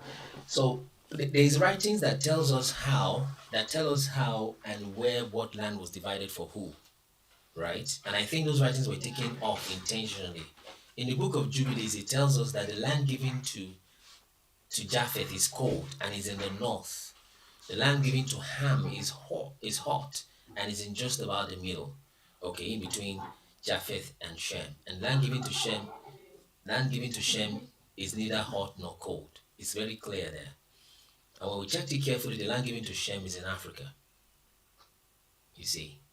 So that land didn't get barren because of bombs and all that, except Nagasaki or Hiroshima. No, it doesn't get barren because of that. It's different between people not having time to plant and the land is just a desert. That land is a desert. Now my question is, if because of being global warming, okay, let's say because of global warming, the land become infertile, right? Because it will say that Solomon killed 1,000 bulls. Where would you get 1,000 bulls from that place? So let's say global warming made it infertile and there's no much animals there. Did global warming also shrink the land to make it small? Genesis chapter 13 verse 1. Are you there, Nuriah? Yes, sir. The Bible says that when Abraham left Egypt and he was going to Canaan, I can read it literally here. And Abraham took Sarah and all that he had, and he went up out of Egypt into the south. So when he was going to the promised land from Egypt, he went southward. Yeah. No, not yes. You've not read that before. You sound like you're sleeping. I'm here listening to you, sir. You said you. Exodus 14:21. When they crossed the Red Sea, Okay. which is actually the Red Sea. Do you know Red Sea is the real name, not Yeah. Red Sea? It says in Exodus 14:21 that God caused an east wind to blow to divide that sea. And an east wind, do you know where East wind, yeah. yes. Let's check that one. You're already talking like a Yoruba woman. East wind care. Exodus 14:21. You said, Exodus 41. Yes. Then Moses stretched out his hand over the sea, and all of version am I using? KJV is fine. KJV is fine. It's better, really. Saying east wind care.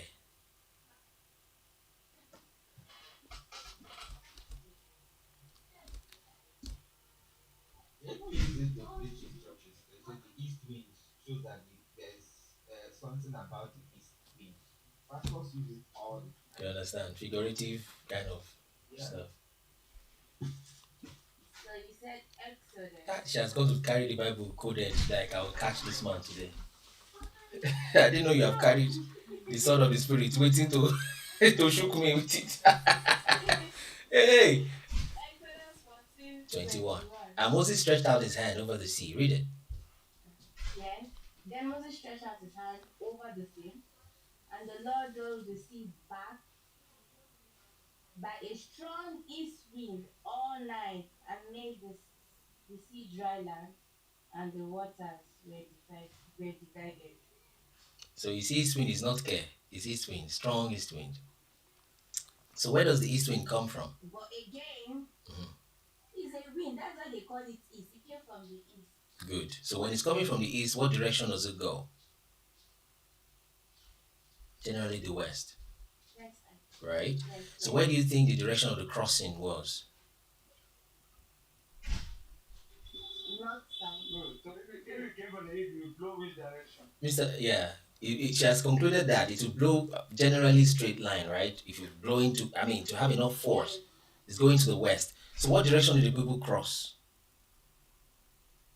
You went straight. Straight where? North. I guess should be north, south. North south is not straight. South. From north to south. Yeah. No. Where is it? Present day Israel. What direction is it? If you are leaving Egypt and you want to go to present day Israel, what direction will you go? The fake Israel is what I call it. Do you know your geography a little bit? Should I show you? I don't know, but I should guess it should be from the. I don't know. Well, let me show you. No, it's fine. Because I learned this thing. You need to. You really need to. But let me show you maps, Google Maps, okay? So not everybody, I mean, you've been very impressive, to be fair.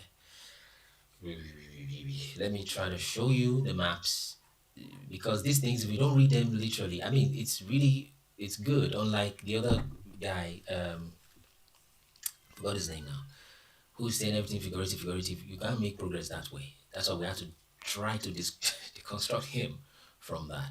So I'm about to show you the stuff now. Switch from here. Let's show the full screen, transition people from there. I don't know why the YouTube is having so low views today. But anyway, so let me switch this, switch. There we go. Yeah. Okay, look at this. So this is Egypt, okay? Right? So where is Israel? Well, let me just show you. That's supposedly where Israel should be. And I'm saying that's not where it should be. I'm telling you, Israel is here. Samaria, in fact, begins from here all through here, and it continues all to the south like that. That's a land, the land of the chosen people. But let's still work with this. So east wind was coming from here or from. Let me use my hand. Is the east wind coming from here or from here? 1 or 2?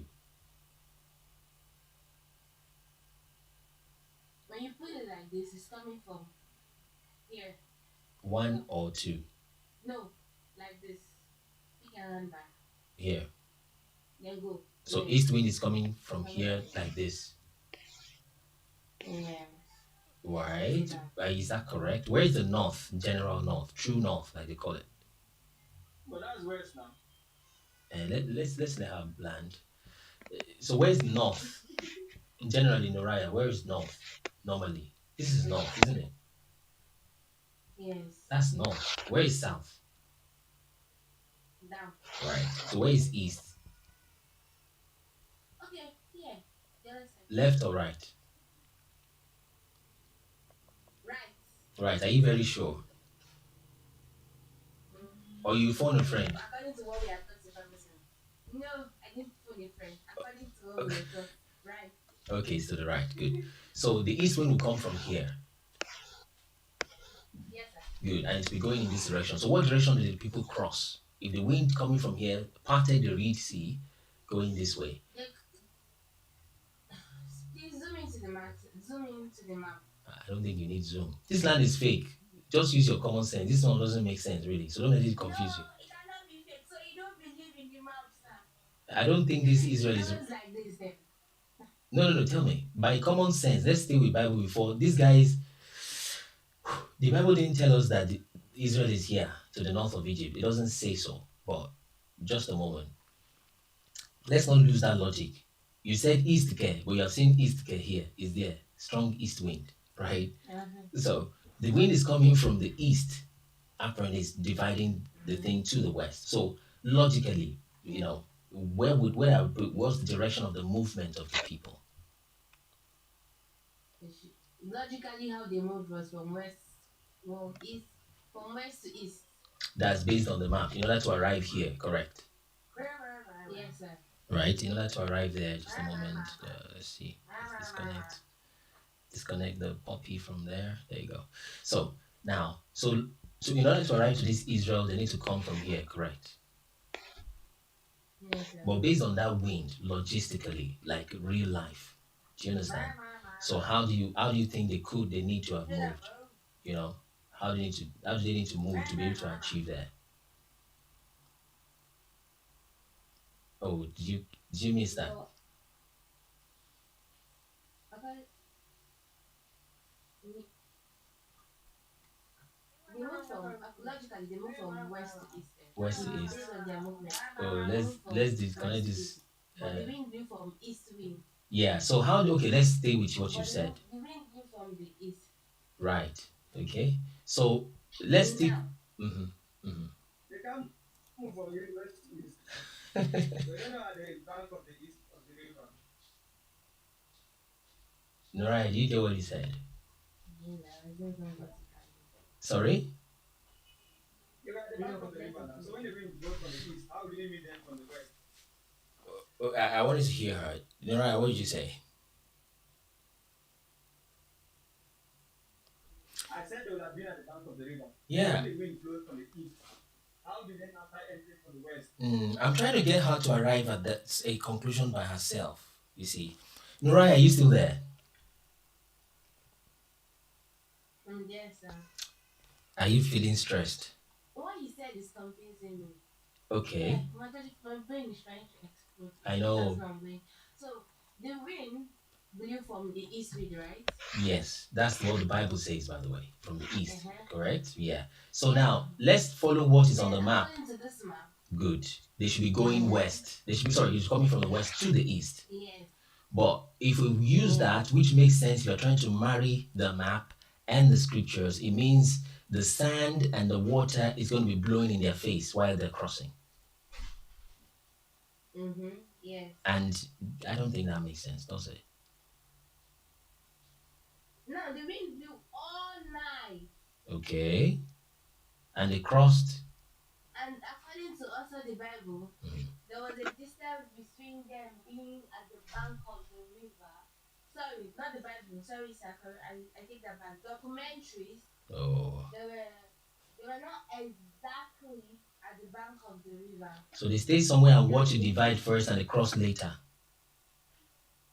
Yeah. Yeah. Not later, though. Right. When the river was divided. I think they crossed in real time. That wind had to keep blowing, and when it ceased was when the thing collapsed on the Egyptians. But why are you not considering the other possibility? And to be honest, sorry, sir.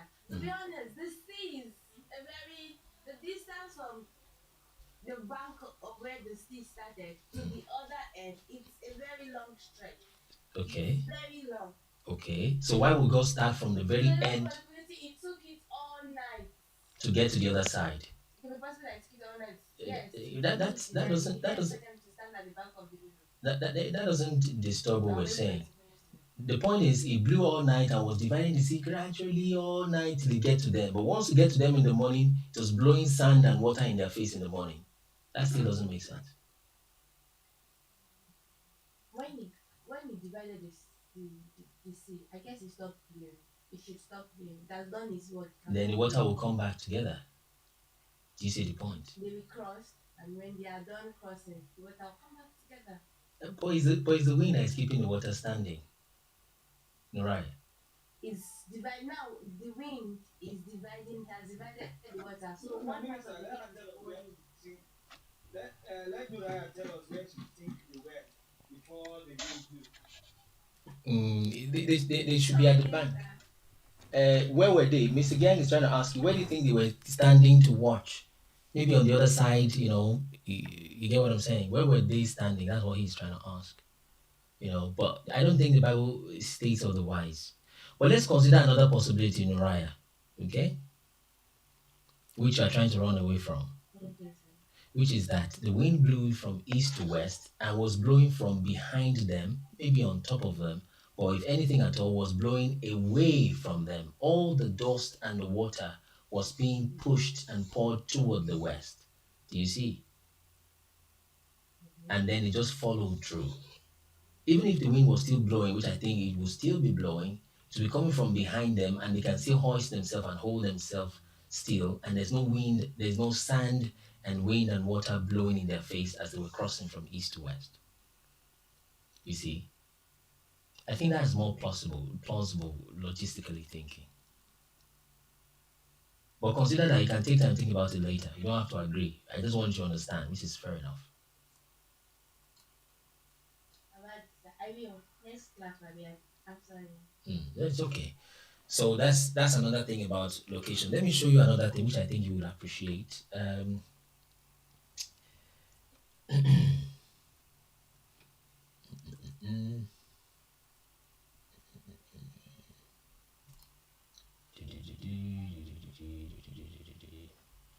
Different people reason in different ways. For some people, they require Chineke. What is this? Where is this really? Where's this place? Do you know geography enough? I mean, it's not complex, is it? Where's this? I don't know that place. I don't know geography. No, come on. Where is Can you this? zoom in a month further? No. Zoom out will help you. Where is this? Check if it looks like somewhere you know. Do you know where Nigeria is on this map? Yes. Okay, good. Okay. So where is this map trying to show? It's looking familiar, isn't it? Is that the Nigerian map? I don't think so. Hey. No noise there. I think it's the upper part of Africa. Brilliant. You're very smart, isn't it? That's it there. Just look at that. That's it. You see that part there? In fact, it shows a little bit of Spain. That's Spain. Yeah. Okay. So that's the little tip of Spain there. And that's the Spain thing right there. Got it? Good. So Yeah. this is Nigeria. This is Nigeria, isn't it? Sure, right? Good. I'll read you after a while so you don't get too tired. You said your brain was aching. So this should be around where Nigeria should be. In fact, this is that little tip of V in Nigeria, like River State, right? Yes, sir. That's it there. That's the tip there, isn't it? Okay. Yes. So let's keep going. I'll just release you after a moment. What is this? Judah. Right? Judah. What is this?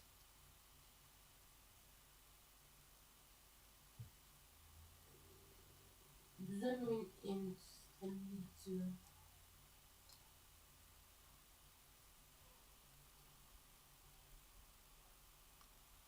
Can you read that? Alright, party R. That's Euphrates. That's an F. The E and the U together with the F. Euphrates River. That R is Okay. river. So how come you're having Euphrates River or Euphrates River in West Africa, where you have Togo, Nigeria, and Judah there?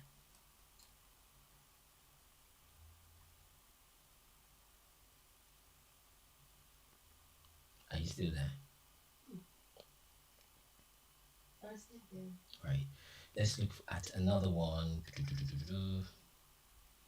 Because I'm wondering what's going on here. By the way, you didn't even ask where I got the map from. That's on your laptop. Of course, it's from my laptop, but I didn't draw it. Everybody has a map on their laptop. Well, most people I do. literally asked for it. Some people do. Mr. Gang is laughing. So this is Guillaume de Lisle, a Northwest African map in 1707 was when it was made. Okay? And the question is, you're not going to see Nigeria in the Bible because the name Nigeria just got given recently. Okay? So everybody laughing, you buy not serious. Don't mind them, funny guys.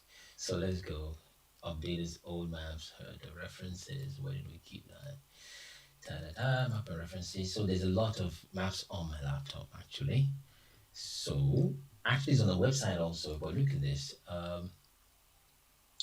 Okay, let's try maybe more maps only. Am I sure? Let's see what we can find here.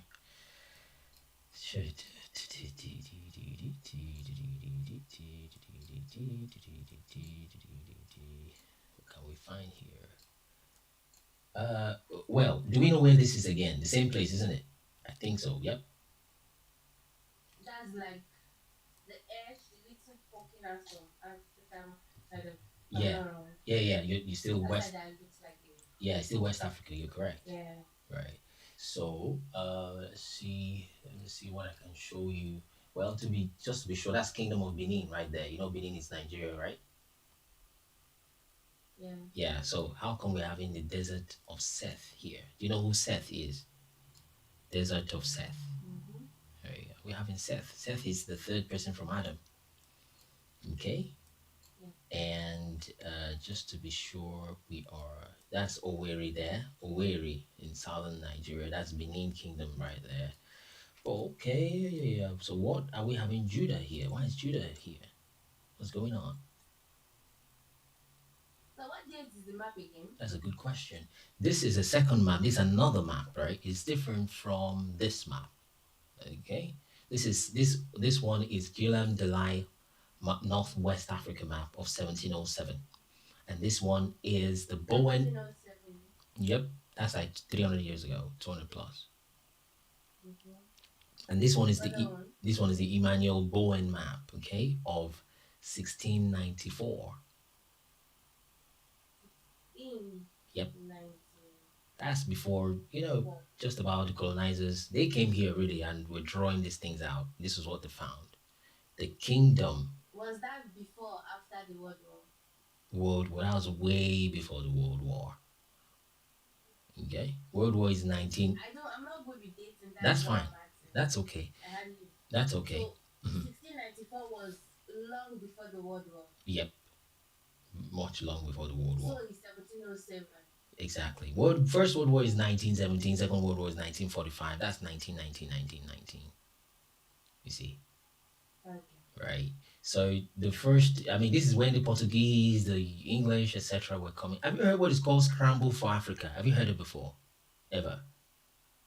I think I have. but Tell not me. really searched What did you hear much about it? What did you Like, hear? I just heard it.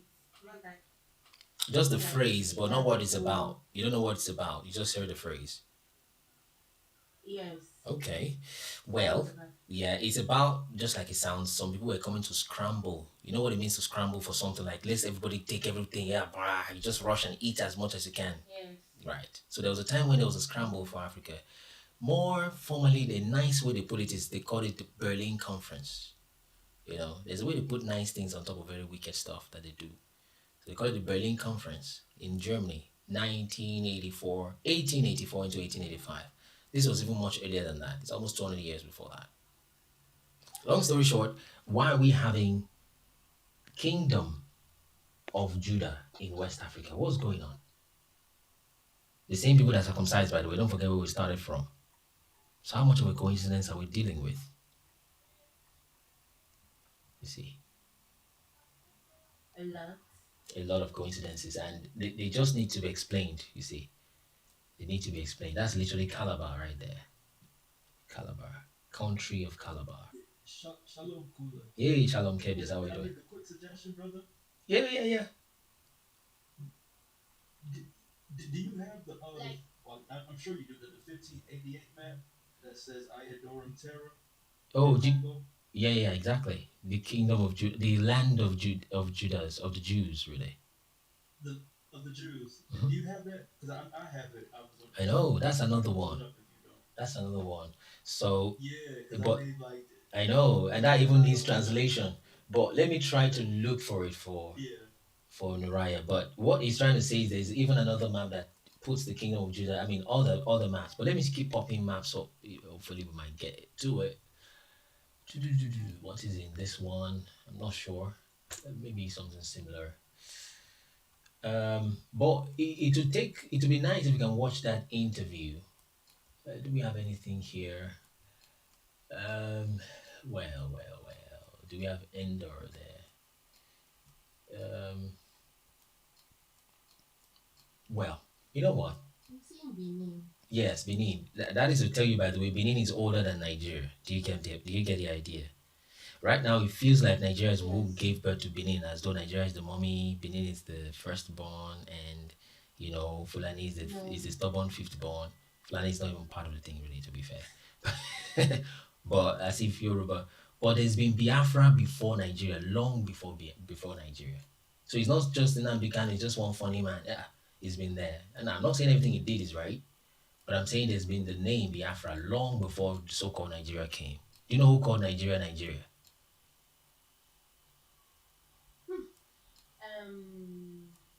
Oh my god. I did that. It's one small girl like that. Somebody's girlfriend. Is it not a woman? Exactly, that's my point. Somebody's girl. It really is. They were not married. Okay. Look at it. That's Biafra. Well, it's called Biafra here. It's Biafra, really. Phone a friend. Let somebody help in it. Or ask for a vote. The crowd can vote. Kebis, what are you doing? You're singing. It's zero play. Right. Let somebody help in the comments. Who named Nigeria Nigeria and when? What's the meaning of Cameroon? Cameroon means the river of shrimps. It doesn't have any meaning. So there's no way you will search Cameroon ever, you ever find it in the Bible. But you can find Yaoundé, which is like the Hebrew word for Jews, Yahudi. So let me show you the big map, the one that, so that it's better I'm showing you these other bigger ones before I show you the, what we then did, Noraya, is to combine, someone has given you the name, is to combine all these maps. We have combined all the maps into one so that you're not popping between 12. There's literally dozens of maps and references. We then superimposed everything into one map. And this is what we came up with here. Let's see if it pops open. This. You know, I told you Japheth is from here the other time. Yeah. Right. So this is what we came up with. Some of you are listening and enjoying the conversation, and you're not as bold to ask, make a request. See the way they full ground. Request comment section is full, but she's bold to at least ask questions, right, Kevin? That's why I like it. You know, Right. her questions are very innocent, and she's listening. Yeah.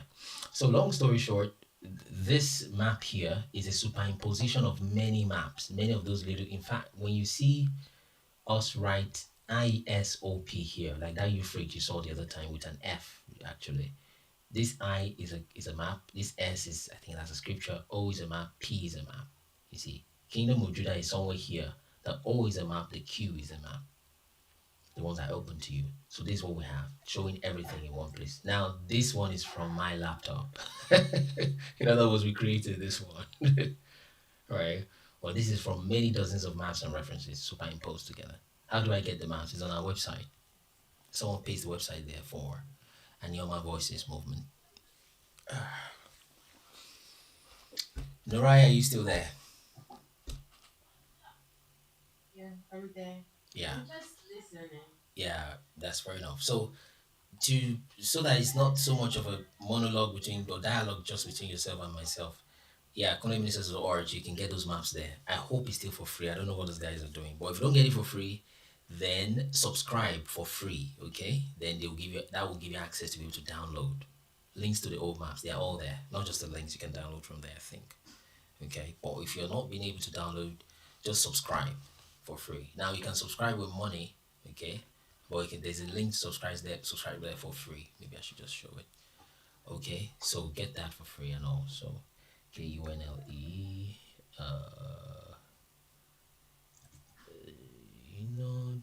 keep it to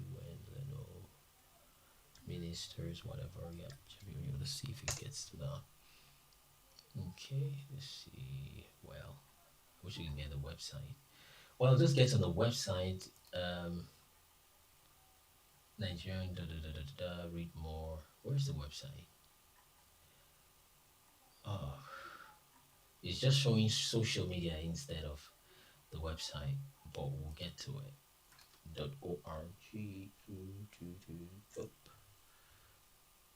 Is it hiding the website? Interesting. Interesting. Okay, let's try this. I think it's aggressively hiding that website for some reason. Are you joking? Cut this. Paste it as a. Okay, we're on Bing, right? Let's get off of Bing. So most times it's Google SEO. Okay, that they did so. So when you, straight away. So when you get on the website, you can have a place to. I'll just start to begin to close here. It's been a long time we went this long. We just had two very important customers. So maybe we were praying for customers every day. We just did a casual prayer. God bring customers today, but we have two very strong customers that like plenty questions. So when you come here, you can subscribe for free. Okay? Click. But of course, you can also subscribe with money. This is the website. So this is what the website looks like. Yes, that's what it looks like. So, but the interviews we've said to go watch, you can find those on the website, but it may be easier for you on YouTube. Of course, there's a YouTube channel, okay?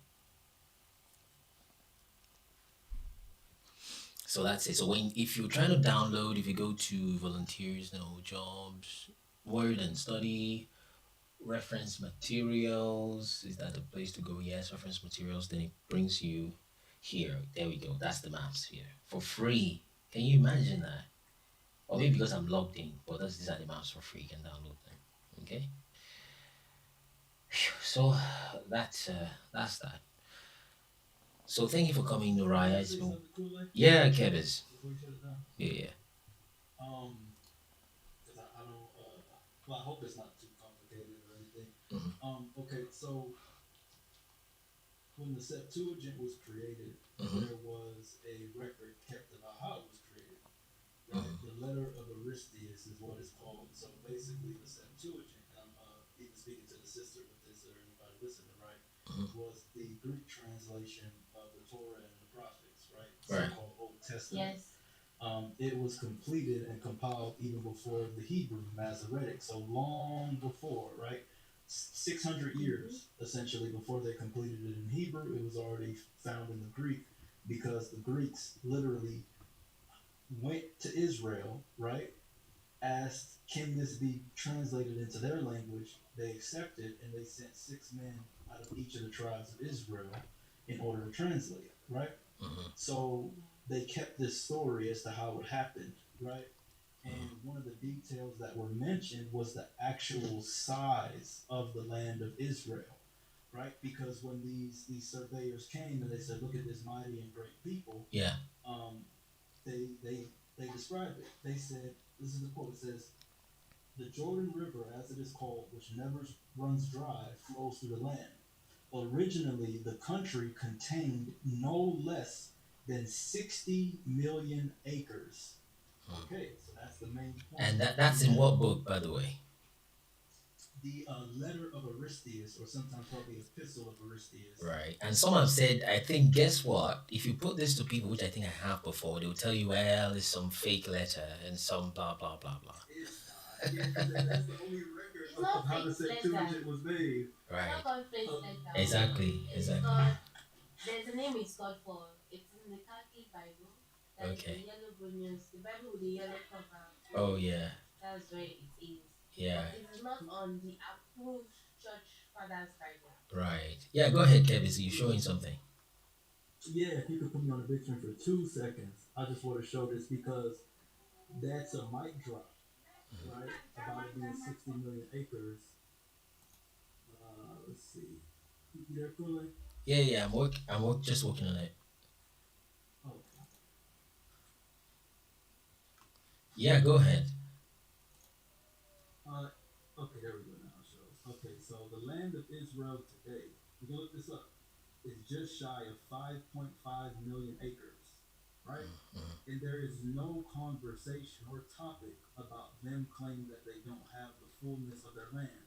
As a matter of fact, if you go to their constitutional document, they measure out the 12 tribes land. You can literally see this.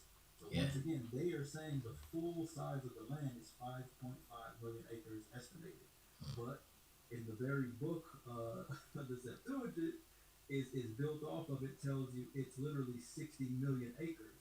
So this is what that would be in the North African. Yeah. Perspective, right? So, right, perspective. But then this is what it will be if we place it over sub-Saharan Africa. But obviously the measurement isn't a perfect circle.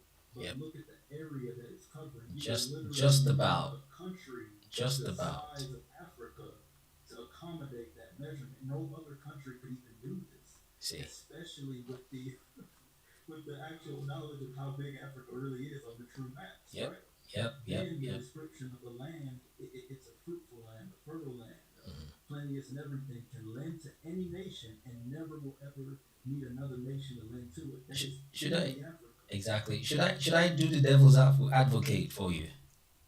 Who's up? Okay. To tell you how stubborn people have been and how stressful it can be to host this thing every day. They will tell you the definition of acres in that book is different from now. There you go.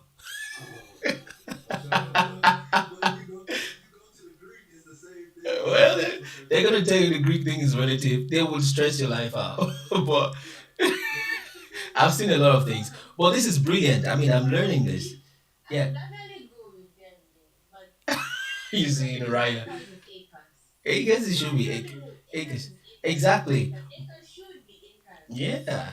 The Greek word might not mean the same thing for English. It is the And same what it means thing. is that in translation, if it's what it is in translation, then acres should be acres. It is. It's simple. But go ahead, Kevis. But Kool-Aid, right? They gonna debunk it in any way they can. I'm telling you. That's not what it says, Right. right? You know. So the Jordan River, as it is called, Yeah. which Yeah, yeah. 22. which oh yeah, there we go, which never runs dry, Yeah. flows through the land. Yeah. Originally, the country, Yeah. right, contained Mhm. not less than 60 million acres. Yeah. Wow. 60 million. You see, How big that is? that's a lot of real estate. Yeah. So all of this, that's what I'm like. It's a lot of real These estate. type of facts, Right. they're always gonna call it pseudo. Yeah. Because it disproves their It lie. disproves it. Like even down to them saying the Book of Jubilees, Enoch is not part of Scripture. It's like who said that? Exactly. So what I try to tell people is, while they're trying to debunk everything one after the other, that's very easy to do. You can take a little thing somewhere and flip it, and take that one and flip it. But I tell them, consider everything as one body and try to flip everything together at once. That's why I try to put, to remind Noraya. I'm not saying she is, but I'm trying to remind Noraya to say that how come it is somehow a coincidence? Well, circumcision coincidence, bride price coincidence, this culture coincidence, dark skin coincidence, the land size coincidence, the fruitfulness coincidence. Come on, how long are we gonna go? You know, it's yeah, but we got new guests, so I'll let Noraya take time to watch the interview and stuff. Jules is here. Is Jules from Kenya or Uganda? Jules. Well, let me hear from Nubian King. Hello, Pastor Philip. Yeah, my brother. Yeah, I did a little bit of psychology.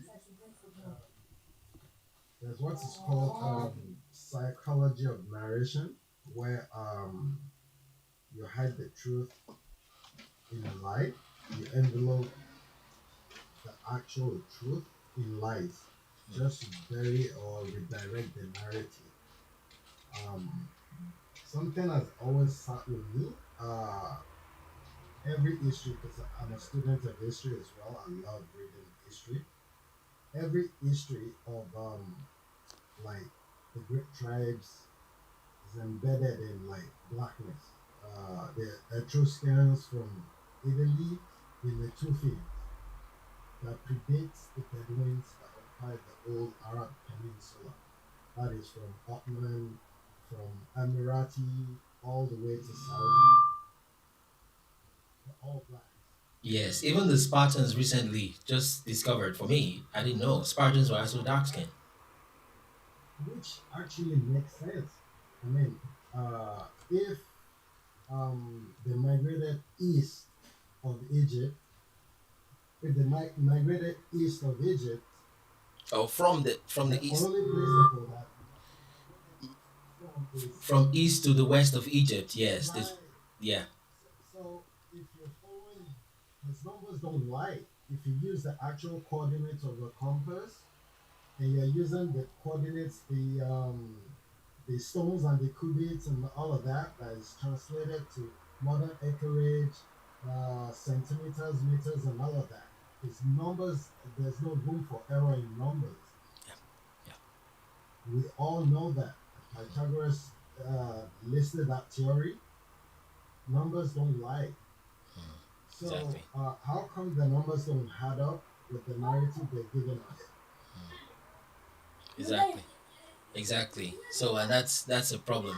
But then they will look for a way to try to tell you that numbers lie. They will tell you numbers last week is not the same thing as numbers today. So it's crazy. You know. Right. The Yeah. actual tribe, um, according to history, not the Bible now, Yeah. for the Middle East, they call Natufians. Mm. In Natufians, the chocolatey, they're not as dark as the Sub-Saharan, but they're more of like the Fulani kind of color, Mm. according to history research and all of that. So the Natufians is set to cover all the way from like Sudan, Egypt, Ethiopia, all the way to like the borders of Europe, Mm. the size. Um, deep down, all the Crete Island, Malta, Cyprus were all populated with black people. Mm. Mm. And if you're going by that history, all the ancient, boats discovered in South America is identical to the papyrus boats that were found in somewhere in Chad, around Lake Chad in Nigeria, that was 12,000 years old. Somewhere in Libya as well, they found same design, same concept of both. If there's no interaction or relations between this tribe, I don't think they'll be using the same tools, same medieval tools. You understand? Yeah. So there's a lot of hidden part of our history, and they rightfully doing that just to hide our true identity from us. That's the part that I want to bring it down. Yes. Yeah. And aside from the scriptures, Mm. from the scholar, academia, Yeah. the research they've done, things they're putting out there, and what the truth I see. That's just really it. It's what we try to do just about you know every day to get people to see these things. But then let me see. Somebody HZ is trying to come up. Let me see. Okay. Uh, well, it's a good place to end it today. Uh, we'll meet tomorrow. So we're here 10 o'clock every day, 10 o'clock UK time every single day. So come again tomorrow. By God's grace, we'll be here 10 o'clock, and we try to push this. We start by reading scriptures to get our hearts refreshed, because at the end of the day, there has to be truth from your heart. Your heart has to be pure. You see, and that's how we are able to be custodians of these things, right? Mirhain, are you here intentionally? They're gone. I think I flipped something on that keeps bringing people. Okay, so let me appreciate those who are on the live. Then we close. Or is there any other questions? Just come up. Let's try to push a little extra today. Let's see. Any questions, especially questions? Breath, have you been up before? I see Dio. I don't know if they've been here before. Let's push a little bit. Ntwele. Ntwele has been here before. Believers community, you can come up. Timmy Tope. I don't think I've seen them before. I don't think I've seen Ino before. Loyal. Peculiar. I don't think I've seen them before. Just come up real quick. If you have questions, just 60 seconds each. Won't keep you so long. Hello. Jeek, you can come up. Ogayinka, you can come up. Anioma Voices, have you been up before? Anioma Voices, I'm not sure if Anioma Voices has been up before.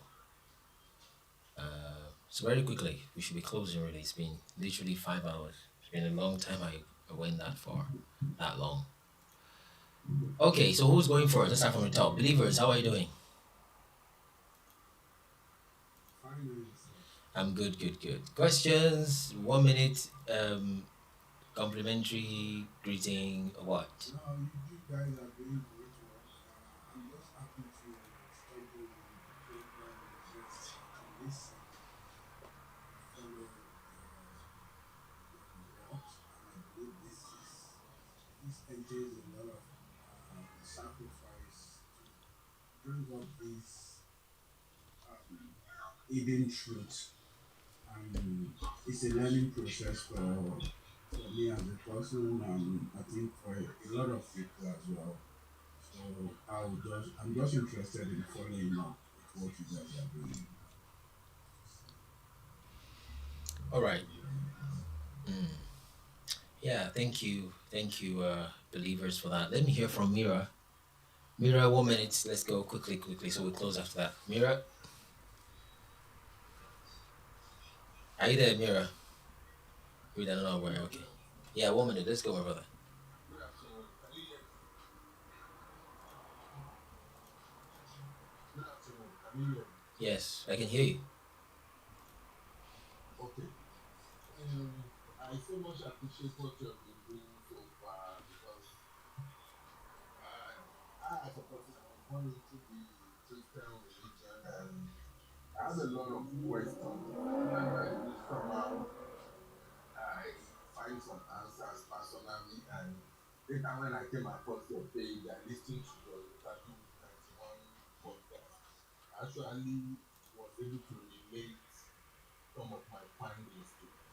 But there is this one that has been popping up in my head recently that I would like you to help me look into at your own personal time. Or if you can address it now. If you look at the African culture, let me put it now, there is much of similarity between the Yoruba culture and the Igbo culture in terms of sacrifice. Are you hearing me, please? Hello? Yes, I can hear you. Hello, I can't, I can hear you. you can hear me. Thank you, sir. There is this similarity between the culture, let me say the indigenous belief culture of the Yoruba and the Igbo race in terms of sacrifice, placing of sacrifice in different junction and everything.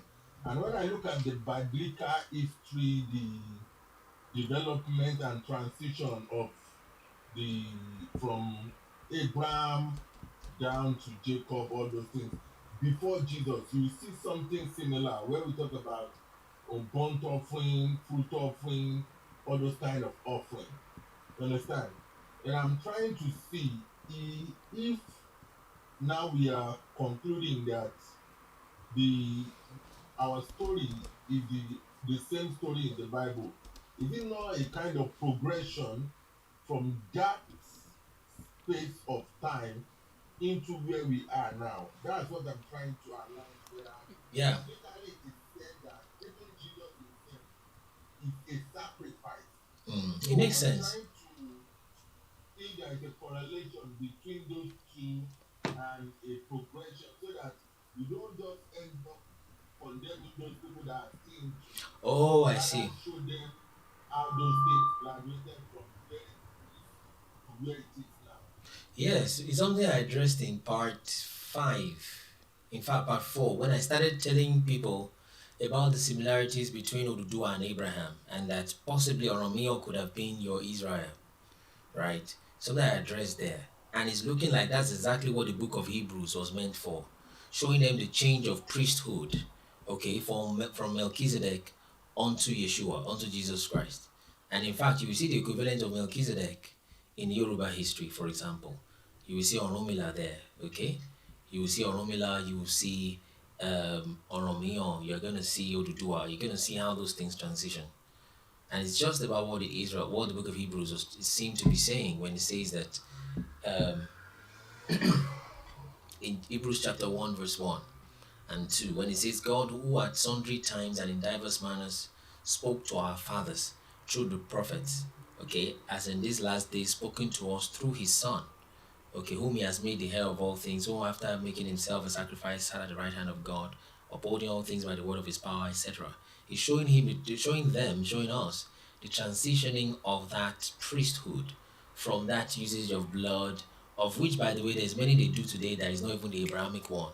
Of course, a lot more, right? Because once you start seeing graven images, start seeing shigidi and all those carved images, that is something they were told not to do. So you know that one is completely off. Okay, you see, yeah. So those practices, they still have them in Ghana today. like the Omowo festival, okay? Among the Gadangbe's, they still have many of those things, right? But the thing has lost its meaning over the years. Okay, so we're saying, hey, this thing is now here. That is why some of the practices still hold, like circumcision is still right to do. It's not a wrong thing to do. You still have bride price there, very important. You still have respect of parents, is still there, and elders. So those things and the morals are still there. That's why you can't throw away everything. So the problem now is how to now begin to decipher. So yeah, it's something I've addressed in part 4 of that World History series. Thanks for bringing that up, Mira X Interiors. Thank you so much. So Leonard, are you there? So let's be encouraged to partner. Okay, if you are, some people have asked before, and I don't know if they've gotten the information. If you want to partner, let's say you want to support the ministry, it's something you can do on the page I showed you the other time. Okay, so just go to that page and click what you're able to do to support. Orion's belt is simply Orion. Oh, I don't know what Yoruba calls Enyo or Eniyo. Okay, Eniyo is like Eniyo, anointed person or chosen person. Okay, so it's something you can do. We have a course, okay? We've called Reason and Learn. So search Reason and Learn.com, you come on that, you get out together. Nigerian student, are you there? Leonard, are you there? Who is there? Can you speak? Yes, I am. Yeah, Leonard, good afternoon here. Good afternoon.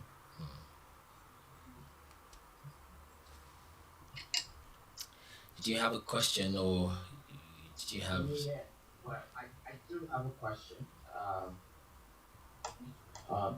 Based on your title, the Bible is Black African History.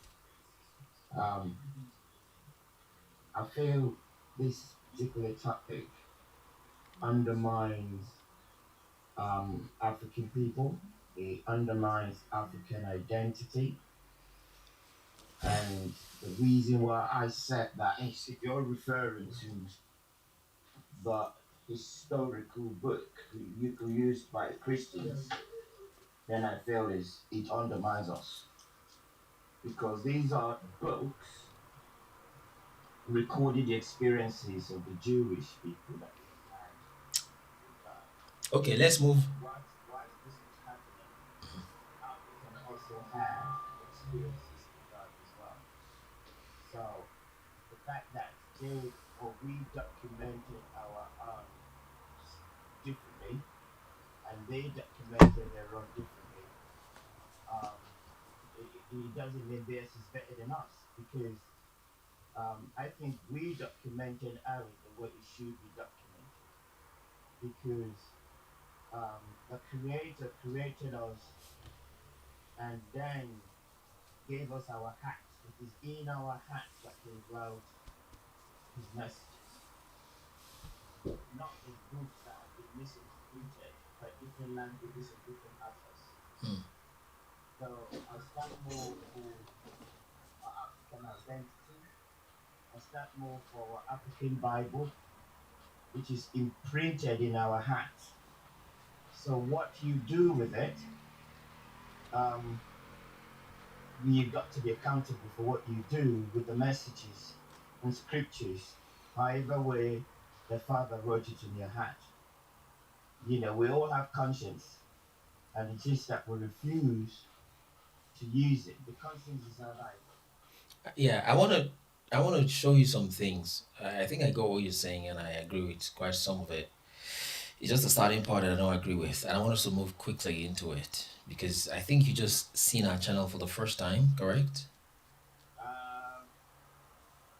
Not enough, but I noticed that you're trying to correlate some of the things in the Bible with some Oduduwa and all the rest of it. You know, you're trying to reference. Have you watched the interview when I made those claims? I haven't, but I think I've overheard you when I was just passing by on hand when you're making such correlations. But I slightly disagree with you on those ones. But we're welcome to have a conversation. I would prefer if you watch the interviews because it took a lot of money, time, resources to make them, right? But you know where to find the interviews. No. Let someone paste the interview link for him or what to search on YouTube. That's going to help us faster, right? And that being said, I'm not sure where to start from with you. Do you think the Bible is even a true story, or do you think it was just put together? The Bible is not real. Okay. It's not true. And like I said, these are just historical books. I have my evidence for that. Hmm. These are just historical books by people who claim to have been inspired by God. Okay, fair enough. Just a moment. An important one. Bal Kemosh, good afternoon. Do you agree with him that the Bible is a cooked up story? Yes, yes. Ancient Israeli mythology of the land everlasting. It's very low. The voice is very low. Let me try this. My voice? Can you hear me now? Let me try to push it up.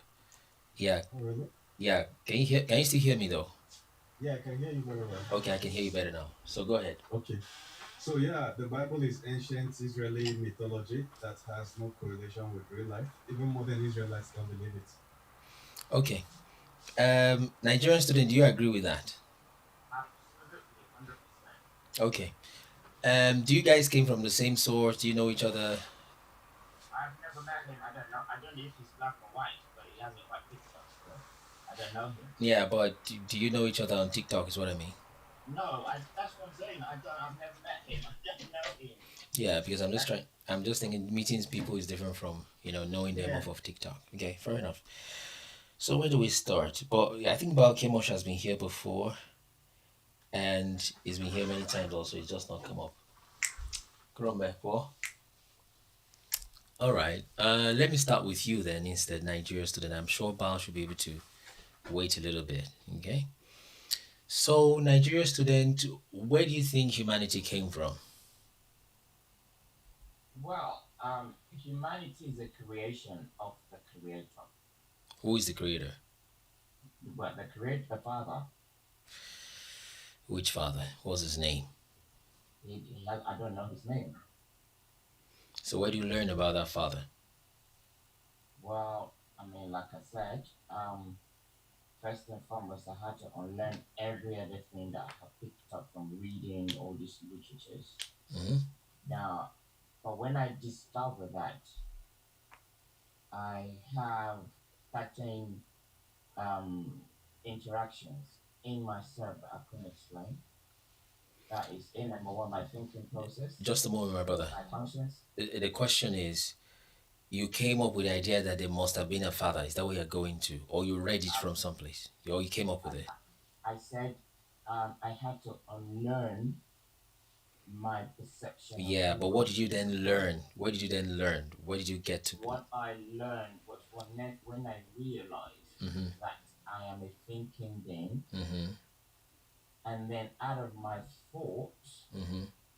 words come out of my mouth, and those words help form my behaviors and actions. Okay. And I realized that those actions and behavior now forms my identity. Okay, so the idea of a father God or a father creator is not something you will see you necessarily got from the Bible. It's something you know now yourself by original thinking, more or less. Correct, absolutely. Okay, where do you think people are going after death? Well, I mean, I don't think my level of awareness is pretty much up to me understanding those Destination. aspects. But yes, but maybe over time where I think more, I'm Mhm. sure I could get that revelation. Okay, so you think and you're able to get concepts and it makes sense. You have peace with it. It comes from inside. You're able to establish it as something you can work with, roughly. Absolutely, yeah. How do we do that? Okay. Well, I mean, anybody who come up with anything, Nigeria student, that gets very, very subjective. You see. This is not subjective. The reason is, I think, you think. What matters is the quality of your thoughts, the creative nature of your thoughts, Mm-hmm. And then I also know I have a conscience. Mm, You have a conscience as well if you want to be real. mm. So it is up to you to determine by way of your freedom to determine how you subject yourself to what your conscience tells you. So and when I know who I am and I notice that you share the same level of similarities with me, then somebody would have made us be this way. So that person is the creator. Okay, fair enough. Since you're constantly thinking, let me show you things we have found that made me make this conclusion. Okay? Okay. When did you first see this channel? Was it 1 hour ago, 20 minutes ago, 20 days ago? No, you've been seeing this before now. Did you hear? Yeah, I've been seeing your channel, but I haven't seen this black African. Oh, it's always here. Oh, just about always. Uh, But when was the first time you saw it, if you can remember? I knew that you were talking about some book or Time. so. I don't know. How long Yeah, ago? How long ago? it must have been some months ago. Some months. Okay. So, were you here today when we were talking about circumcision? Because it's going to be the third time now. No, I wasn't. Where do you think circumcision came from? It's a tradition. It's a traditionism. Maybe it's also something that has to do with health related, not necessarily a religious thing. So, where did he come from? Do you have an I idea? don't know. I haven't got a clue. Do you know he's in the Bible? Of course, it's in the Bible. Do you know Africans do it? Of course, you're an African, you probably circumcise yourself. African. So do you think they taught us or we did it before then? I mean, like I said, back in the days, there is what we call civilization. No, you did. I know what civilization is, my brother. I want us to be fast. I'm talking about back in the days. My point is, did the civilians, civilized people, bring it or we had it before? Or you're not sure? No, I'm trying to say that civilization was about understanding who you are and how to use who you are to better yourself in Okay. terms of self and in relation to people. That was what civilization meant at the time. Okay. Yeah. So, and part of you understanding your body and knowing that circumcision is part of your process, maybe from transforming yourself from youth to being an adult, it's a traditional thing, as I said, it's a cultural thing, as well as a health thing, depending on how you look at it. But it's not a religious thing. Do you? Sorry, it's not a spiritual thing. I want to say. You didn't. I bet you can't remember the question you're trying to answer, my brother, because I asked you. Talking about circumcision, right? Sorry. Your question was circumcision. Okay. What about it? What was my question about it? You asked if where did circumcision come from? Okay, and I went further to ask, who was it? The colonizers that brought it to Africa, or did Africans have it before? I don't think you answered that question. That's what I'm saying. That circumcision is everywhere. Everywhere. Nobody brought circumcision onto us. We've always practiced it. We did it in our own way. In fact, if anybody is to ask me, I would say we exported circumcision to the West. Okay, that's a closer answer. Everywhere is not quite, doesn't quite answer that question.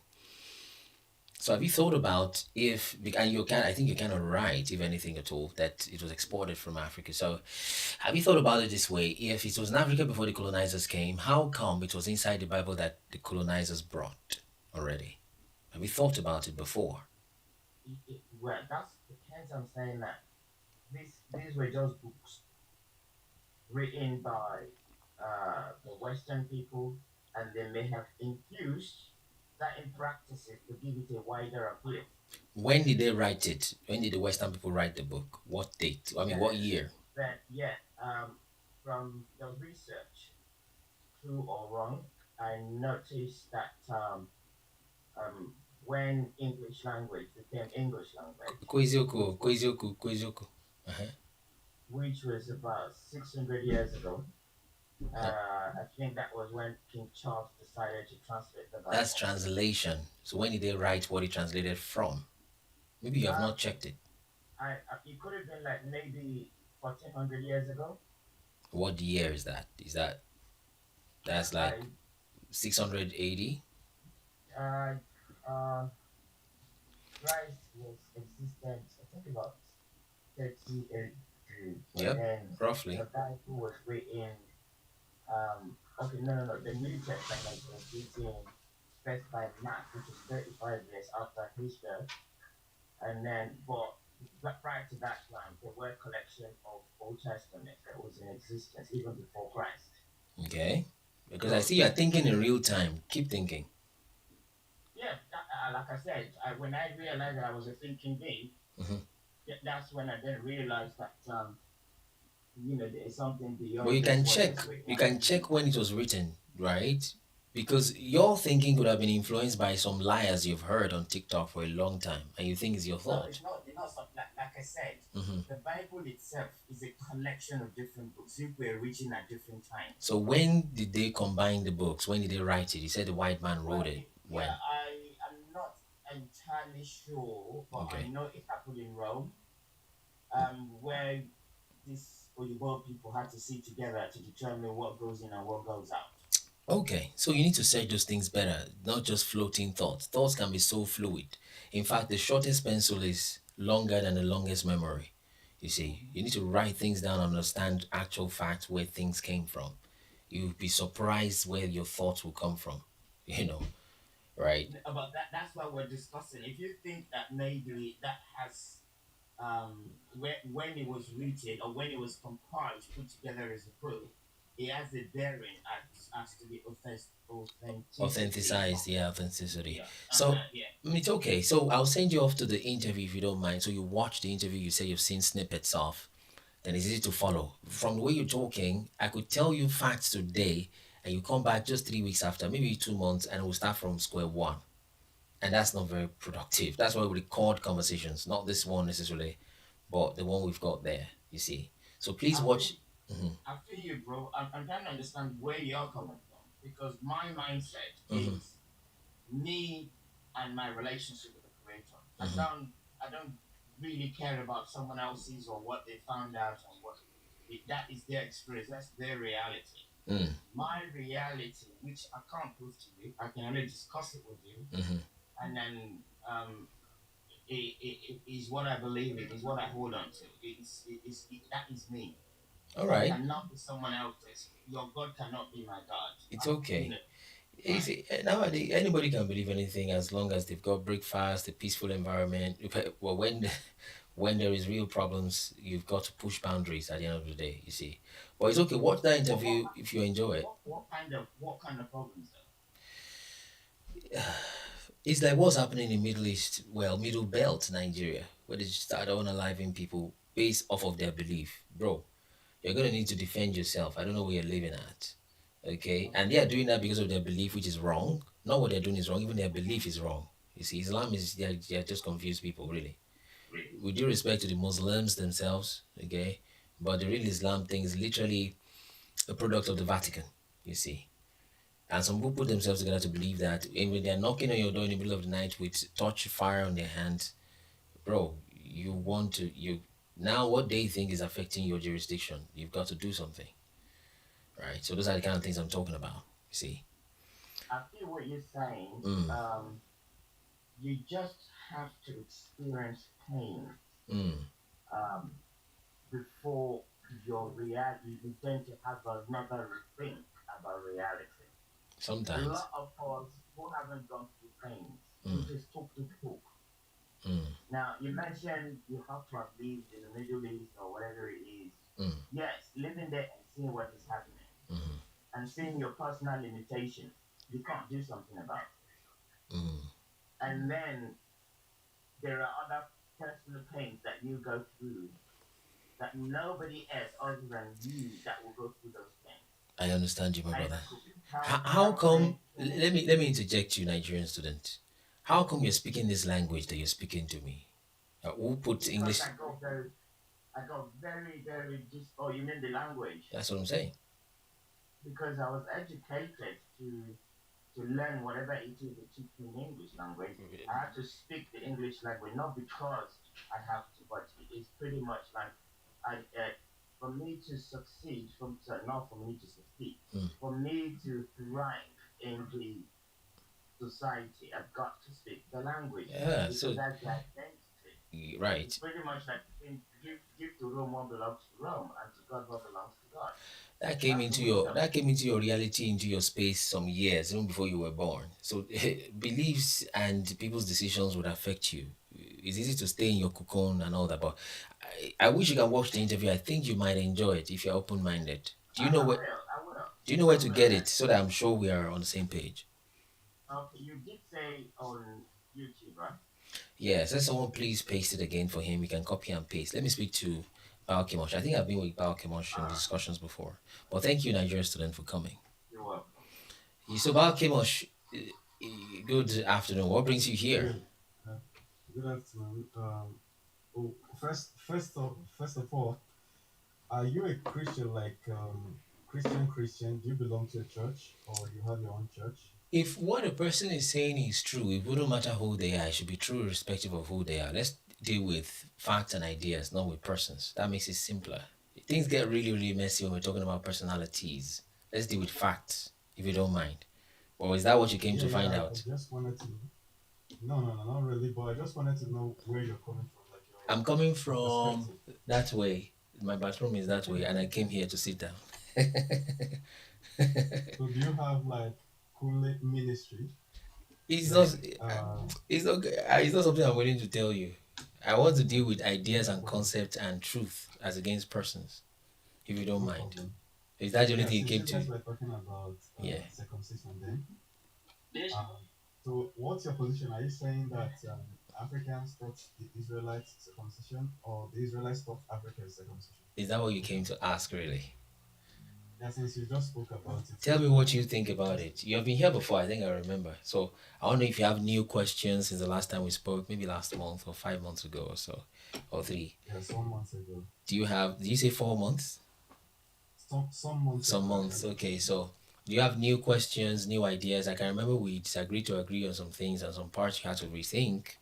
So do you have new concept or is this just yeah. circumcision? From the last time we discussed, you turned out to be a physicist, at least a scientist. Mm, So I was surprised that you still believe things in the Bible. You understand flotation, buoyancy, mm-hmm, up thrust, surface tension. mm-hmm. So how come you believe that somebody walked on water, like Jesus walked on water? Okay. Like how the hell? Or how the heaven. We'll deal with that later. So what's the previous question you asked? Circumcision. What's it with that Yeah, circumcision really? Do you what do you think about the question I pushed to Nigeria student on yeah. circumcision? Circumcision is what is practiced by some tribes because humanity, as we evolved, our immunity became weaker. Hmm, So the likelihood of contracting diseases that's higher. from that area is higher. Hmm. So some tribes figure that before puberty or right on puberty, they have to peel off the extra layer. To And in prevent fact, at times infection. now, yes. But the Okay. reason why nature evolved it is because of easier penetration, because it serves as a kind of it does the same thing as lubrication. Hmm, If you've seen other animals like horses, hmm, yeah, so the extra layer kind of makes it easier for the just like syringe. You know how syringe works? hmm, Yeah, the extra layer makes it easier for the inside to go out. hmm. So, So but we humans have advanced beyond that. mhm. So you said it was nature that guided that. Who is right? Was that what you said? Yeah, it was evolution. Natural Whatever it is. selection. Yes. So natural selection has an intelligence in itself to guide humanity and the cause of existence of humans. Not really, because sometimes that intelligence fails. It's just what do you call it? Right, Jesus. Adaptation. Some living things that don't have what it takes to survive within the environment They go adapt. extinct. So Yes. another one just before that. I think we've done the circumcision thing before. What was our conclusion then? Did we conclude that people stumbled into circumcision? Is it something you can stumble into? No, I don't think people stumbled into it. It's just common sense. And Circumcision the is common scriptures say, sense yes. because of easy penetration in coitus. No. Oh, My sorry, point is because of infections. disease. Yes.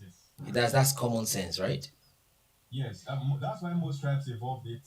Even in Nigeria, Igbo tribe does that before Christianity came. Papua New Guinea, if you know where they are, Hmm. around the West Australia side, Do you know the they still human do it. ear gets dirty? Why has anybody not thought of cutting the ear off or this kind of stuff? Just cut it off from Because birth. Yeah, cutting it doesn't solve the problem. The Okay. foreskin retains dirt. And this one And doesn't you're not, retain dirt here. Can it not be no, but cleaned? no, cutting this one off, your ear off, does not solve the problem of dirt. If So it solved it, how you do we would have, solve the one of the ear? We clean it, don't we? yeah, sure. Why can't they clean foreskin? Put it in water, do whatever. You flush it. Yeah, but what if it's a tribe that doesn't have much water? Ah! Jesus. If you know, we in West Africa, the way our tribes So the evolved, solution, ogun ori fifo lori bibe, head dey ache you now, you now cut the head off. Hey, now my head is fine, no more headache. Okay, you will yeah, look for if the it water now. provides, yeah, if it provides, what do you call it? It's just like rings, facial tribal mat. Yeah, the tribal mat is to identify people from a certain tribe during war. Makes it Okay, difficult for somebody to just wake up and blend in, right? okay. So some things were done for certain challenges they were facing at the time. Wait, let me change that topic to another one. That one cannot fly. He caught the foreskin of an 8-year-old. No, that one doesn't fly No, because these days is 1 year old. it's not these days. It's still 8 days till now. It's just logistics that stop people. Everybody knows it's 8 days. Otherwise, the person has to be washing every time they pee. They have to wash. People every still time. wash even after peeing, even when they're But it's circumcised. stressful. It's Don't you time like every stress. time? Stress. So the next stress now to reduce the stress. That's what I'm saying. You cut off your ear or cut off foreskin to reduce stress. Yeah, No.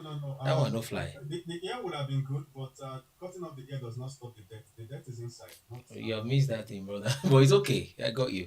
There's another one you asked, which I was thinking that we could explore. Circumcision. You talked about personality. I'm not answering that. You asked something. The third thing.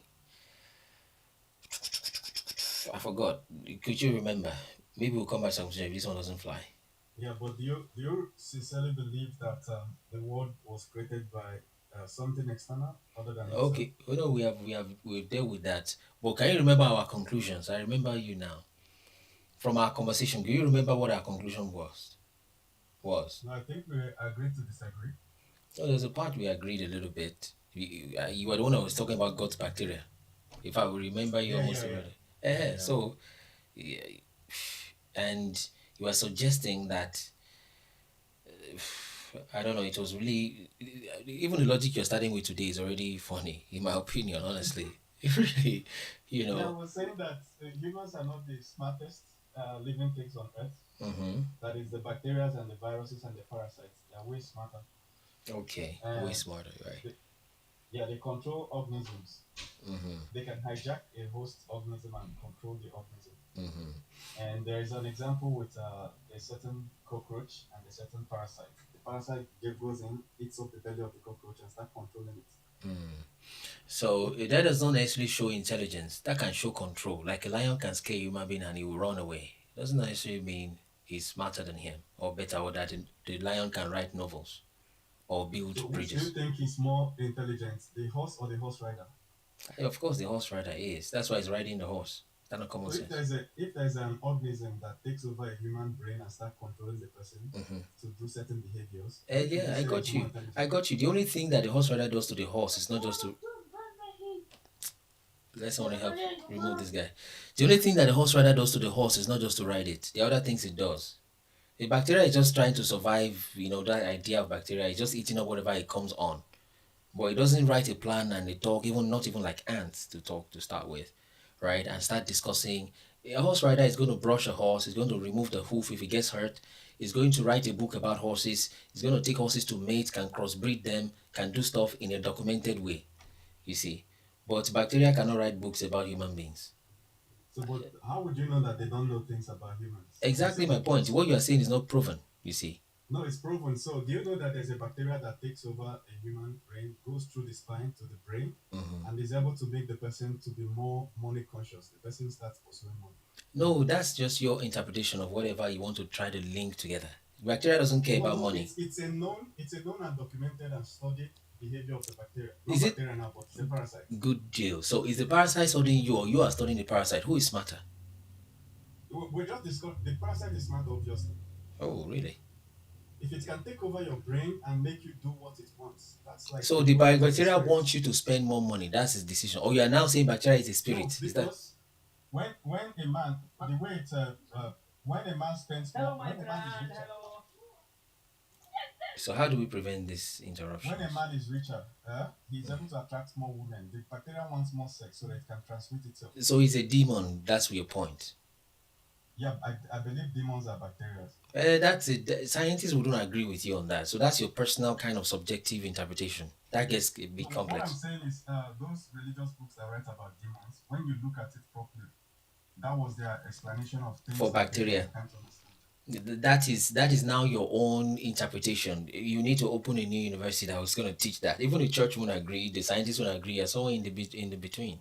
You see the problem? Why would they agree? For instance, in the Bible, Jesus cast out a demon of epilepsy, right? Mm-hmm. We know that there are pathogens that cause it today. Okay. But then we understand it better. But then it's a demon to them, they Mm-hmm. all. But now we have better technology to see that, oh, something else is even causing this. Mm. It's you're better just agree the Bible what it says. Science is gonna explain anything anyhow. You're one of those who would see Big Bang and say maybe some God spoke and something banged, right? But the Bible is the Bible, science is science. They often contradict. I don't think you can really reconcile them. Okay. So how come you're able to reconcile it, or you just shaped up all your science? Oh, myself, you're back to me. Aha, maybe that's what I was waiting to answer. Oh, I got you. Let me see. I understand science, but I don't believe it. Do you understand what I just said?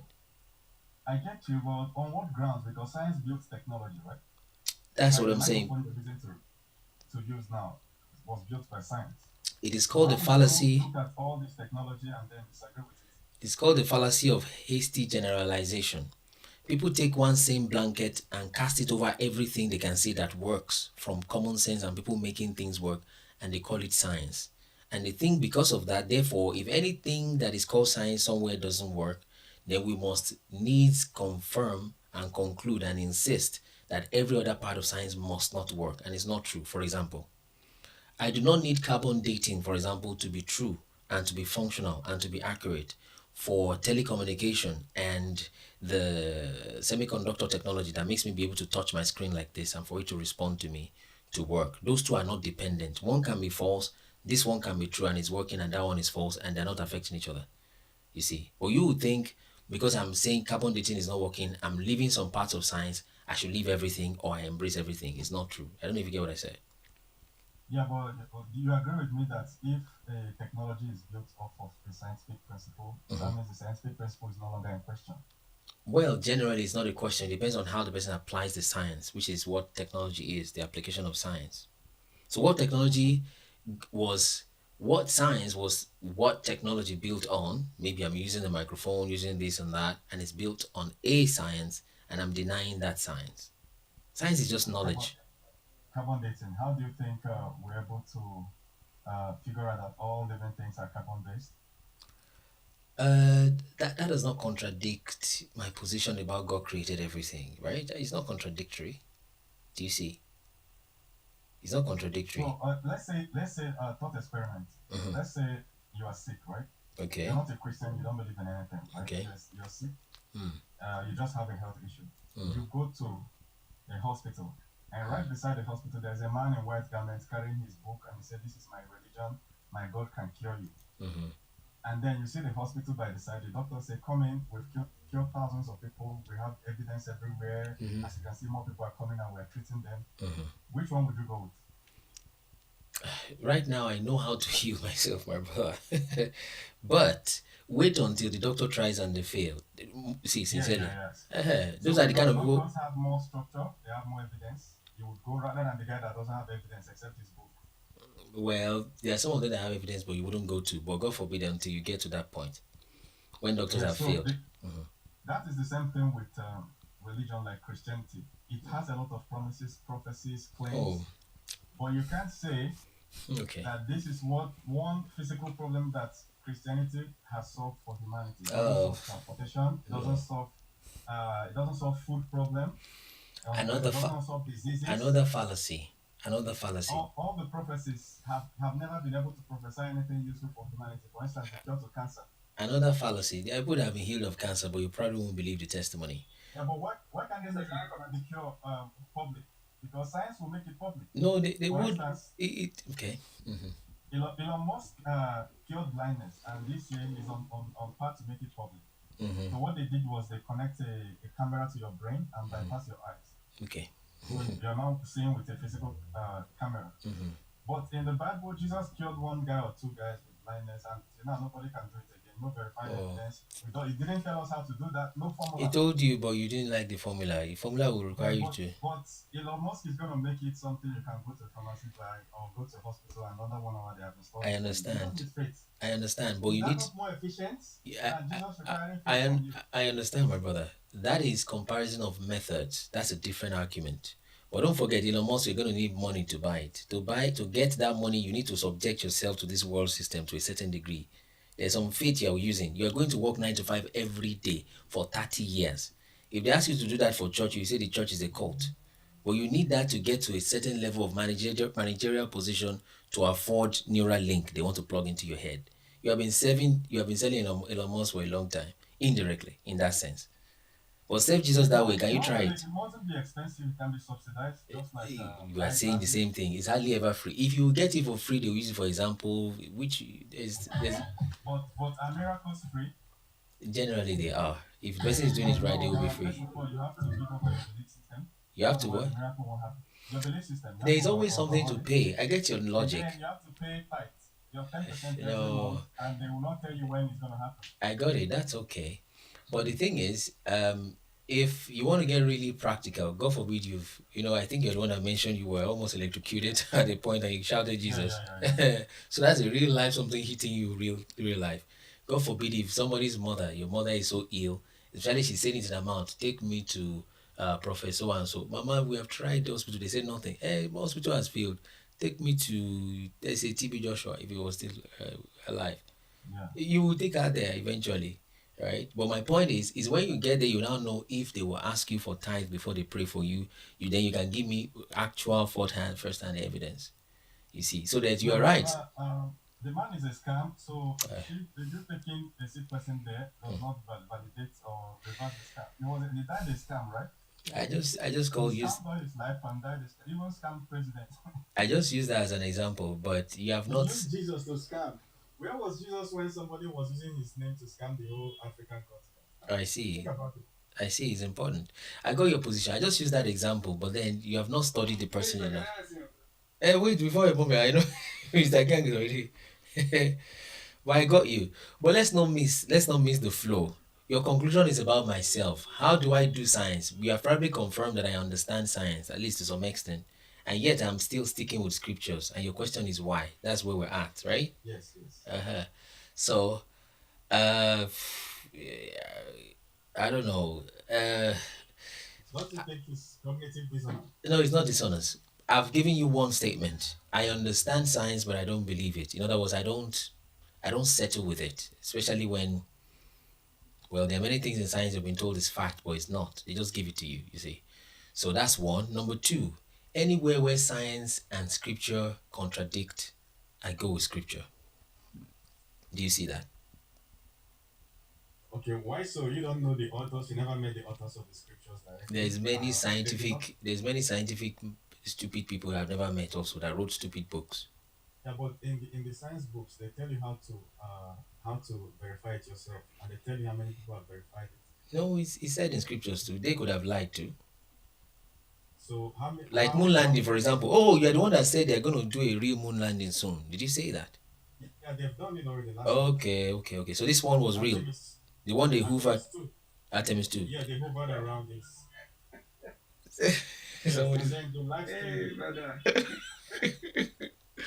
It's okay. Why are you laughing? You're making my laughter to laugh. No, don't mind the guy laughing. This was what our ancestors were doing when they were inventing airplanes and stuff. It's okay. Now we're the laughing stock. In the dark, I get it. But watch this, my brother. So you think the phone call to the moon, you think they faked that to ascertain something real? How do you think it happened?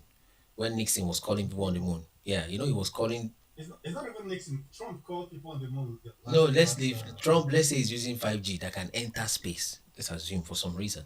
But how did Nixon do it? With a phone call, with a phone that has round dial. And he called the moon. Electromagnetic waves. How now? No, brother, wait. Think I'm well. Think before you answer this one. So, but when do you think they invented radio? Wait now. How did the radio transmit from the Earth to the moon? What technology did they use? It just takes a few seconds. They just beam it there. It's They just like beam it flashing there. torchlight to the moon. Yes. Hmm. You encode it on Earth, you flash it, they receive it in the moon. Do you know the meaning of modem? Modem, yeah. What is modem? Modem is I've forgotten the full meaning, but it's this thing re- more like a receiver for internet service. The meaning of modem is modulation and demodulation. Yeah, thank you. Because these things need to be that you need a carrier signal. You need a certain frequency. Don't go and Google, or you can Google if you need to, because I see you're flashing off now. Can you explain? It's fine. Can you explain to me how the thing goes from the? Minister, before it comes back, for me, Is he I here? just find it funny when these It feels guys come and think that your voice is failing, Mr. Gang. Christians are not scientists. They don't believe that we Yeah, yes, I missed that. That's true. I missed that also.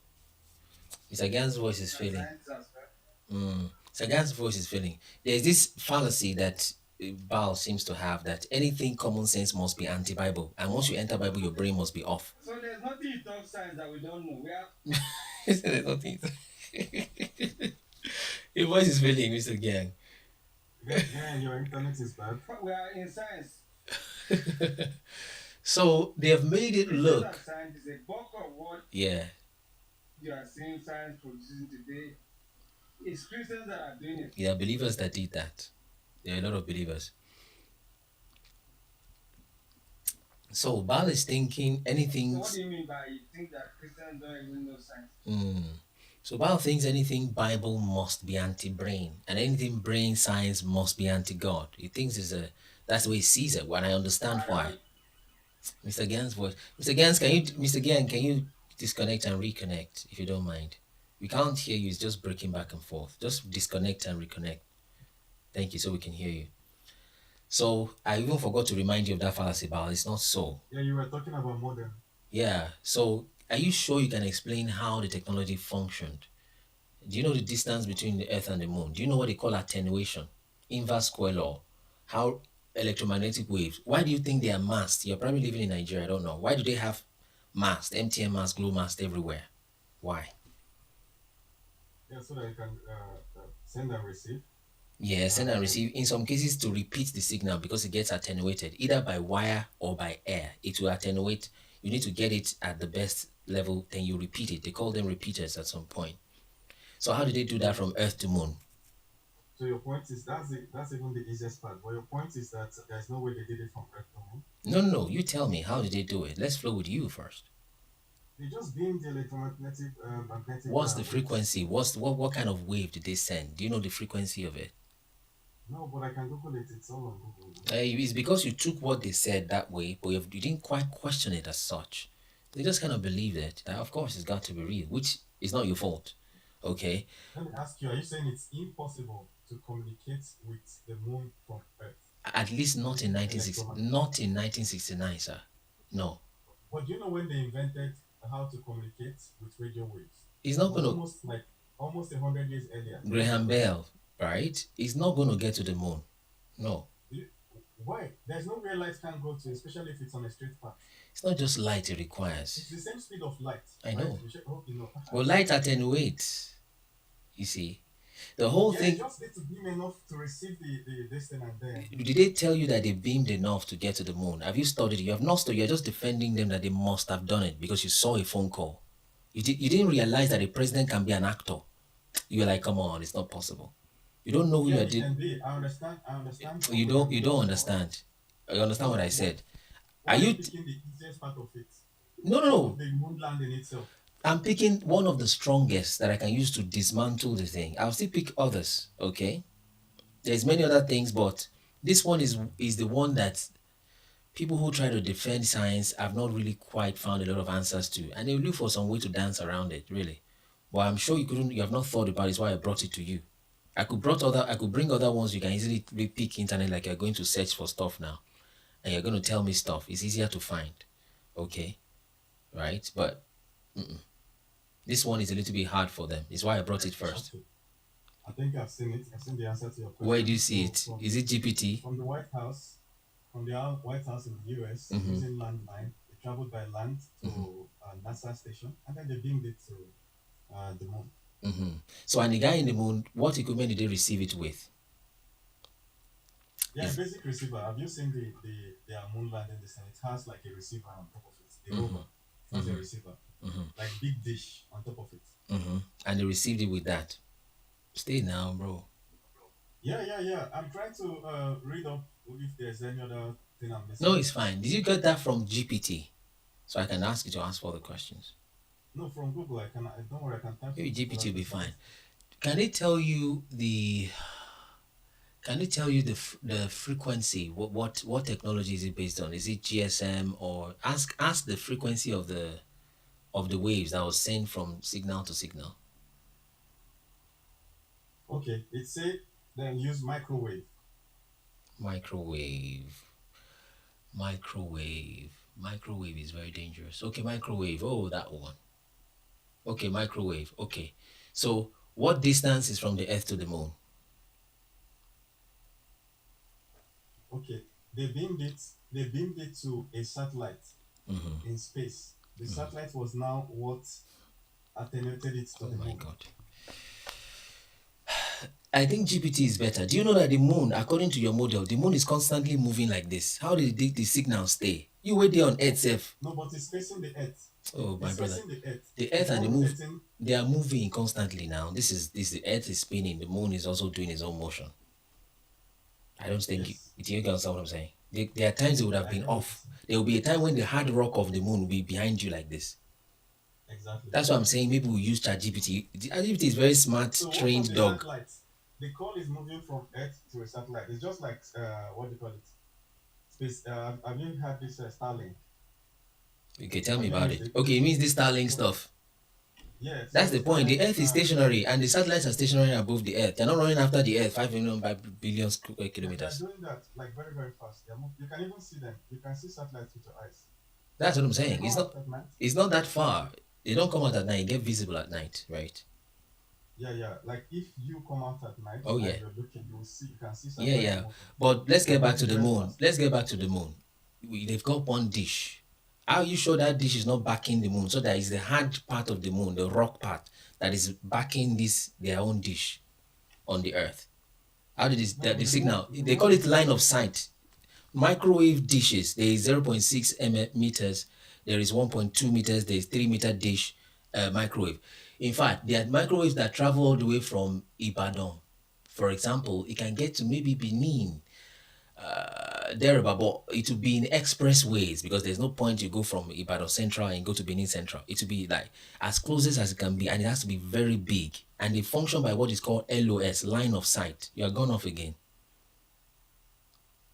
You're gone off. And this is 2020 technology, I'm telling you, by the way. It's going to Yes, I'm search. listening to you. So how did they back each other and were able to get the signal to link together? It's got a time delay. Give me big screen. Instead of us going back and forth, let's just read what it says. Big screen. No, just a moment. Let me. Is it Google you're reading or GPT? Reading Gemini. Gemini, that's a better trained. Google GPT. That's a better trained dog you're working with. It's just a trained machine. So it will look for the line to support the narrative, the person that created it. But let's work with this. So it's going to give you a lot of answers, which now you are beginning to learn. If I didn't ask you this now, you just saw the president. 1.2 seconds to get to the moon. 2 point guinea 1.2 seconds to get to from the Earth moon. to the moon for the waves to get to. That's just calculating from theory and from where they told you the moon is. 1.2 seconds, and that's quite important, you see. To even They're check. saying the actual call by Nixon. Yeah, 1.2 seconds to get to the moon, 1.2 seconds back. That's from the phone call, right? Yes. I'm researching the actual phone call. 400 Like me times. personally, I don't think that's the hard part. Yeah. Did they used to do that? No, I think he was I trying. don't have a second device. I really wanted to read it. That's why. No, it's fine. It's fine. What I wanted to ask you. I'm asking, what technology do they use to transmit the the 1.2 seconds It's back then in those days. he's trying to say microwave has the speed of light, so when it gets to the moon, it will take about that long. Of which I was trying to calculate. It takes 8 minutes for light to get to the moon from to the sun, Yeah, theoretically. Okay. they say they used microwave to beam it to the satellite. Then from the satellite, they used radio wave to the moon. And the whole process took 1.2 seconds to get to the moon, 1.2 seconds to get a response. To come back. So it goes through a satellite before going straight. Antennas on Earth. Yes. Then the satellite in space, and then to the moon, and that way backwards. So how are we sure? Is it not line of sight technology? How are we sure the moon wasn't back in the breast? Did they wait? Yeah, it is. It is line of sight. But one thing you need to know is that the moon is always facing Earth. It's tidally locked. They call it tidal locking. Tide. So even though the moon is moving around the Earth, it's not rotating. So we are always seeing the same side of the face of the moon. Always. Okay. So Okay. it's the Earth that is rotating.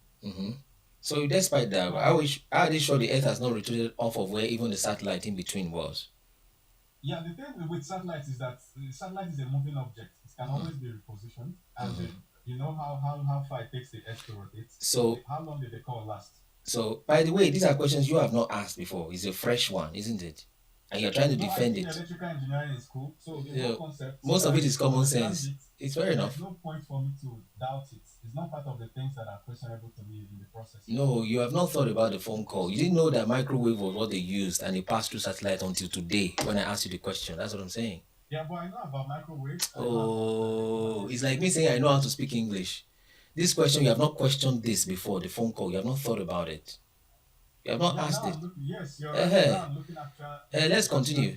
Let's continue. Let's think together. To be fair, some questions to me are also fresh, apart from the phone call. So the satellite is moving.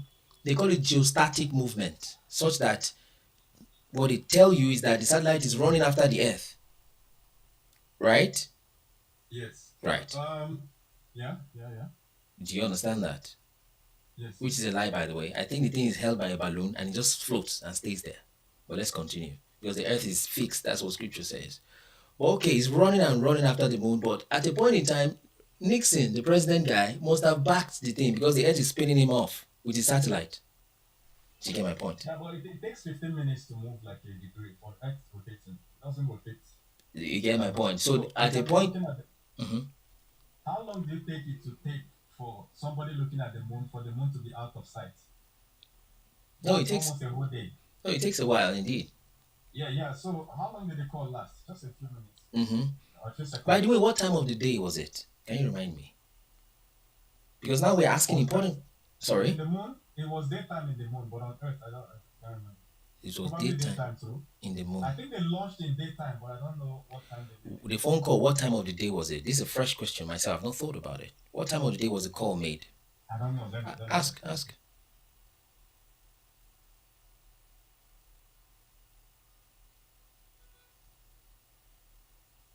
Tell him once again. And while he's there, I also know that this last Artemis voyage, they said that that was the farthest that a crew has left the Earth. That one they will look for. Landed the moon previously. How comes these ones are moving farther than the Earth? And they didn't land. So I wanted to explain whether the moon is it that the moon move farther or they could have closer, but now it has moved farther away from the Earth. Actually, that they can explain that just by that and saying it's a different time of the year they went and somehow it was farther. So what time of the day? Just curious. It was 11 at night. 11 p.m. at night. Okay, good. 11 at night. I think 11:49. That one's properly planned. They tried. So, but you get my concept, right? No, it's good. They have to plan the thing well. That's why I said that first landing was a proper deception. This one now is a mockery. Okay. But now, watch this. But you know they landed 6 times. It's not once they landed in the 1970s. 6 times, 6 missions, out of which like 2 exploded and the astronauts died. Then out of these 6, 3 left their moon rovers in the moon. So if you have a big enough telescope, you can see the moon rovers on the moon that they left. The vehicles they drove on the moon, they still left it there, 3 of them. So that's like a total of 6 missions, not just 1. Yeah, that's the videos, pictures you were shown, you know. Anyway, yeah. So as we're saying, So Yes, yeah, the moon is always daytime when it's facing us. uh, that's a funny. It's just saying there's light on it. That's what you mean. There's nothing like day and night. There's no human beings there. The moon is what tells you what is Yeah, night here. because I don't know why it's talking day and night. There's no When day. God created the moon and the sun To today was day and night and seasons here. uh Why are they having day there's and no seasons there's no now? day and there's no human being there to tell you one day or it's not day and night, but they give it that name. They even tell you the sun is our star, or they say they say our sun. In other words, other stars are other suns. I beg, Yeah, so because we're under sun's gravity. The uh, sun is pulling us as it's racing around the it's one of those things they've told you there. Why is the sun not sucking the moon away? It's no, it's just deep in the No, the cult. moon is moving away actually at 1 cm per year. It's just The moon is moving away from Earth. you're just deep in the cult. That's it. It's difficult. I was just studying that thing this morning. There's a thing you do. It happens to Christians too. They will create a different set of logic for you, right? And everything will make sense. Everything you see. Then they will now use that logic to explain something else that is simple and natural. So no matter what you hear, you always process it through that lens. You see, and it has a full register, full concept, full. So there is no way you're coming out except you're able to back off much long enough and use first principles. So that's how I asked you then that how does how did our conversation here? You see, you left the car, they left in Algeria. Okay, some people are telling you, but you say it's conspiracy theory that Mars is in Canada and the moon is in Algeria. But then you will say that's theory, so I don't know what to do. uh For example, now you are telling me there are many is it called missions that they left the equipment there, because I was going to ask you where the cameraman was. But I know there's one funny answer like that. The cameraman that Yeah, saw yeah, them. they dropped. Yeah, the lander there. The camera is mounted on the lander. There's That's a the one tripod. Yes, it was left there. Yes. So and the person that landed first put it there before the others came to join him to land. It was always there. It was part of the captain that landed. Okay, so there's one So, operation. but when it landed, it split. Yes, the one that took off went to that started coming back to Earth. The other one was left there, and it's still visible there. Okay, so there was a landing before the common popular one we saw. There's already a camera there that's been constantly streaming. No, no, the camera on the module that landed. It's the tip of the rocket that landed on the moon. Okay, The rest of the rocket is just fuel that burns up along the way. okay. So when the tip landed, hmm it split into two. So the tripod that landed it is where the camera has always been. I don't think I got that. There's a module that landed that is a camera first. The module that landed had a camera on it. And the camera is just streaming them. So that one landed, and the real crew now came after that camera has landed. No, the real crew is inside the module that landed that had a camera. Oh, I thought there's a camera that showed them as they were landing. No, it was as they were taking off. Oh, so there was no show of how they landed real. I think there was. No. Yeah, the camera is on the module, so it was showing the moon itself, not like the space. No, I think they the were they were spacecraft shown that how they landed. landed. And another thing is how they were able to land and take off. When a rocket wants to take off of the Earth, you can tell the ground on the moon is so loose, according to the moon they showed you, Yes. that the footprint of the guy is still there, isn't it? Yeah. Yeah. Yes. It's But somehow when that rocket wanted to take off, the dust, there was no disturbance. It just left as if something was lifting something.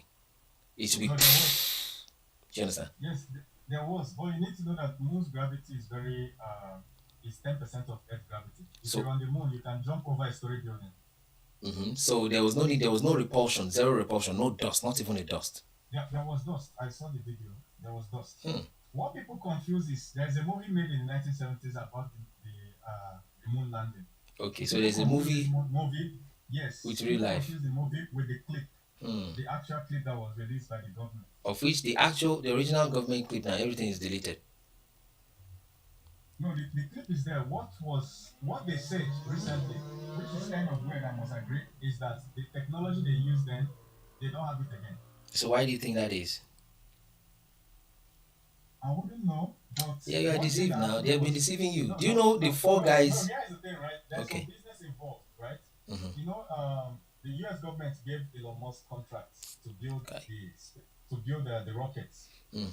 Okay, so if they agree that they still have those things, that contract will not fly.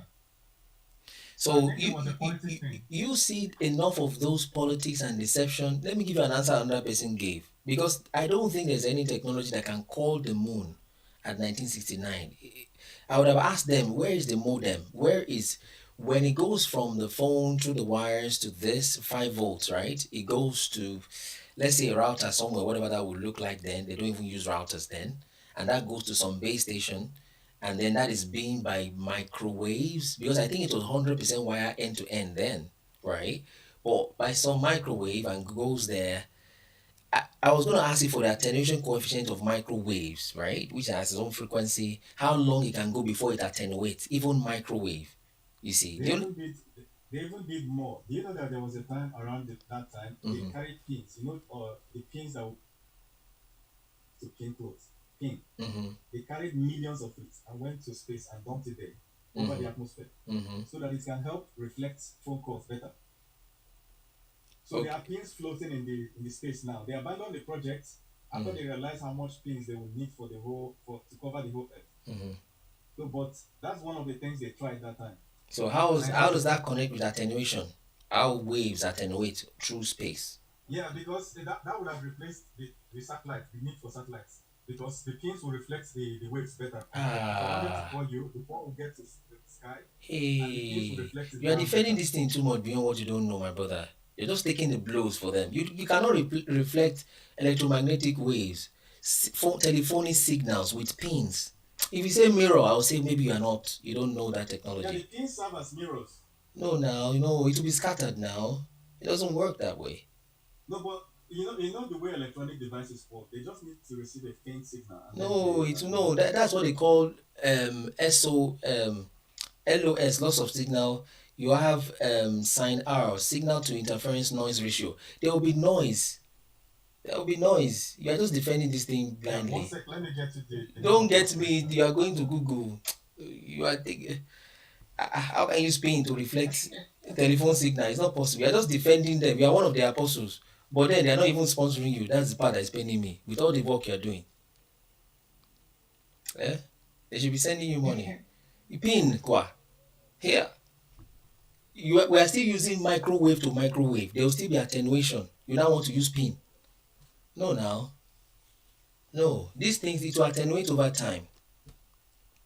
There is attenuation. It will attenuate. The meaning is that the pins are mirror. The pins are mirror now. Mirror, Abi. You said you see your face for inside pin. Oh yeah, you have gone. Oh yeah, go and learn from your ChatGPT master and tell us what he tell you. Now, wow. I'm back. You are back. Right. Oh yeah, pin. Oh yeah. They tried it twice, 1960.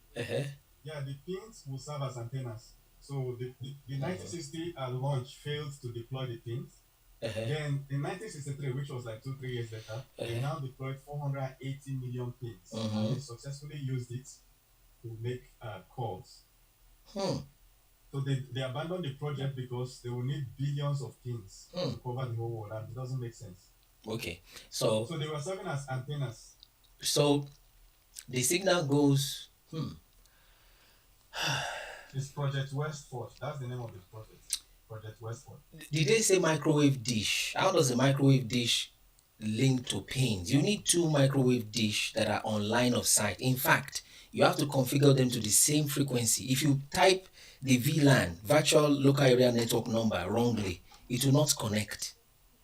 You have the right hardware now. If you configure it wrongly, it no go answer you. Now pin now don't they get VLAN? That thing no work.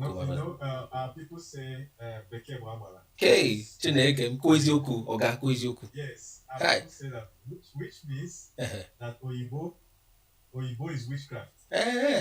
Like sometimes their technology is so advanced. It's not so advanced. That's another fallacy. That's another fallacy. It is complex. I don't understand it. Then it must be true. It's another fallacy. It can be explained. If I don't know physics now, I'll say, If they created a technology out of a certain scientific principle, it doesn't make sense to keep doubting the scientific principle. For No, instance, if the they say principle is not complete. That's what I'm telling you. Microwaves that I know today, you would need a lot of configuration. It has to be line of sight. That's the principle. But you are that's mixing. conventional like microwave, the one you know now, the one they taught on the board. Which one Conventional did they? Where microwave did that they is used teach for that? military. This one is for Have you military. seen the one? Uh-huh. Yes, there's one they used to quell riots, you know, right? If Yes. people are rioting, Yeah. and they flash it to scatter the riot. That's almost conspiratorial, but it's No, possible. but there's videos of it. They have used You it don't again. change topic, my brother. There's no way pin becomes an antenna. So what do they connect to the other end of the pin? Oh yeah, to link it back to the what? It's just reflexive. Oh yeah, that's a scattered To the receiver, 1 second. receiver. 1 second. Oh yeah, go find out. It doesn't work. You will see that what you are doing is just constantly taking the blows for them. You can just say you don't know that. Okay, it's something you can check. There's no way you're using pin as an antenna or a reflector. The thing with science is that scientific whatever is there. It's not like they're hiding anything. If you really want the actual details, you have a scientific mind. If you want the actual details, read up the white paper. Scientific mind means a mind that will take everything science tells you, so-called science. That's the meaning of scientific mind. If I question it, you don't have a scientific mind. Let me help you, and I know you like this. Christians to have a Christianese mind. If I tell them, oh God, this thing is not possible like this, they'll tell you, oh, that's carnal mind. That's what I'm telling you. They drag you to a logic. That's how cults work. They drag you to a logic, and you use that logic to answer everything that filters through your mind. That's the problem. What is the meaning of scientific mind? That doesn't make sense. So you go check them, how they use pin. What did they connect on the other side of the pin? Where did the pin reflect to? Is it pin or satellite? How is pin reflecting satellite? We know how solar panels work, for example. They open solar panel like this, and you open it like as big, the bigger the more you can trap. That is principle. I can go into the small detail, but I don't even like saying those details again because they're just theories. But there's something in that black substance, oftentimes semiconductors, that makes when this beautiful sunlight shines on it, it can create some sparks. You see, just like you have insect that give light rather. Okay, so it can create some sparks, do something, it begins to move things around. I mean, difference of metals begin to give you electricity that you can light your bulb with. That is common sense. But pin, no now. By the way, the light from the sun is just raw light that all you need is just the light. It's not information.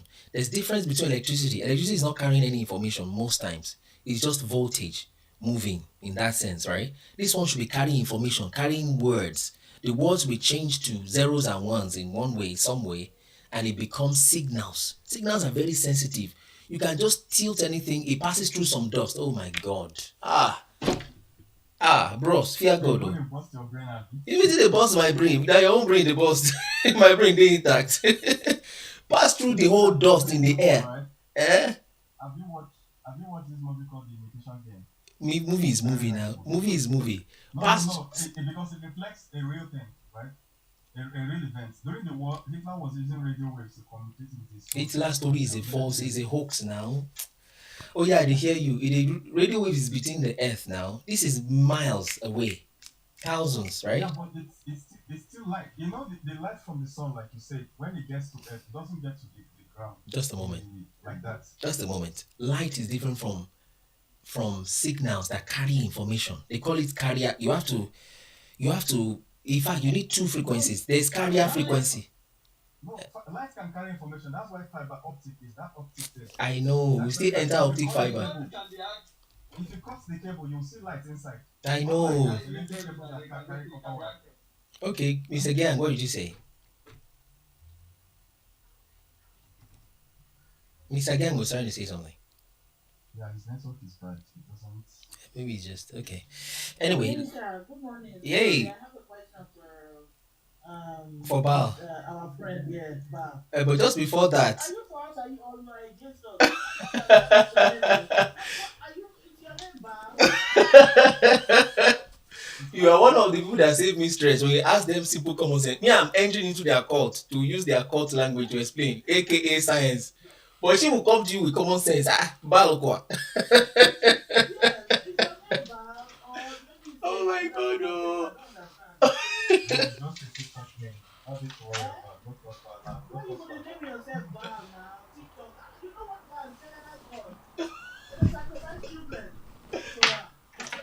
Oh my God. We can take breeze. Guy. Look up good nickname Ah, like Chineke. wow, like Now so you make me laugh the other day. I'm even Okay. surprised that what is the answer wow? As it still shock me, sir. Like people when they do innocent like things like they don't it's I don't know how to explain it. I It still know. goes down to this thing that we're talking about. Once it's a Identity. white person that says it's true. Yes. It's like you know like they don't research, they don't you know He knows, but why he's trying I to don't he's know trying why to argue that well, it's the name of a deity, it's not really a demon, and it's all story. the Canaanites they know they are God. Until today the Americans they are still they still worshiping Mm, today. They sacrifice children, like that's what it takes, children. mm. But anyways, you see these clothes that they wear, the Balenciaga. Balenciaga. Means Yeah. that do you know the meaning of that? Wow. From Baal, right? Balenciaga. The meaning of Balenciaga is Tell me. Baal is king. Wow. Can I you went to imagine? go and share all the ones I have. I didn't even dash it to person. Right, right. I burn everything. You see. Because Baal is not king in my life. Right. So, Baal Kimosh, I mean Chimosh, I mean, uh, that was a free advice right there. So, but as we're saying, you discover that what you are doing is you're just constantly defending them because you are part of them in a way. We went to the moon. We discovered this. We, and I say which we. We. You don't enter Large Hadron Collider before. Have you done? Have you? Were you part of those where did you collect salary from the moon? You understand? From moon project, they don't give you any money from there. But you keep saying we. You understand? Yeah. Back to the pin matter. People say the pin matter is interesting.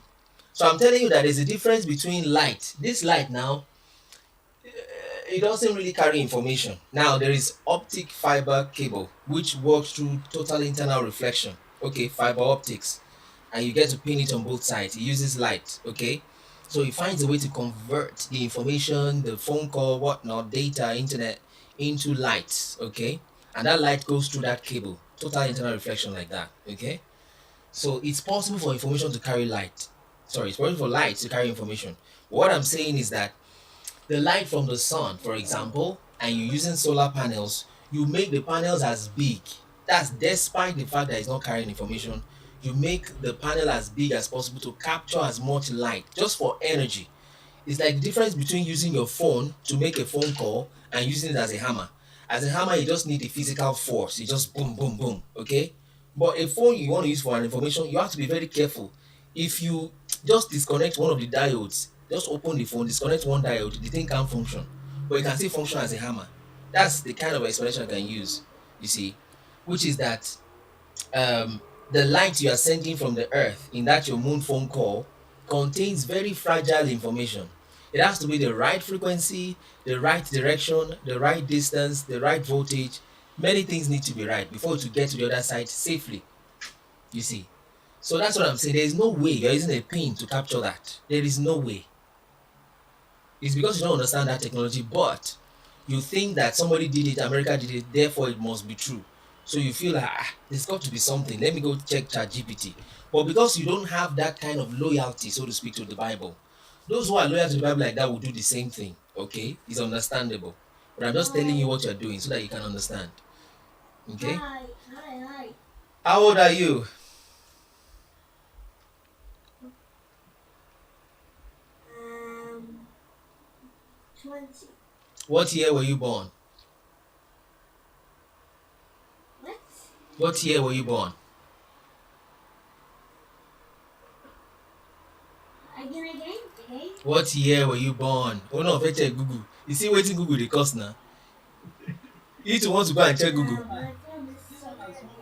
This one, and that's what I'm saying. What year were you born?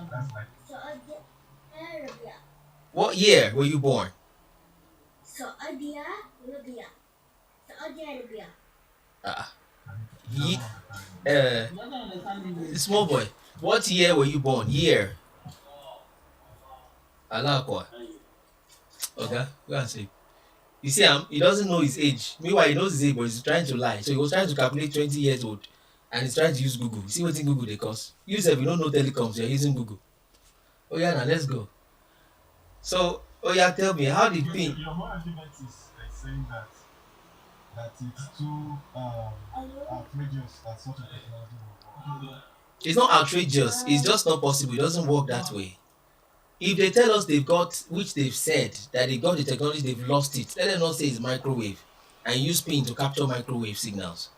No, sir. You understand? So it's better you leave it there that they have the technology, they have lost it, which is. So do you believe that the earth is always bringing not up to date? TikTok might harm your accounts because of that. Yeah, no, just go ahead. So do you believe that the earth is a dome? That's a different argument. But you think somebody that you have admitted yourself that there is a way that there's politics and business in this thing where maybe they lie that the technology is gone so they can responsor Elon Musk and use it to siphon money. How are those kind of pedophiles, right? In the name of governors and government in the Epstein files, how are such kind of people, right? How are they telling you the truth? What makes you think they're going to tell you the truth? Why? How? We don't have to believe them, but we can see what they have done. For instance, after the pin experiments didn't go through because scientists around the world started complaining because it was just going to make a mess. But they actually made a call between California and Massachusetts. What they did, like in the same 1960s, was they figured out how to launch satellites. You should just log this account or this. So they figured out how to launch satellites and keep them in space. Because of that, they discontinued the pin experiment, and it was that satellite at the end of 1960 that they used to make call to the moon. Okay, so no, it was not pin they use now again. Yes, they abandoned it after scientists said like all these environmental activists started campaigning against it. Okay. But it worked. So now they have over 12,000 satellites. Hi. This is where I hope you own one of them. Yeah, hopefully one day. Maybe Nigeria wanted to know. Nigeria lost one on that. Nikon masks. I know, but the thing didn't work. You know, eventually they've removed it. Anyway, you are closer if you follow the money. You know, rather than all this thing. It's just it's a religion. So, do you think that is it more believable that Jesus appeared to Paul and got him blind than scientists went to the moon? Which one is more believable? No, I trust scripture. By extension, I trust scripture. Okay. By the way, do you know that the 4 so-called scientists that went there, okay, do you know that they are ex-convicts? The story has it that they are ex-convicts. To be fair, I've not checked it myself, but have you heard it before at all? It's something you can confirm. I'm hearing it for the first time. Check, they were ex-convicts from prison. I think the NASA was built by what do you call it? Prisoners of war from scientists from Germany. After Germany fell, America took about 1,000 scientists from Germany. And then those scientists, because they already built rockets in Germany. No, you didn't get my point. No, that's not the flow. This one are convicts literally, right? And the idea is that if they play along, they will be given pardon. You see, I'm looking for a way to mute that person. Someone can help. Okay, apart from that, the 3 that went now, sorry, those were 3. The 4 that went now, do you know 2 of them were actors? Not were, they are actors. There's nothing wrong with acting. There's nothing wrong with acting, Abby. Yeah, everybody's acting on TikTok these days. Not the way they do skits. No, but then something of that magnitude, why act? Why act or something of that magnitude?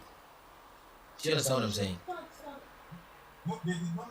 So you feel that because they are actors, therefore they must have acted.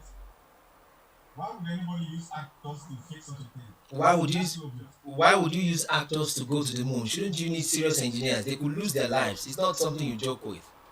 The engineers, the G-force there needs a lot of training. You have to pass it. The body has to be able to withstand the launch. That's what I'm saying. Even if you are taking it, let's say you are taking the moon itself, the launch of the rockets. Not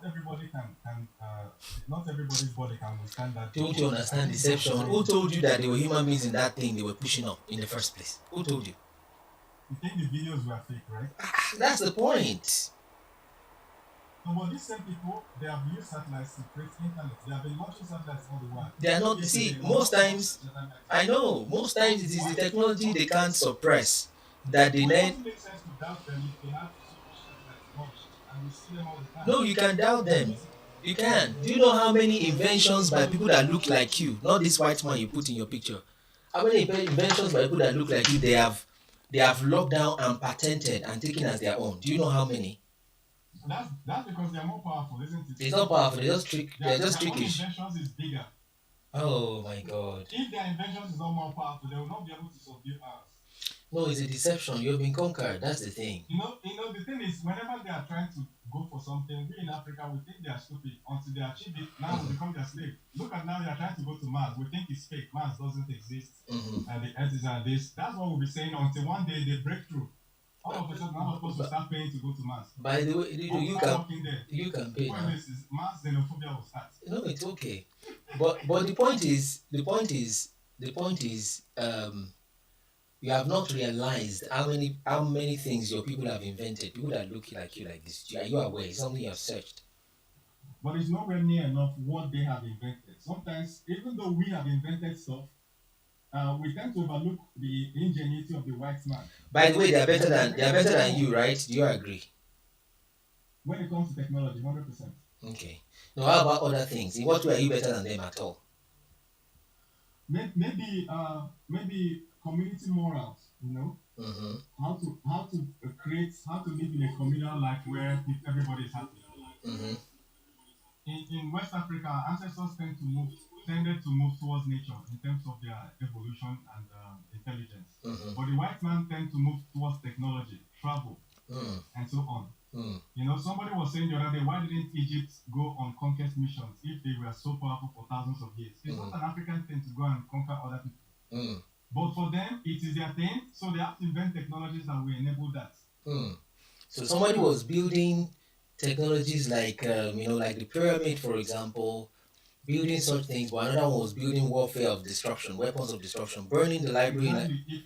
If you see history, when the Romans conquered the Greek, the Romans were not more technologically advanced than the Greek. They were just better at warfare. Like all their invention was military.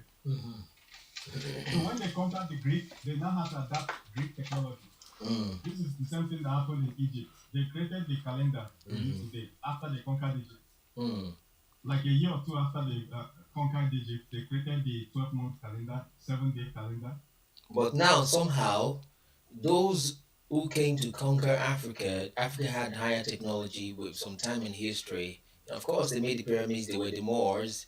And then they were not so smart, but now they are smarter, both in warfare and technology. But before it was just warfare.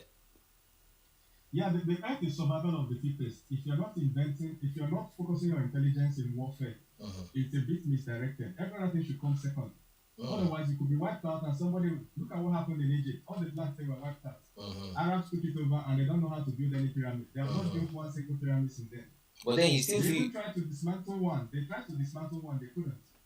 But then you still feel you can trust these people who came to destroy your land and all of that. There's no reason for them to lie. No, I don't trust them at all. But remember, they were the ones that brought Christianity, so... We've been through that now. They By the way, have you watched those... Wait now, have you watched that 6-part interview? Yeah, I missed the name, and I was going to say, why don't you pin it on your profile here? So it will be easy. There's too many things to pin. We have an academy, we have a movie, we have... He has not watched it. Can somebody drop the link for me on the chat? Go and watch it. After that day, I thought I said something. You didn't... I think I must have... You will not go and check it. Go and check it. I've been here for 6 hours now, 6+. So, go and check that. I don't even know what angle to approach you from. Or can you just tell me the title or anything? They'll paste it for you. That's it. So go watch it. I don't know what angle to approach you from. You don't believe that Christianity was brought by Europeans to Africa? No, sir. It's been here before. Just copy it and go and watch. Copy and go. Where did it come? Which part of Africa did Christianity come to first before Europe?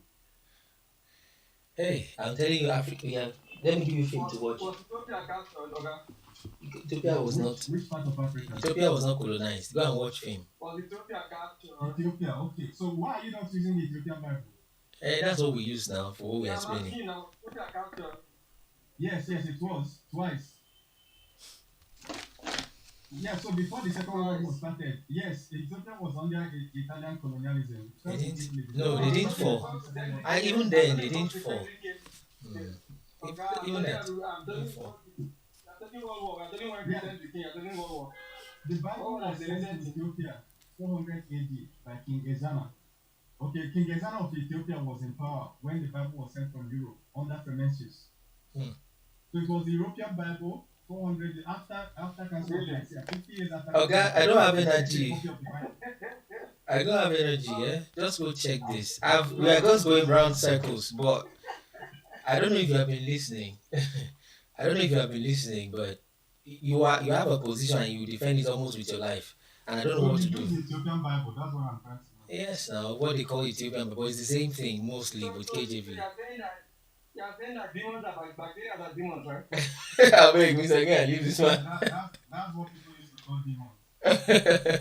That's what they used to So call what do you bacteria. think? What do you think makes people twerk in church, like speak and pray? Oh, God, wait. Just to start twerking. Don't confuse yourself. So like the person was still a But bacteria demons, right? but let's hold Come on. again? Let's hold on. The lactobacillus are demons. Okay. Let's hold on, just so that we don't scatter the whole thing. For just a moment. So, my brother, go watch the interview. I don't tire. So watch the interview. We have spoken about circumcision, where it came from, but you are suggesting to me that they could have stumbled into it. That doesn't follow. Okay, it is too unlikely. But when I show you first principles, how unlikely things are, you just go off a tangent and use some logic somewhere, right? And I don't know how to deal with that. Okay, we need to pin something in a certain place and work with it.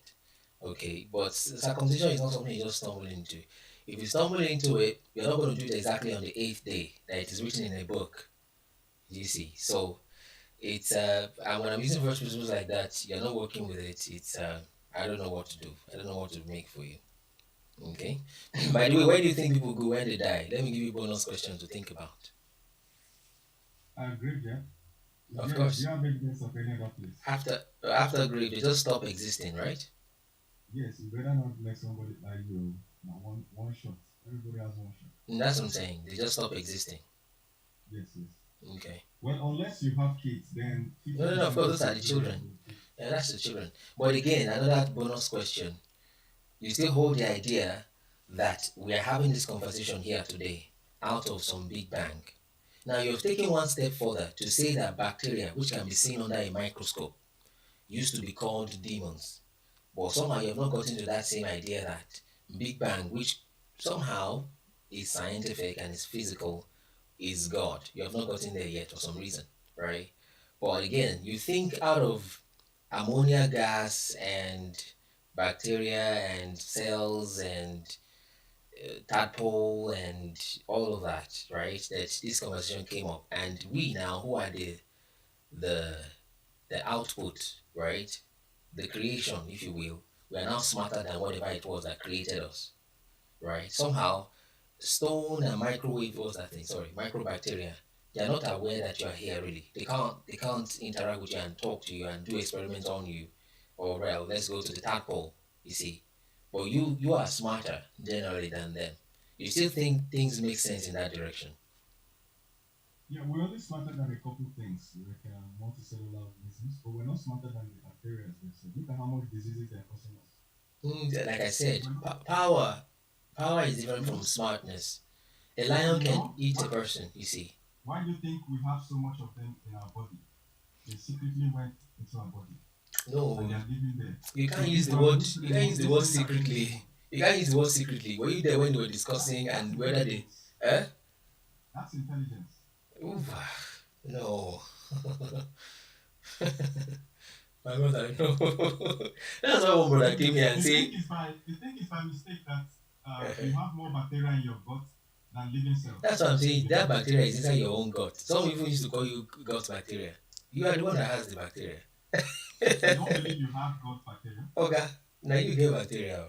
God put, watch this. God put, and I understand what you're saying, but I'm trying to refute you in the sense that God put what you need to make you function. You call it bacteria. You say this one has this, that, this one has that, this. and you give it names, put it under a microscope, and you will get wahala. God gave you things. You are the one, I'm breathing like this. You are the one that decided to call it carbon dioxide. You see, for me, I'm breathing and I'm functioning. But you give everything label. Do you see? There's something else I wanted to ask. We discussed entropy. How did we end the entropy discussion? How order came out of disorder. What was your answer again for that one? I forgot. Yeah, everything is order. No, now. How did Things are symmetry? only, yeah, things are only disorder because depending on the mind considering it. Good. Good. In other words, you are thinking bacteria are smart. In their own mind, say they have a mind. They could think they are stupid. Correct. Yeah, the group mind. On the individual, if you're looking at one bacteria under the microscope, it doesn't make much sense. It can only hunt for food. But as a species, that's when you see what they can do. I think we got there. It got very conceptual, such that even you now you could think you're smart, but you're not really smart, right? Yes, same with you. What do you think? No, what I mean is not human race, or not individual rather. I mean as human race. Humans could think they're smart, and maybe they're not. Actually, I think it's the same with the cellular organisms that have existed for 4 billion years. They are just looking for ways to live the planet. All this evolution that we're having is just the same organism we're combining, trying to live the planet. To live. You were going to say is, yeah, you believe that outside space exists, right? Like Neptune. You don't believe that? Oh, I got you. You got very funny, truly. So, in my opinion, you are suggesting. This is very theoretical. Even scientists won't agree with you on this. And this is when people started kind of laughing. But you are suggesting that bacteria have been thinking for billions of years and they're trying to use human beings, and human beings carry them in their gut and take them to the moon. So that bacteria have found a way to get to the moon. Is that your idea? Yeah, like to get out to outside space. Long story short, it is bacteria that are informing Musk what to do, informing human beings to walk towards space, and trying to use human beings as a vessel to go to space.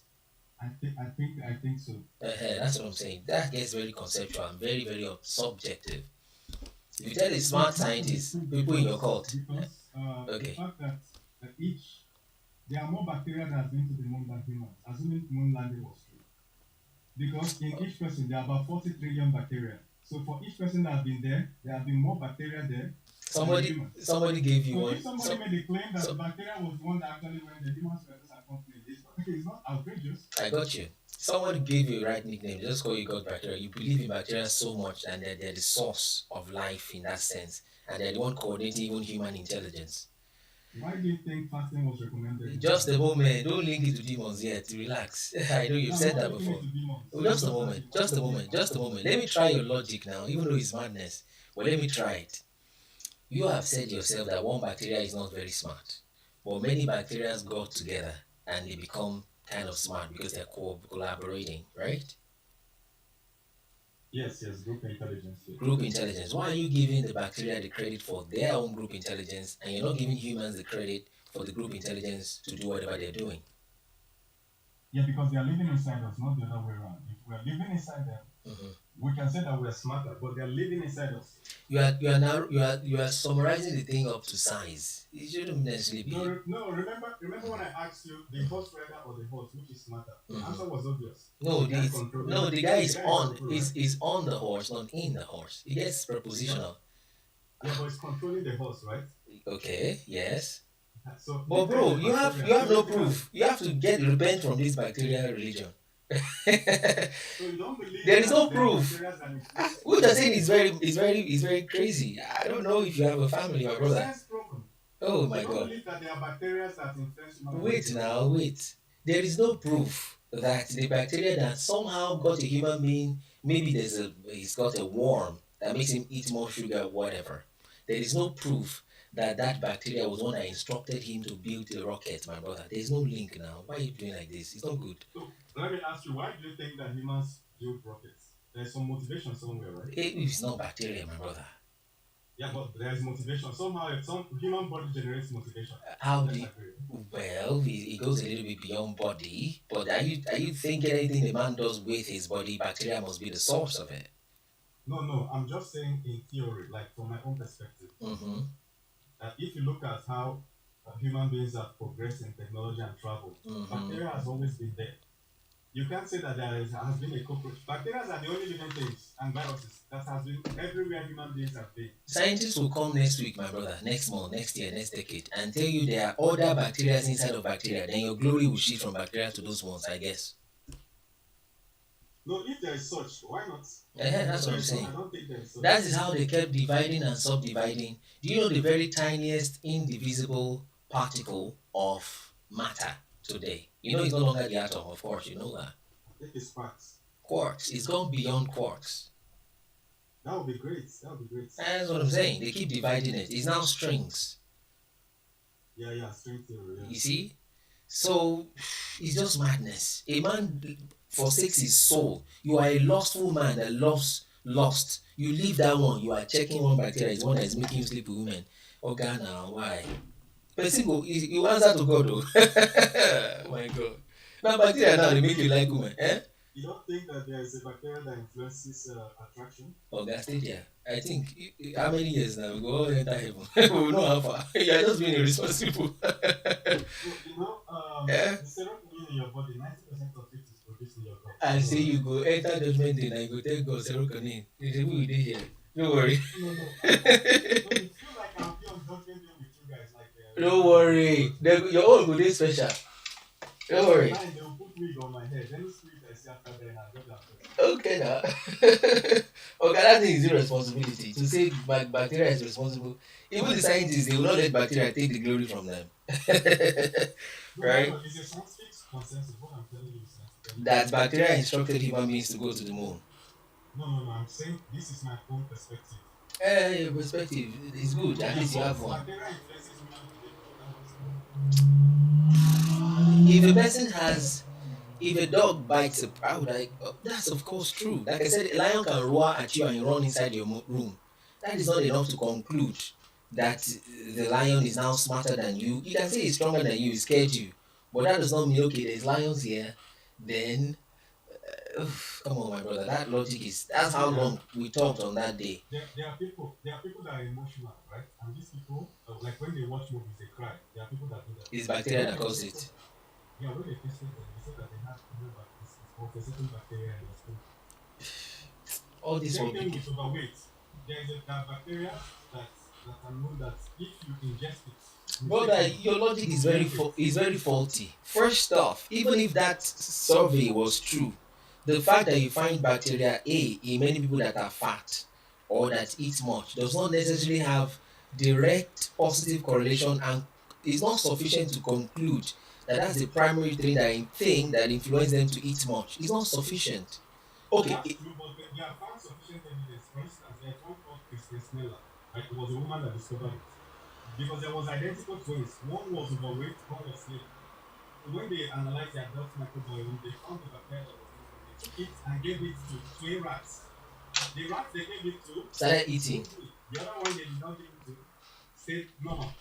I got it. The other human being eating will say, I don't know why I have urges. I don't know why I'm overweight. What now? They are trying to do exercise to lose weight.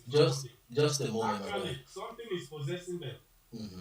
Let's try to work with that. Let's say somehow there's really one bacteria like this, which I'm sure they would have, if I made money out of it. That's usually the money. Those researches where you are entering test tube for 7 years. Oh God. Somebody's paying your salary for those 7 years. Where does that money come from? Follow the money, bros. Well, let's leave that and assume that that is true. But how do you then come from that? Okay, fine, some demon, bacteria, whatever, right? Got you to, got you to eat more. So how do you now conclude that it's that same bacteria or there's one of such bacteria that makes somebody build rockets? Come on now, there's multiple decisions that lead to that. Very multiple, you can't base that off of bacteria. So here's a good example. You're right, there's no scientific evidence connecting bacteria to rockets. I'm just saying it's my personal opinion. I think I've said it 3 times. Mm-hmm. But there are some that have been scientifically proven. There's a parasite that if you get infected, it's sexually transmitted. If you get infected, you'll start having urge for sex more. Do you have? Are you married, my brother? Oh yeah, let's talk real life now. Are you married yet? It's real life. Are you married yet? No. Hey, you can't be married. Your wife would have finished you. She for don't put sense inside your head. Don't worry, go marry first. Go marry. Go Why marry. why would you say so? Go marry. Ah, you go talk now. Go marry first. When you marry, come back, eh? Sorry. The bacteria qua. Stay there. Go marry No, first. what I'm saying, you should be googling it. So like when Now you were Google. talking about the paint, I'm googling it because I'm trying to update my information. Bros, So the go. words I'm saying, you should be googling. So Go you sure marry. I'm By saying the time your pikin first pull your trouser, you go know say bacteria need school fees. yeah. Don't worry. There's some it's often overlooked because sometimes you think you're in control of yourself. You know, I asked you a question you skipped. I asked you why do you think all these religions recommend fasting? You have said it before. It kills bacteria and No. Okay. Fasting helps you to poop out most of the things in your intestine, and that's where the bacteria is living. You're pooping it out. When you poop out enough of it, you start getting yourself because now you have more cells. And Christians call it demons, but scientists know the truth. It's actually bacteria. You have said that before. Yeah. You have said it before. I didn't skip it. But it's okay. Go and watch the interviews. Come back. I can tell a long time, especially today. Search Kole Minister's interview with 91 podcast. Go watch and come back. Call it again. Call it. Okay. Yeah, I got it. You got it? Yes. Is it on your screen?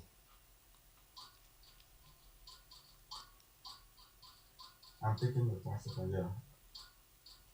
So go and watch that. We have an academy. You have an academy called Reason and Learn. People can search that, so you get to register now. Register now. Reasonandlearn.com or Reason and Learn. You find it there. So go and register if you have not. Still have the rest of this month to try to push that. Now you think the creator doesn't know if fasting would help. This man, the creator is bacteria, so forget about that one.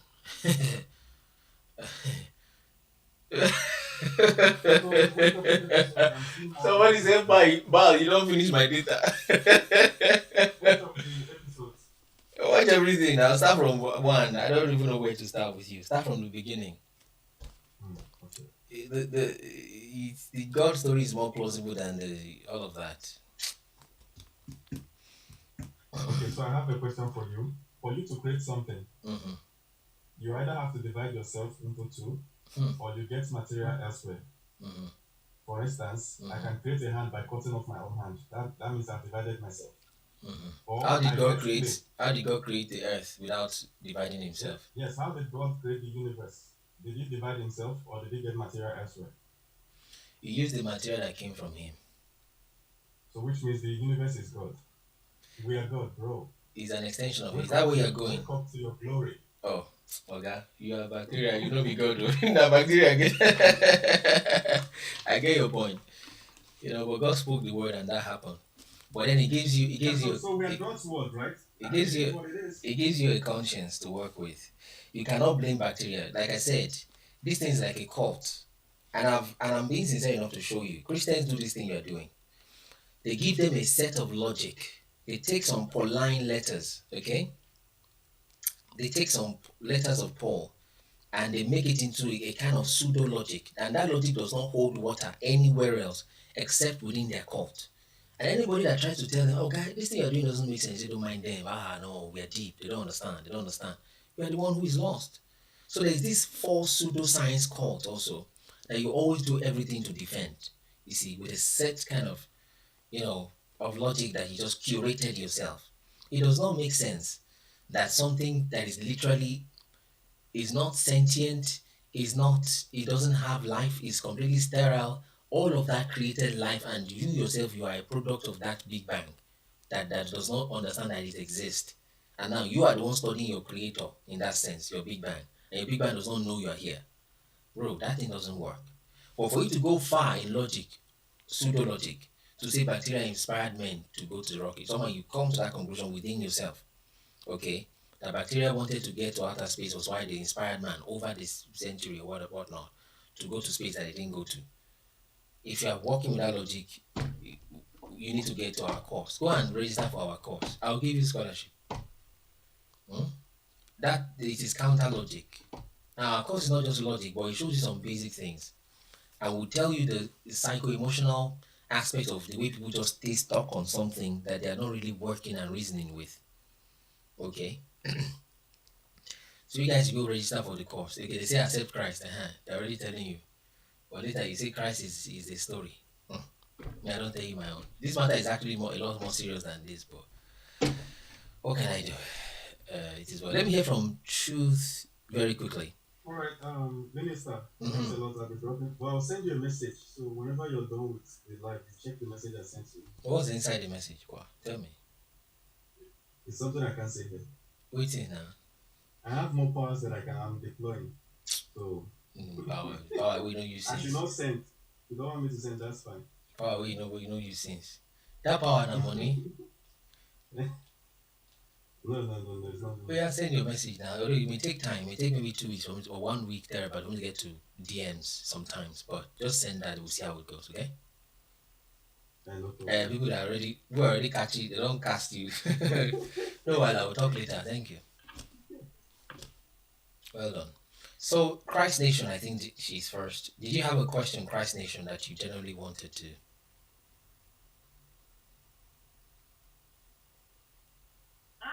Minister, no, I wanted to talk about, I don't know if we're talking about Bible today, so that's why I got it. Yeah, so maybe we're doing the scientific thing, but whenever we're talking about Bible, then I can come up and ask my question. All right, let me just let you. But you can still ask your question though. But let me hear from Truth. I'll give 1 more minute each because we've been here for a long time. It's almost 7 hours now. Okay, let me just say my question 1 minute. It's okay. Just the Canaanites. Mm-hmm. Who are the Canaanites today? Do you have any idea? They're probably wiped off already. Oh, they're wiped off? Very likely. Okay, somebody said they're the white, like the I know. People, like the white people. White people. I think you need to watch our interview. I don't think you've watched it to part 6. Okay. Please. Okay. Yeah, please. Okay, thank you. White people, it's from many indications they are not Adamic. They are not from Adam. That's a serious problem. I don't know if you got what I said. Christ and cross. Yes. Not Christ Nation. There's this lady that I watch her program. Like the Canaanites, they emerge from like the Amorites at the same time. They emerge from one generation to the other. Like there's the way she explained it. I'm not sure you got what I said. I'm suggesting they are not from Adam. Canaan is from Adam. Cain is from Adam. Or Canaan. Is Canaanite not the same as Cain? It's different. Oh, okay. Do you remember?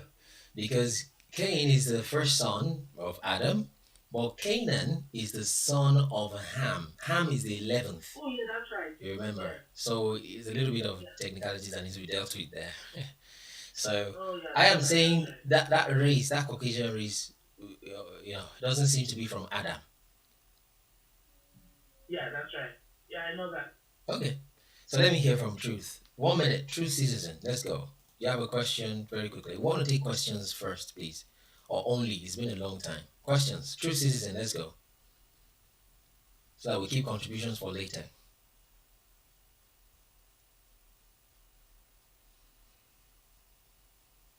Okay, maybe he's not ready. So let me hear from the next person after him. Is it whole side or something? Okay, what is desert? Who is desert? Who is desert? Are you there?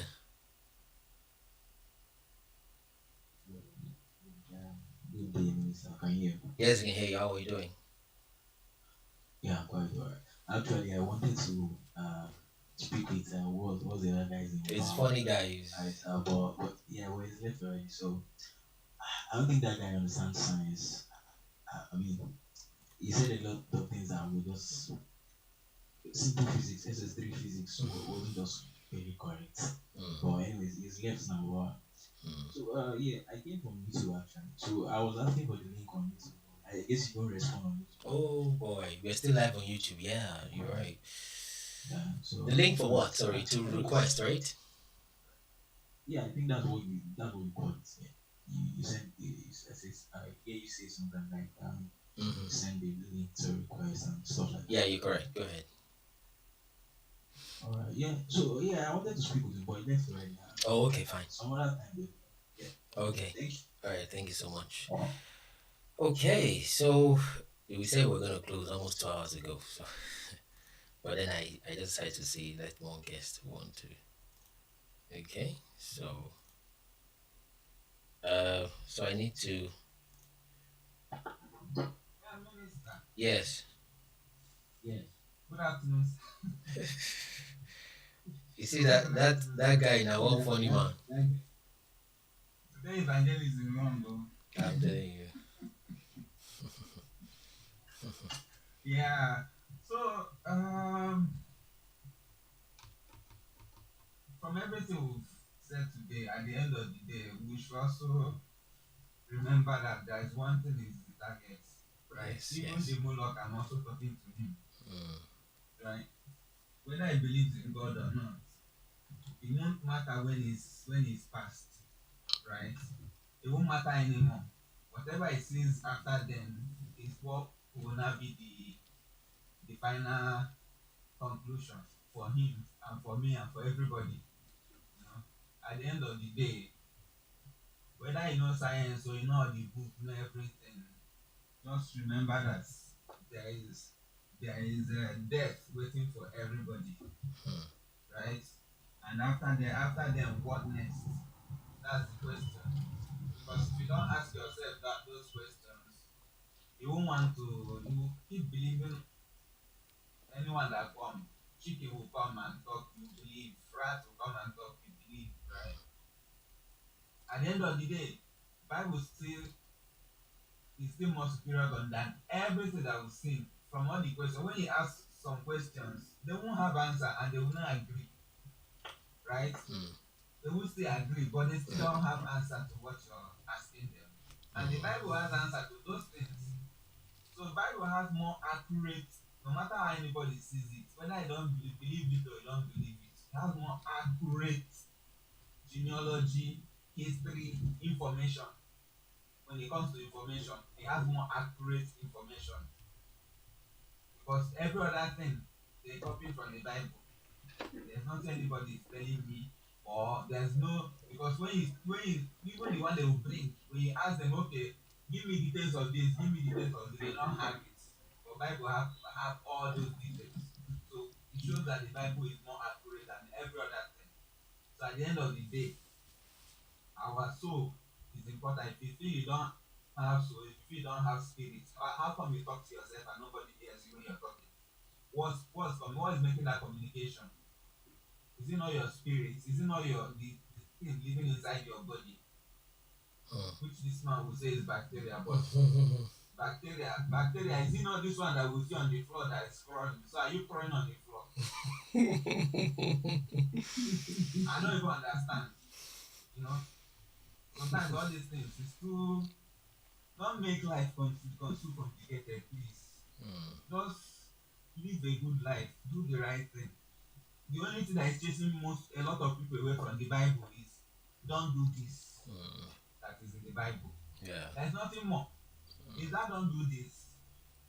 There's Yes. nothing again. Any other philosophy can bring anything, they will accept it as long as it doesn't touch their ego, doesn't touch their sin, they will believe it. Don't do this. Yes. At the end of the day, what God wants from us is just be humble, be meek.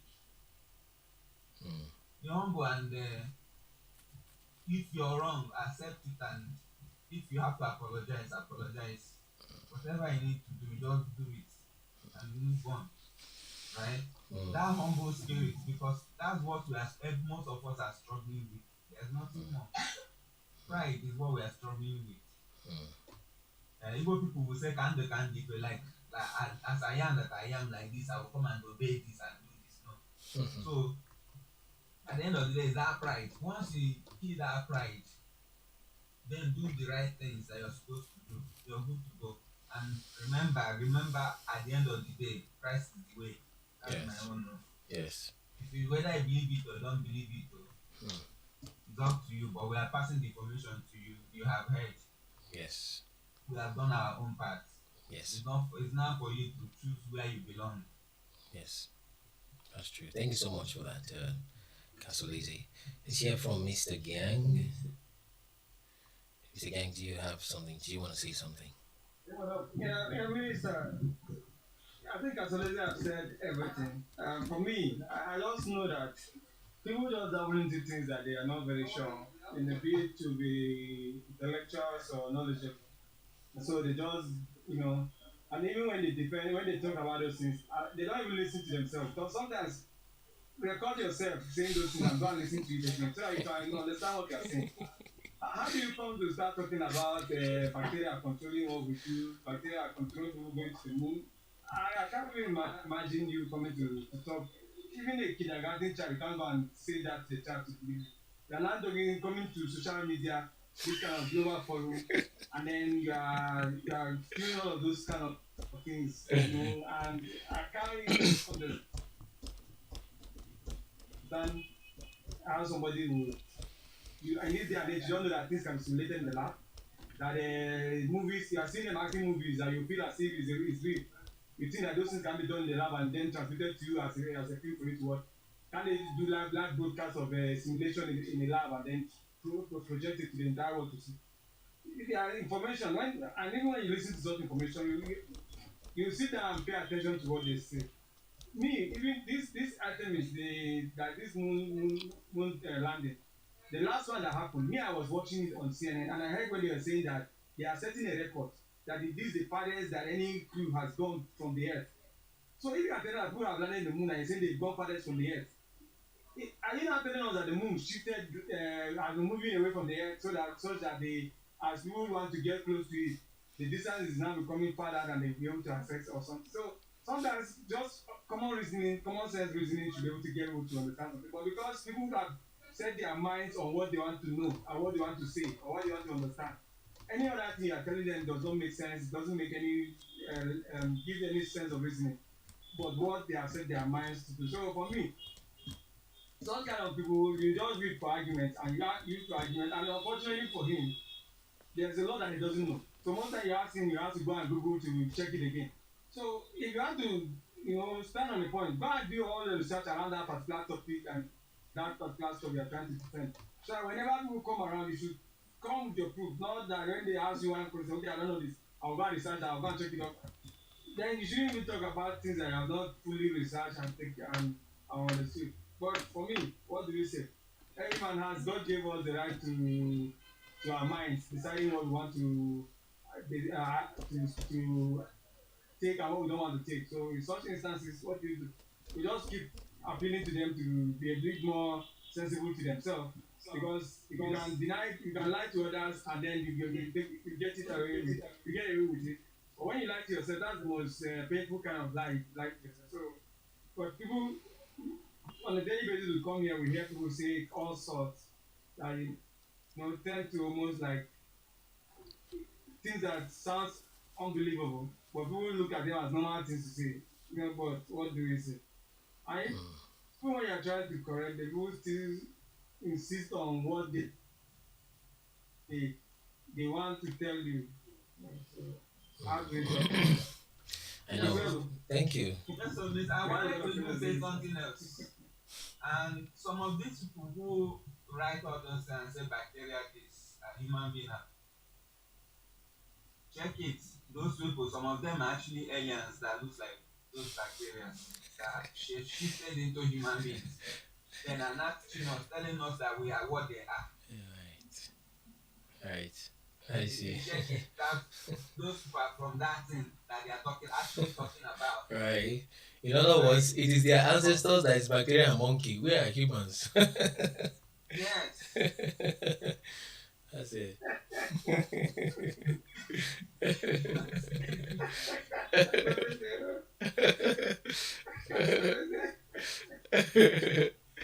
That's a what human being that brain is working will come and sit and tell me bacteria told me to be hungry. Bacteria told me to sleep. Bacteria told, and I'm not hearing the voice of bacteria. Oh. And you've not shown me any bacteria that is talking that people can hear. In reality, like this bacteria is talking. You're just using imagination and telling me things. Oh, bacteria can control you, tell you what to do, tell you what to say. And you cannot hear that bacteria talking.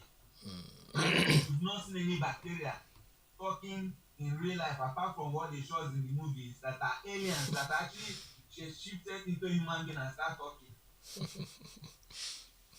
So they please don't come and tell us what I don't even these people sometimes they Somehow. just But like I said, they have to drag you into that logic first. They will first tell you it's a mixture, lie and truth, lie and truth. So something you have studied for 25 years. Now from that cult is what I call it. That's where you got your first the first time somebody told you, good boy, is because he said the first bacteria is amoeba, they clap for you, you feel like a person. You understand? So a lot of your ego is based on that science. Okay, going there from there to secondary school, that's in fact your girlfriend in secondary school said like you because you know maths and biology for school. So from there you get your first girlfriend because you can quote biology well. From there you finish school, that's what you earn money with. Because from the job now you got Mr. Gang is laughing. From there you got a job and you didn't get that job until you passed the thing they told you to cram. You see, so from there now when you're talking in public, you say, "Well, my name is I am Chris Mbaka. I am a professor of pure and applied microbiology." They say, Your whole of your ego has rested on it. You will defend it with your life. You understand? So you have been in that for decades. Someone is now trying to piece that into pieces. It is normal for you to first of all be defensive. It happens to Christians too. You understand? So they will first take you, you would have been in that cult for a long time. You discover you're not making sense. But until you reason with somebody else, just trying to reason a little bit, that's go, what am I even saying? Does this thing make sense? You will not know. You don't know. Now bacteria is flying rocket. You know, it's gradual. Gradual. So that's what's really going on. So it's like I say, you go pay for this money or this pay for this laughter. We are really helping people on this platform. Oh my god. I say the platform is becoming more educative than we thought. Right, right. It's becoming more educative. Yes, good. That's why I advise that minister that we that's why I told minister that we should be talking at least. Let's create time to talk about the topic. Every time we have after we do our Bible reading and have our discussion, let's create time to talk about the topic because it's going to go a long way in helping a lot of us. Yeah. Because even for those who have been Christian for a long while, understanding that we are even that this is what the Bible is like African history. It's difficult for them to even accept. Even when you're showing them the reality, until you start, okay, let's look at the map. One map begin to talk, okay, this thing came from this part to this part. How do you think about it? You know, like the girl. To reason with you to say, okay, yeah, you're making sense. So you're making sense. This thing you're saying is actually that you're not being holding map to say, okay, look at the map before this one came. Look at what the map was saying. Look at what is there. Oh, okay, now they can now start seeing. It begins to make sense to them. Yeah. But when you're even telling them this about it, they just feel that you're just here to create one religion or one doctrine that is perfect. But this is a many things that you can read and see how they are connected. You say no. See your brother now. Your brother like him earlier. You are telling him he's one of this place, so they are telling him this place is there. It's still not there. No, but it cannot be now. And see. Umori there. It's not. So it's cannot be. You can't connect it. How much to be there? No, it's not. They can't be the thing. Imagine somebody coming to tell you that the village you're from, right? Your great grandfather. That is a myth. That person is fiction. It's fiction. It's a myth. That the person is fiction. That is a myth that you don't have a great grandfather like that. Is that not an insult? It will best you now. It's like telling you that it's like calling somebody a bastard.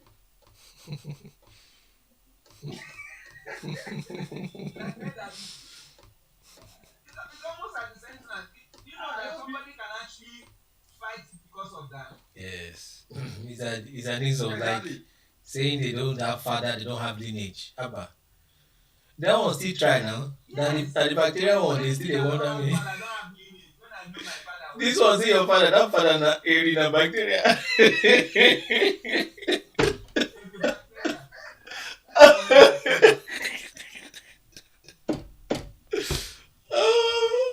I beg, we can go sleep. I beg, I don't try to. There's nothing you don't see on this platform. I didn't really miss those bacteria today. Why this morning? Me, I just believe the guy just wants to come and comment our As in, yeah, well.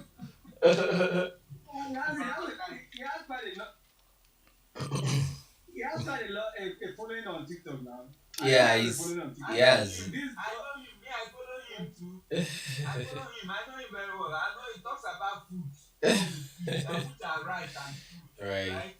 But when it comes to this part of the topic, He's not. he needs to rest. He needs to. Right. It's okay. Bros, Dave, I beg, no vex. That's But really. when it comes to this That's part, really. you need to rest, I beg. All right. Let me try to close the game. Whether it will be successful. All right, my brothers. 7 hours plus. So let's register for the course. We give people course. We even give them scholarship. They say no way. So go out and search for reason and learn. If you want to learn about the course, just go to the Telegram page. Let's one page the Telegram page there. So you go there and register. Those that want to partner, okay, because it costs some things to keep this thing coming. Go to the website and partner there. Or just come to Telegram page, will show you how. So let me try to close the gate if so. Mercy, just thanks for coming. Okay, Gideon, Halley, Jig. Next, okay, Neilskin, Ancient Hebrew, Esau, Walalani, Mili, Gitu, Christ Nation, Castleze, and Gang. Thanks for coming. I'm tired. I need to go and rest. So thank you everyone for coming. Love you all. We'll see you tomorrow by God's grace. So morning will be here. We'll see the fresh conversations will come to. So these things we're discussing are very important and it's valuable in almost every area. And my point, if we can dismantle this, understand this conspiracy, just about every other conspiracy will be around this. You see, it's not so hard to get. Let's all join that Telegram group and let's be on that. God bless you all. See you tomorrow. Same time, 10 o'clock every day. Bye-bye. Okay, those are all the platforms. Thanks for joining. Let's so we'll see next time. Okay, let's continue that broadcast. All right, so we'll see by then. God bless you.